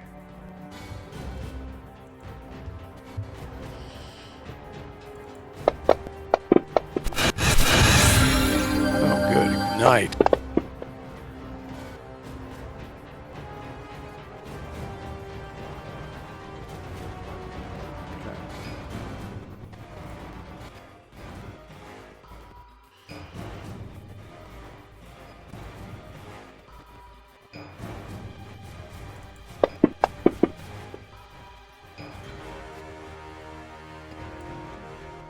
Kralid. Somebody can, as a free action, and seeing this is taking like a round, as Lorax has gone down, well, actually everyone has gone. Kralid, you probably don't know he's gone down, because Lorax was the last player character to have gone. Yeah, I have no idea. I can't see him from there, so. Okay, so just do what you're going to do, Kralid. This is a spell called Blessed Warmth. Basically, he steps a step forward because he has to be within 3 feet. He's going to cast this, and automatically it affects himself, but then he can put it on the 2 people in front of him. So that's what I'm going to do.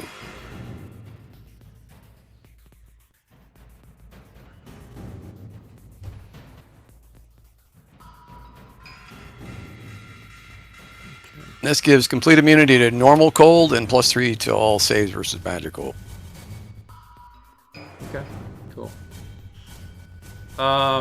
Okay, so that's the end of the turn. So as we go into this next turn, Hallis, you're the only person in position to help. Although Malvern probably could get there. Maybe Kralid as well, depends. And so just take that in consideration as your rolling initiative of your action.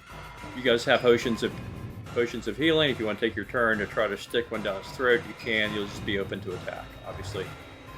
Twice. What's the initiative roll for that? I would give it like a 3. Well, you gotta get down. You gotta get out of your pack.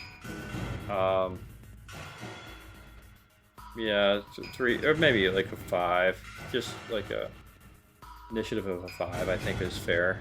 Roll your initiative. We'll just roll a die 20 and we'll add a 5 to it, or die 10 rather, and we'll add a 5 to it. Got to reset the round or move the round. I will rather. right now. Yeah.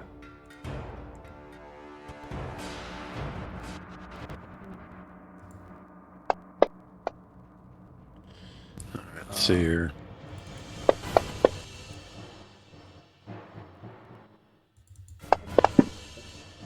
And you got to roll Oak Lock, Andy. I will.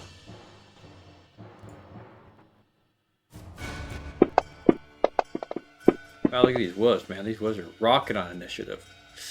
Oak Lock. What's Oak Lock doing? He's spearing it. Yeah, that's what he's got. Okay. +3.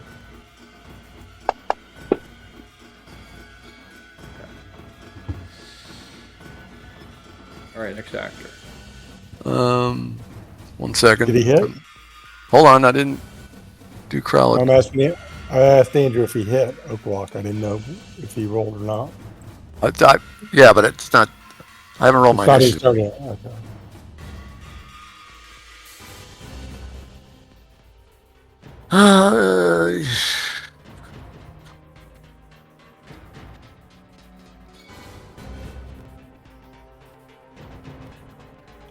He's just gonna. I guess he probably hears. He heard a yell, I'd imagine.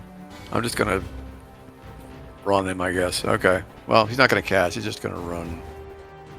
I'll just in case. I'll roll with. Hold on.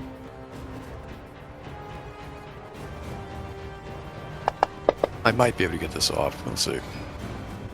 All right. Done.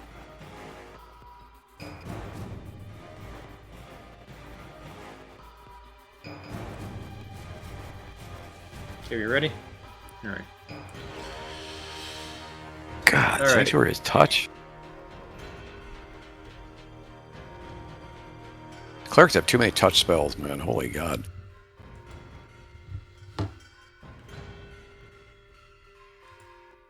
Yeah, it's all good.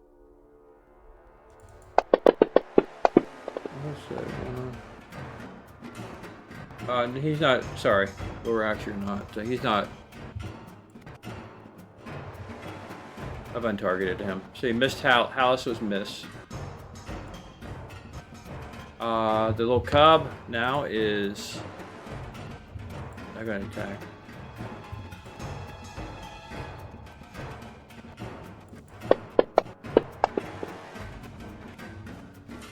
Hit? Yep. A 2? What? It rolled a 2 and hit? That's what I'm saying, yeah. How? I don't know. That's not possible. I don't know. I'm ignoring it. It rolled a 2. There's no way it hits.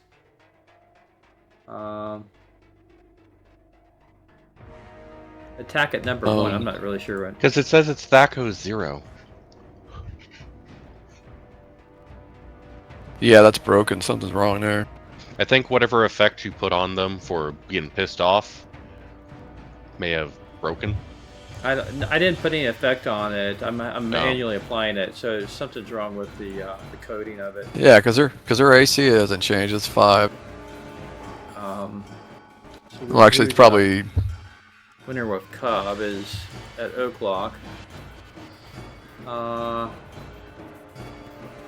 Let's see what he does.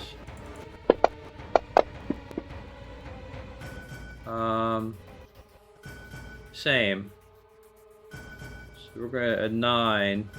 No, his Thaco. Let's read what it should be. It should be a 15. The adults are 15 until their cubs were injured. Then it was a 9. Yeah, the Thaco's 0. That's wrong. It's got to be a 15. It was just never. These winter cubs were not somehow changing them now. And what is what's Oaklock's AC? It's a 3, I think, or a 2, right? They don't. There's no way they got him. They missed. If he's equipped a shield, he's AC of 2. Yeah, his AC is a Yeah, 2. you've got a medium shield. So he's got. They got AC roll with 13. chain and shield is 4, and Dex probably puts it down to 2. Okay, a 13 or better is what they would need for him. They miss. The Modest Wolf is still attacking Hallis with, and he's the parent, so he's going to get this modifier. He's going to attack. And he misses. So, Malvern, it's your turn. Is he a great wizard or is he more like you? So, remind me, Vampiric Touch. Once it hits, doesn't it go away? Does it hit multiple times? Yeah, but your genius necromancer has 2 of them. Oh, okay. You cast it. I memorized 2 of them. You can cast and attack at the same round, I guess. Well, that's how it works. Okay. I have to roll the hit. Unfortunately, I wish it just was a freaking cast. Now, So- you can continue until you hit. You continue to use it, right? Or is it like? yeah, I can continue to. Yeah, I can continue to cast until I hit. So I missed. Unfortunately. All right, Lorax is down. -9. E3, you're up. It says dead for some reason. Well, he is at -8 last round. He was right. He's So he should be at -9 now. for some reason it's at 10. I don't know why. It says status -10. I'll make it -9.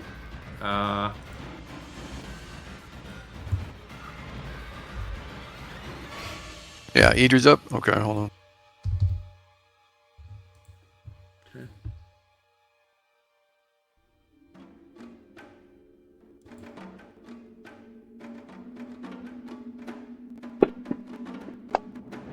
Oh, missed.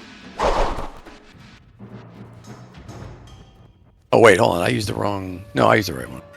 I think. Yeah, Rapier. Just a miserable roll.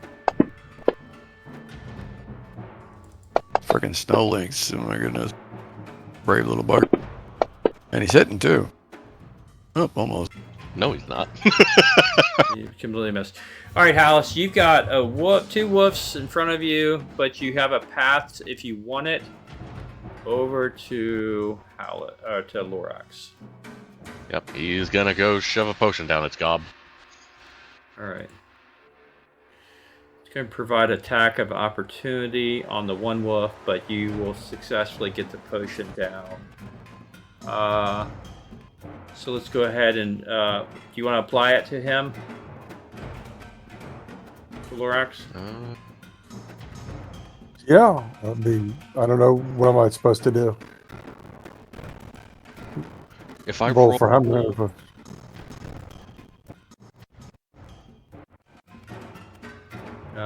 If you want, I can do it, House. I was Yeah, just go trying to do that. remember where it is in the Okay, great. menu. All right, nice roll. So he gets a potion thank of you. extra healing down his gob. $175 well spent, right? I would say. Spent. Yeah, well spent gold. It's a good roll, too, actually. Not a terrible roll. Yeah, not bad. But the wolf did have an attack of opportunity since you disengaged without, which is fine. Small price to pay for saving your comrade. So let's go ahead and go back to him. That was the Gaunt Wolf. He is going to +5 and bite. And he misses. Okay. Kralid, you are up. All right, he's running around the corner here as fast as he can. Okay, you dash. You can get over there if you want. All right. I One, probably two, can't do three, much else, 4, but I 5. can make him. Can't cast a spell, but you I'll could. put him right in front of the wolves there to make himself a target. Okay. He's yelling to get their attention, I guess. Okay. All right. And Oaklock. Oaklock. Okay. You want me to just roll a 20-sider? Yeah, I don't want to take that. Or away do from you want to roll? Go ahead. 11, and let's see. Winter Wolf. His AC is what? Stats. AC's 5. Your Thaco is. That's a +3 spear. +3, right? Right. So we'll Mm-hmm. we'll do the quick math. Your Thaco is 14 +3. Thaco is 11. But he is not 11. He's armor +5. So you need a 6 or better to hit this guy. You did. You hit him. So let's go ahead and roll your damage. 1d8 plus 7. 4. It's 11. 11. Let me apply it to Winter Wolf here. Cub. 11 wounds. Got it. Done. All right, worked out. All right, guys, round 4. Let's do it.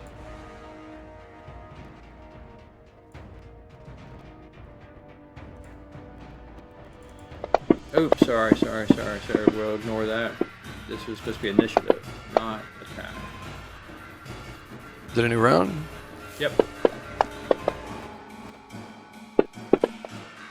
I assume I get to roll initiative. I don't know if I get to attack or not. Probably not. Then Yeah, I'll drink round another. it. I'll drink another potion of healing. If I get an action. Let's hope I get a good initiative on. Well, Kralid is getting some really terrible. Why in the hell did he get a third? Jeez. I'm rolling for Oak ahead for his initiative is a 6. Okay. You said it was +3 with the spear, so that's a 9, I guess. Yeah. Okay. Oakleaf is a 9. Mm-hmm. Gotcha. Okay.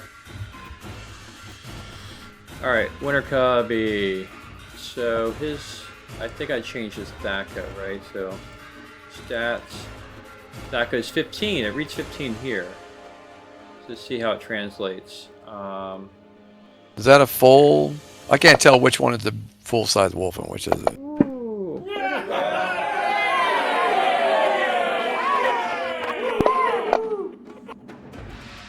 Whopping 6 damage. Oak lock. Okay. Gaunty. Target's Hallis. How do these wolves keep getting such high initiative? Yeah, I don't know. That's what I'm. They don't have any modifiers, and we have all modifiers. I mean, that's a massive disadvantage.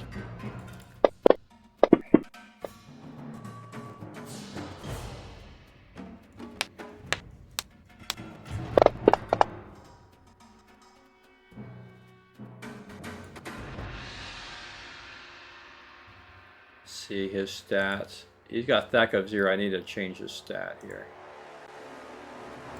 15. Got it. Better. Okay, that's better. Attack. Petrie. 20. Good night.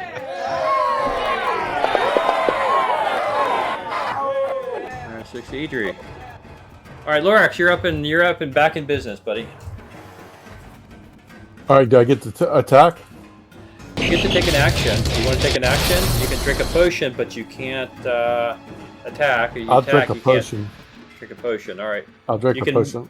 You can drink a potion. You can still have your movement. So you. I'm moving out of the way, backing up. Well, that's going to give him attack of opportunity if he moves. Not if he disengages, like his back to him. He can go a third of his distance. Yeah, but where's he going to go? He's got two bodies. He's got us in behind him. There's a block of ice. No, I take it back. I take it back. That's an action. To disengage is an action. To take a potion out of your bag is an action. So you can take a potion out of your bag, drink it, but you can't move. So. Okay. But the wolf has already got target on Hallis, and there's another. He's got plenty of targets in front of him. He may not attack you. We'll see. I don't know how to. I can do it. Okay, 3d8. So, okay. I'll just do it. Good roll. Let's see. Where the potion's probably in your pack. Yeah, I was just trying to. I was trying to just get the inventory number right. That's all. All right, inventory. We want to go to actions. We want to go powers. Is where we apply this. Right. We'll go ahead and click that. We're going to do heal, and we're going to drop it onto you. Okay. 13 back. All right, that's what that was. So that is done. I need to click that off. You drank that. So that is done. All right, cool. Next. Hallis. It's an even round, so you get to attack twice, Hallis. Yeah. Nice. I would hope that hit. And these are large creatures, you said, right? Large, yes. Yep. Boom. Nice. Very nice. Next attack.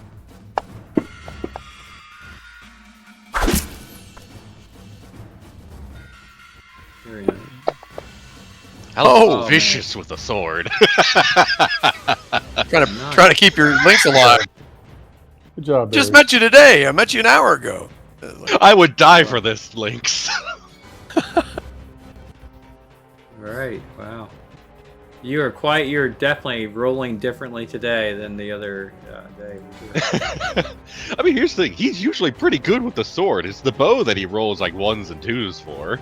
So what happened? Is it not dead? It's bleeding from every orifice in his body, but it's still It must have like standing. 1 hit point. Okay. I was going to say, dang. I got Oak Leaf, Oak Lock. 6 or better, and you hit. 16. You definitely hit. Go ahead and roll your damage. Okay.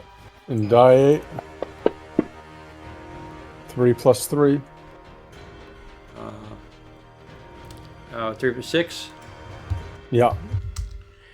He falls over. Okay. Oh, Good. nice. You have killed a wolf. All right, Idri, there's one wolf left. Why didn't that wolf? The one right in front of her, right? Oh wait, I killed the wrong one. I think. I think you did. Shucks. Can you just move let's the see. icons around? One was Winter Wolf and one was Winter Wolf Cub. Right. Well, Oh, this one, yeah. this one did not die. Sorry, O'Clock, you did not kill this one. Well, the Winter Wolf Huh? is the one that's right in front of him. Yeah, I know. I mean, He Yeah. just hit this one for 6 points. It's still standing. The okay, one I so I'll take killed, that. the one I killed had 6 hit points left, and I killed him. And she rolls terrible again.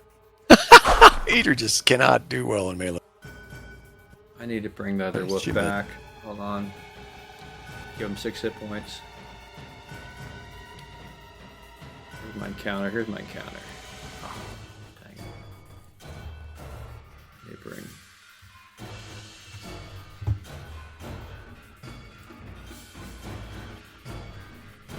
Oh, come on now. Alright.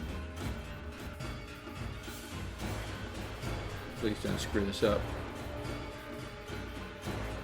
Fantasy Grounds did not like what I just did. Of course. Okay, it worked good. I will get rid of these. Oh.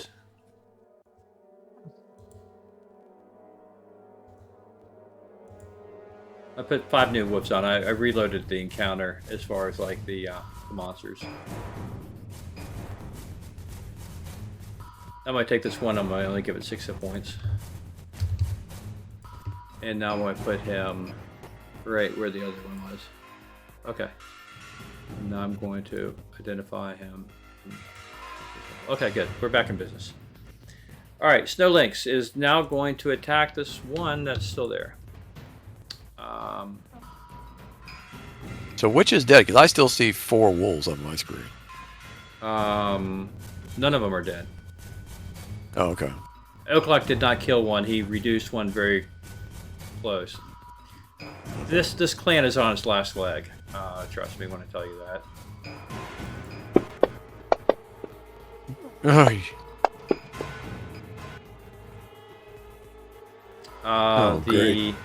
The Snow Lynx hit his head or something on a block or something happened. I don't know. A lynx fumbled. Lynx fumbled. Slipped on the ice. You'll never see that again in your life. Malvern, More like you. you're up. You got another vampiric touch. Right. So which one of these is? Are they both the one- full-size wolves? They're both cubs to the north, and the one across from Idri looks to be in better health than the one in front of Oaklock.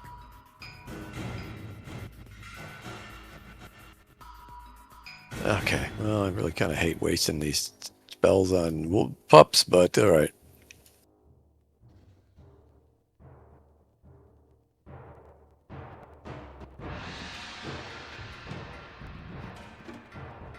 See if I even hit. Sorry, juggling.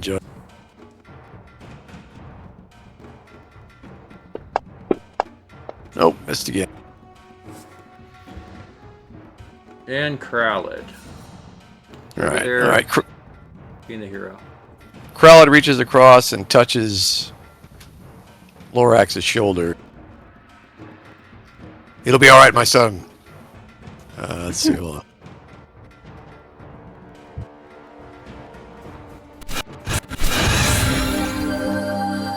Sanctuary. Okay, so basically you can't be harmed. They'll all ignore him until he attacks. But you could get out of there, Dick, if you want. Yeah, I think I might want to just drop back where I can shoot a bow. Yeah, you can go ahead and just move wherever you want. They will not attack you. Yeah, I'll move right there. Next round, I'll shoot a bow if I have to.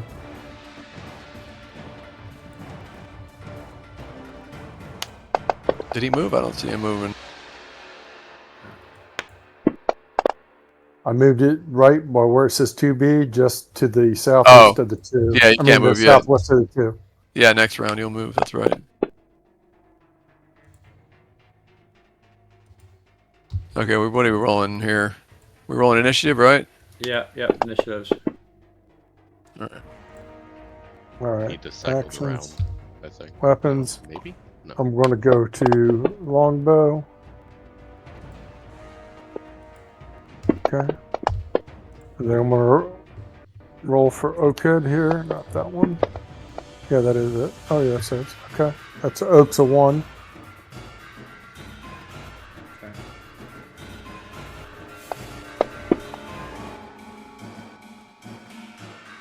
Okay. right, I'm okay. going to roll my Oh, 25. I'm at the bottom of the round again. All 3 characters. What is going on? 5 plus 3 is an 8. Is that a hit?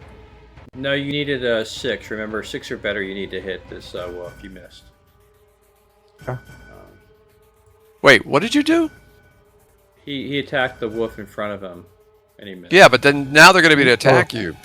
Okay. No, Oak is not. Oh, okay. I got you. I got you. Yeah. Yeah, I'm getting confused here. All right. Snowlinks.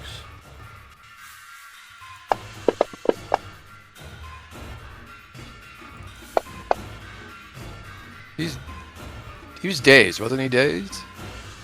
Yeah, last turn. He didn't attack any at all last turn. Beyond, he has 3 attacks. He stopped his attack. Oh, I got you. And frankly, I forgot. So. Okay. Man, we are getting some bad rolls. Winter Wolf. Who's he attacking? He's not attacking anyone yet because I just brought him back on. He was attacking Hallis, but Hallis is in the way, so he's going to attack this other cat. He doesn't like this cat, so he's going to attack the cat. Boy. And he's got +5. This is not going to be good for the cat. Attack. See, that's a hit, and he's got a.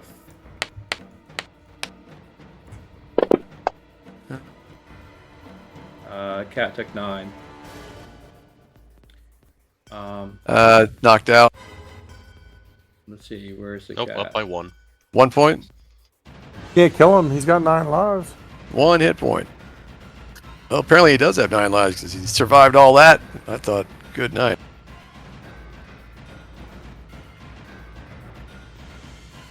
Yeah, he had 4 plus 9, 13. He has 1 hit point.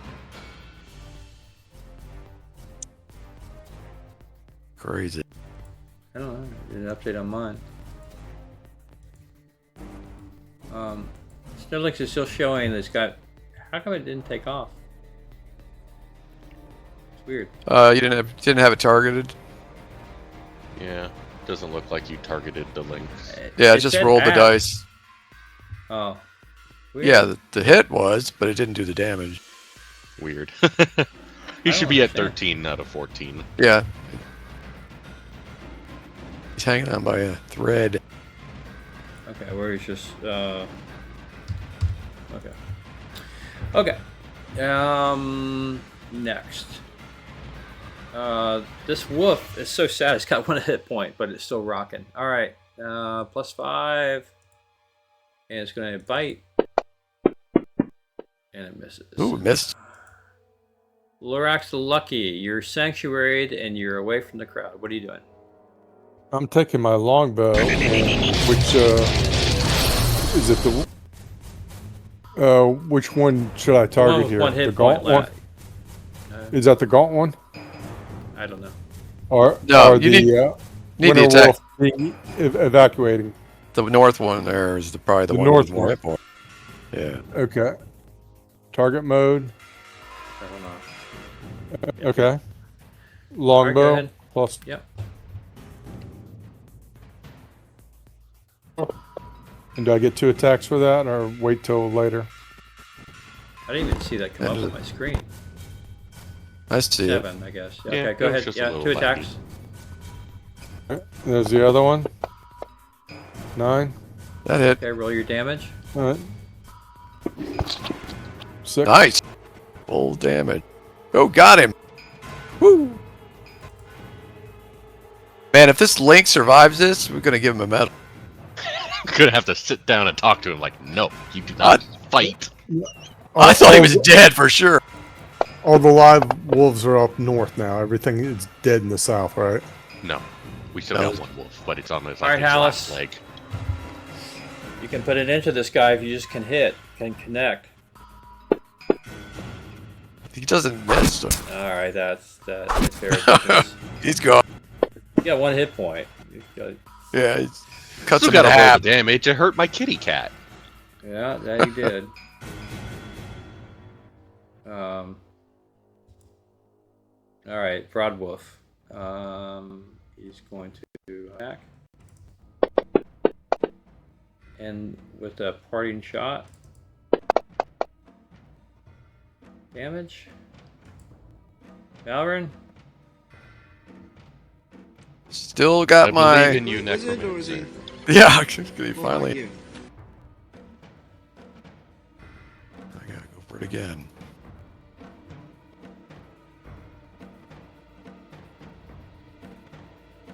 Damn map moves on.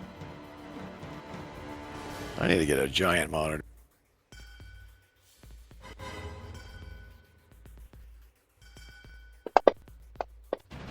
Bang! Come on.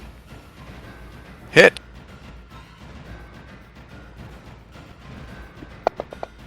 Oh I yeah. think that. Like that All right, spell. E3, in front of you, the vampiric spectral hand grabs the wolf and he completely bleeds out inside this vamp, and it absorbs the blood in a weird way, which you know is transferred back to the wizard in a very creepy way. So now you can target this wolf, this last wolf. Oh yeah, did we So- give? I think we forgot to give the points to Malverin. Does it not happen automatically? No. What was the damage on that first attack? Anybody remember? It was pretty substantial You can too. You can go up in the combat tracker and look. Let's just finish this up and we'll go back and look. All right. Who's up? Idri. Idri will just try to get rid of this one. She keeps missing, but we'll see.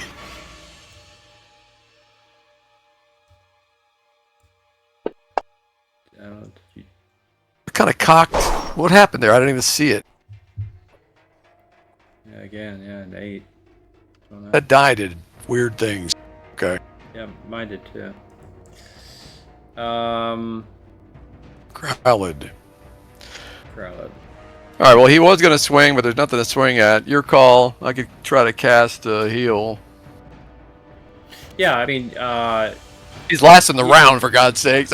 yeah, I'm completely fine with that. If you want to change been your waiting. tactic, you can choose to do that. Again, there's like a whole minute for your round, right? So, I mean, it all happens simultaneously. You're just kind of half and laugh. Yeah! One for the one. That's awesome. My lord. The cat appreciates it. He feels slightly better. Effort. All right, last round for sure. 6 against 1. Winter Wolf. I'm manually rolling the initiative here. And adding 3. 8. All right. Oak locks through a 6.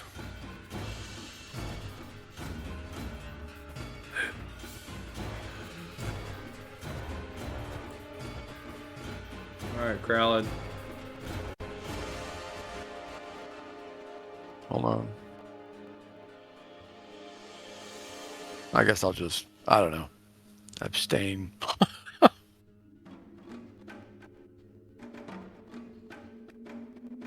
Let's see.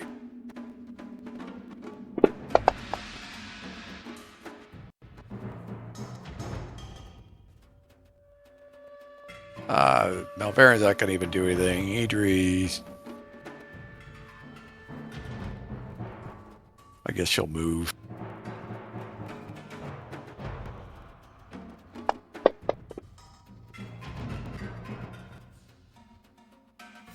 just. All right, I'm done.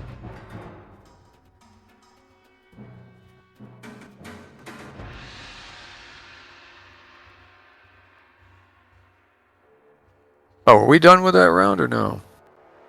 It's a new round. Yeah. Okay. So, where are we? We started a new round, right? Yeah. Link's got the first, I guess, initiative.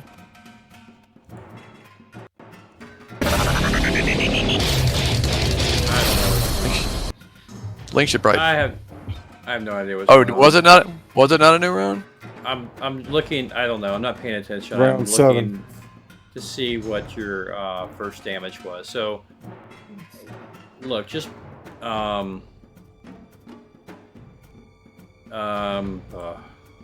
this guy had Declare an it 8 dead and let's keep initiative. moving. I think it was like 18 on the first one, 20 on the second for damage. So, Is yeah, he a that's great fine. wizard or is he So more like you? 38 total. Vampiric touch. Temporary. Here it is. You did 15 damage. Okay, so it's No, the 35. 15 was a hit. No, it's 23. You did 23 damage. Oh, good lord. So 43. Yeah. He's up 43. Yeah. Tanky boy. It's kind of the point of it. Temporary 43. All right, I just added it. Yes. Thank you very much. All right, it's good for what, an hour, I think.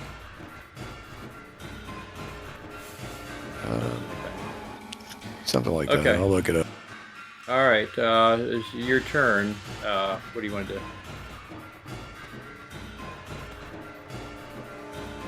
He's just gonna go around the corner here. I think they got that under control.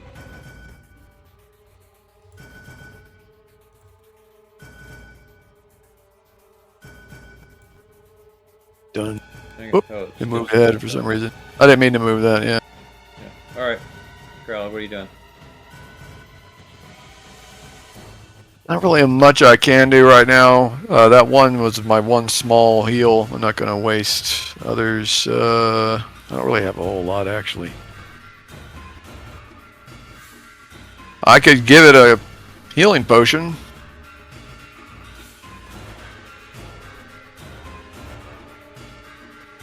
Let's do that. I mean, I would appreciate it because I Yeah, like loss. Let's do that. You may See, have I think to, I got one. Alice, you may have I to think I got kind one. of coax it down. You know, still an animal after all. Yeah. Well, I talked to it, so it knows me. So just here to help. Yeah, I've Yeah, got 2 right. potions of healing. You're like a dog, right? Like your dog loves you, but Yeah. it's gonna run away if you try to stick something down its throat. Well, I pet it on the head first and get its attention. You got to distract cat, so. I mean, I know actually how to administer the cat, but I don't think you'd like it very much. Let's see, how does this work? I think I could do this.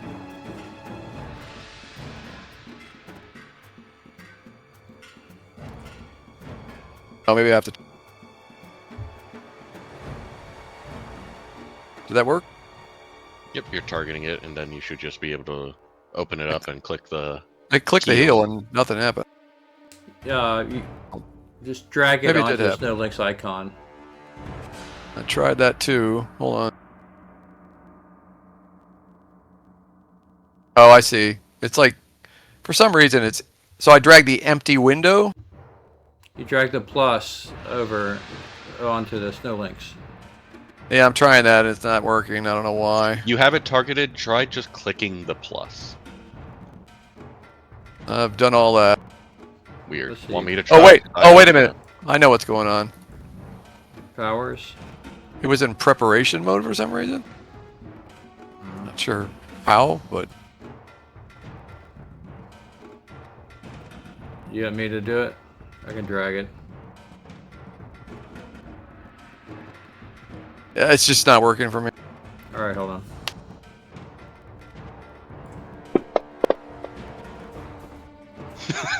He's eating up You- so many resources. You've got to be kidding me with these rolls. What are the I'm going to ask ChatGPT what the odds of that are. That's got to be 1 in 8, right? So, all right. So that's that. He is he's staying close to Palace, Winter Cub.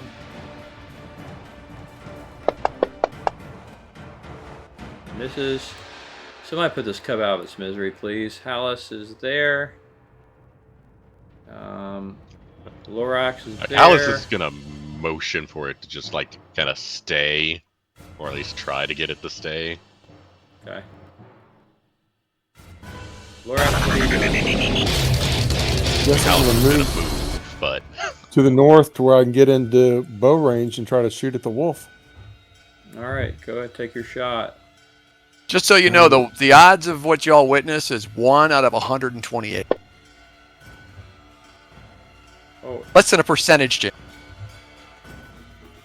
a 1 in missed, 4 I and a 1 in think. 4. Well, I guess both together. I'm gonna show my second bow No. shot. Not just that, it was a I 1 missed out that of too. die. Yeah. I rolled a 1 on a die 8 before that, and 2 ones on okay. die 4s after that. That's Yeah. less. That's 0.78125% chance that would happen. All right. Lorax missed with the bow twice. Huh. I rolled a 2 and a 3. I know. This cub's destined. Idri, please hit. I'm so tired. Yeah, what is it? Like the freaking Cup of Luck? Maybe it should run away or something.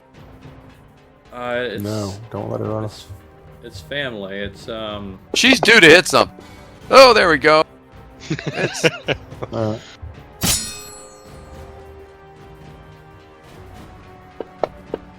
yeah, it's hallelujah. nasty little bugger. That they were. All right.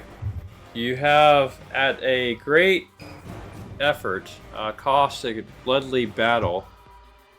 You guys have dispatched the Winter Wolf clan that was here. All right, and here's where we will stop for the evening. So I'll leave it just as it is. And we will return to these tall thingies. These right. humanoids. well, thank you for running. Thank you, guys. guys. So See y'all next week. Next week, Saturday is okay for you guys because they can't do Sunday. Yeah, that's fine. One more Should make be it as far work. as I know. What time on Saturday? Just same time, 6 p.m. Really? Okay. All right. See you then. I guess, yeah, unless you guys have a different one, but okay. Otherwise, 6 p.m. unless they're different. So, what do you think, Andrew? I mean, from what I'm seeing, everything flowed a lot better for your hardware. Yeah, I didn't have The any maps were issues at coming all. up. Did everybody notice the maps were coming up faster when he drew on the maps? It happened faster. The sound didn't get weird. His voice didn't start to crinkle. He didn't cut out as much as he did before. Yeah, there you go. Yeah. All right, All yeah, right. good stuff. All right, guys. All right, Aries. Have a good See ya. week. See you Bye. later. You all Bye. have a good one. See you later. Protect that link.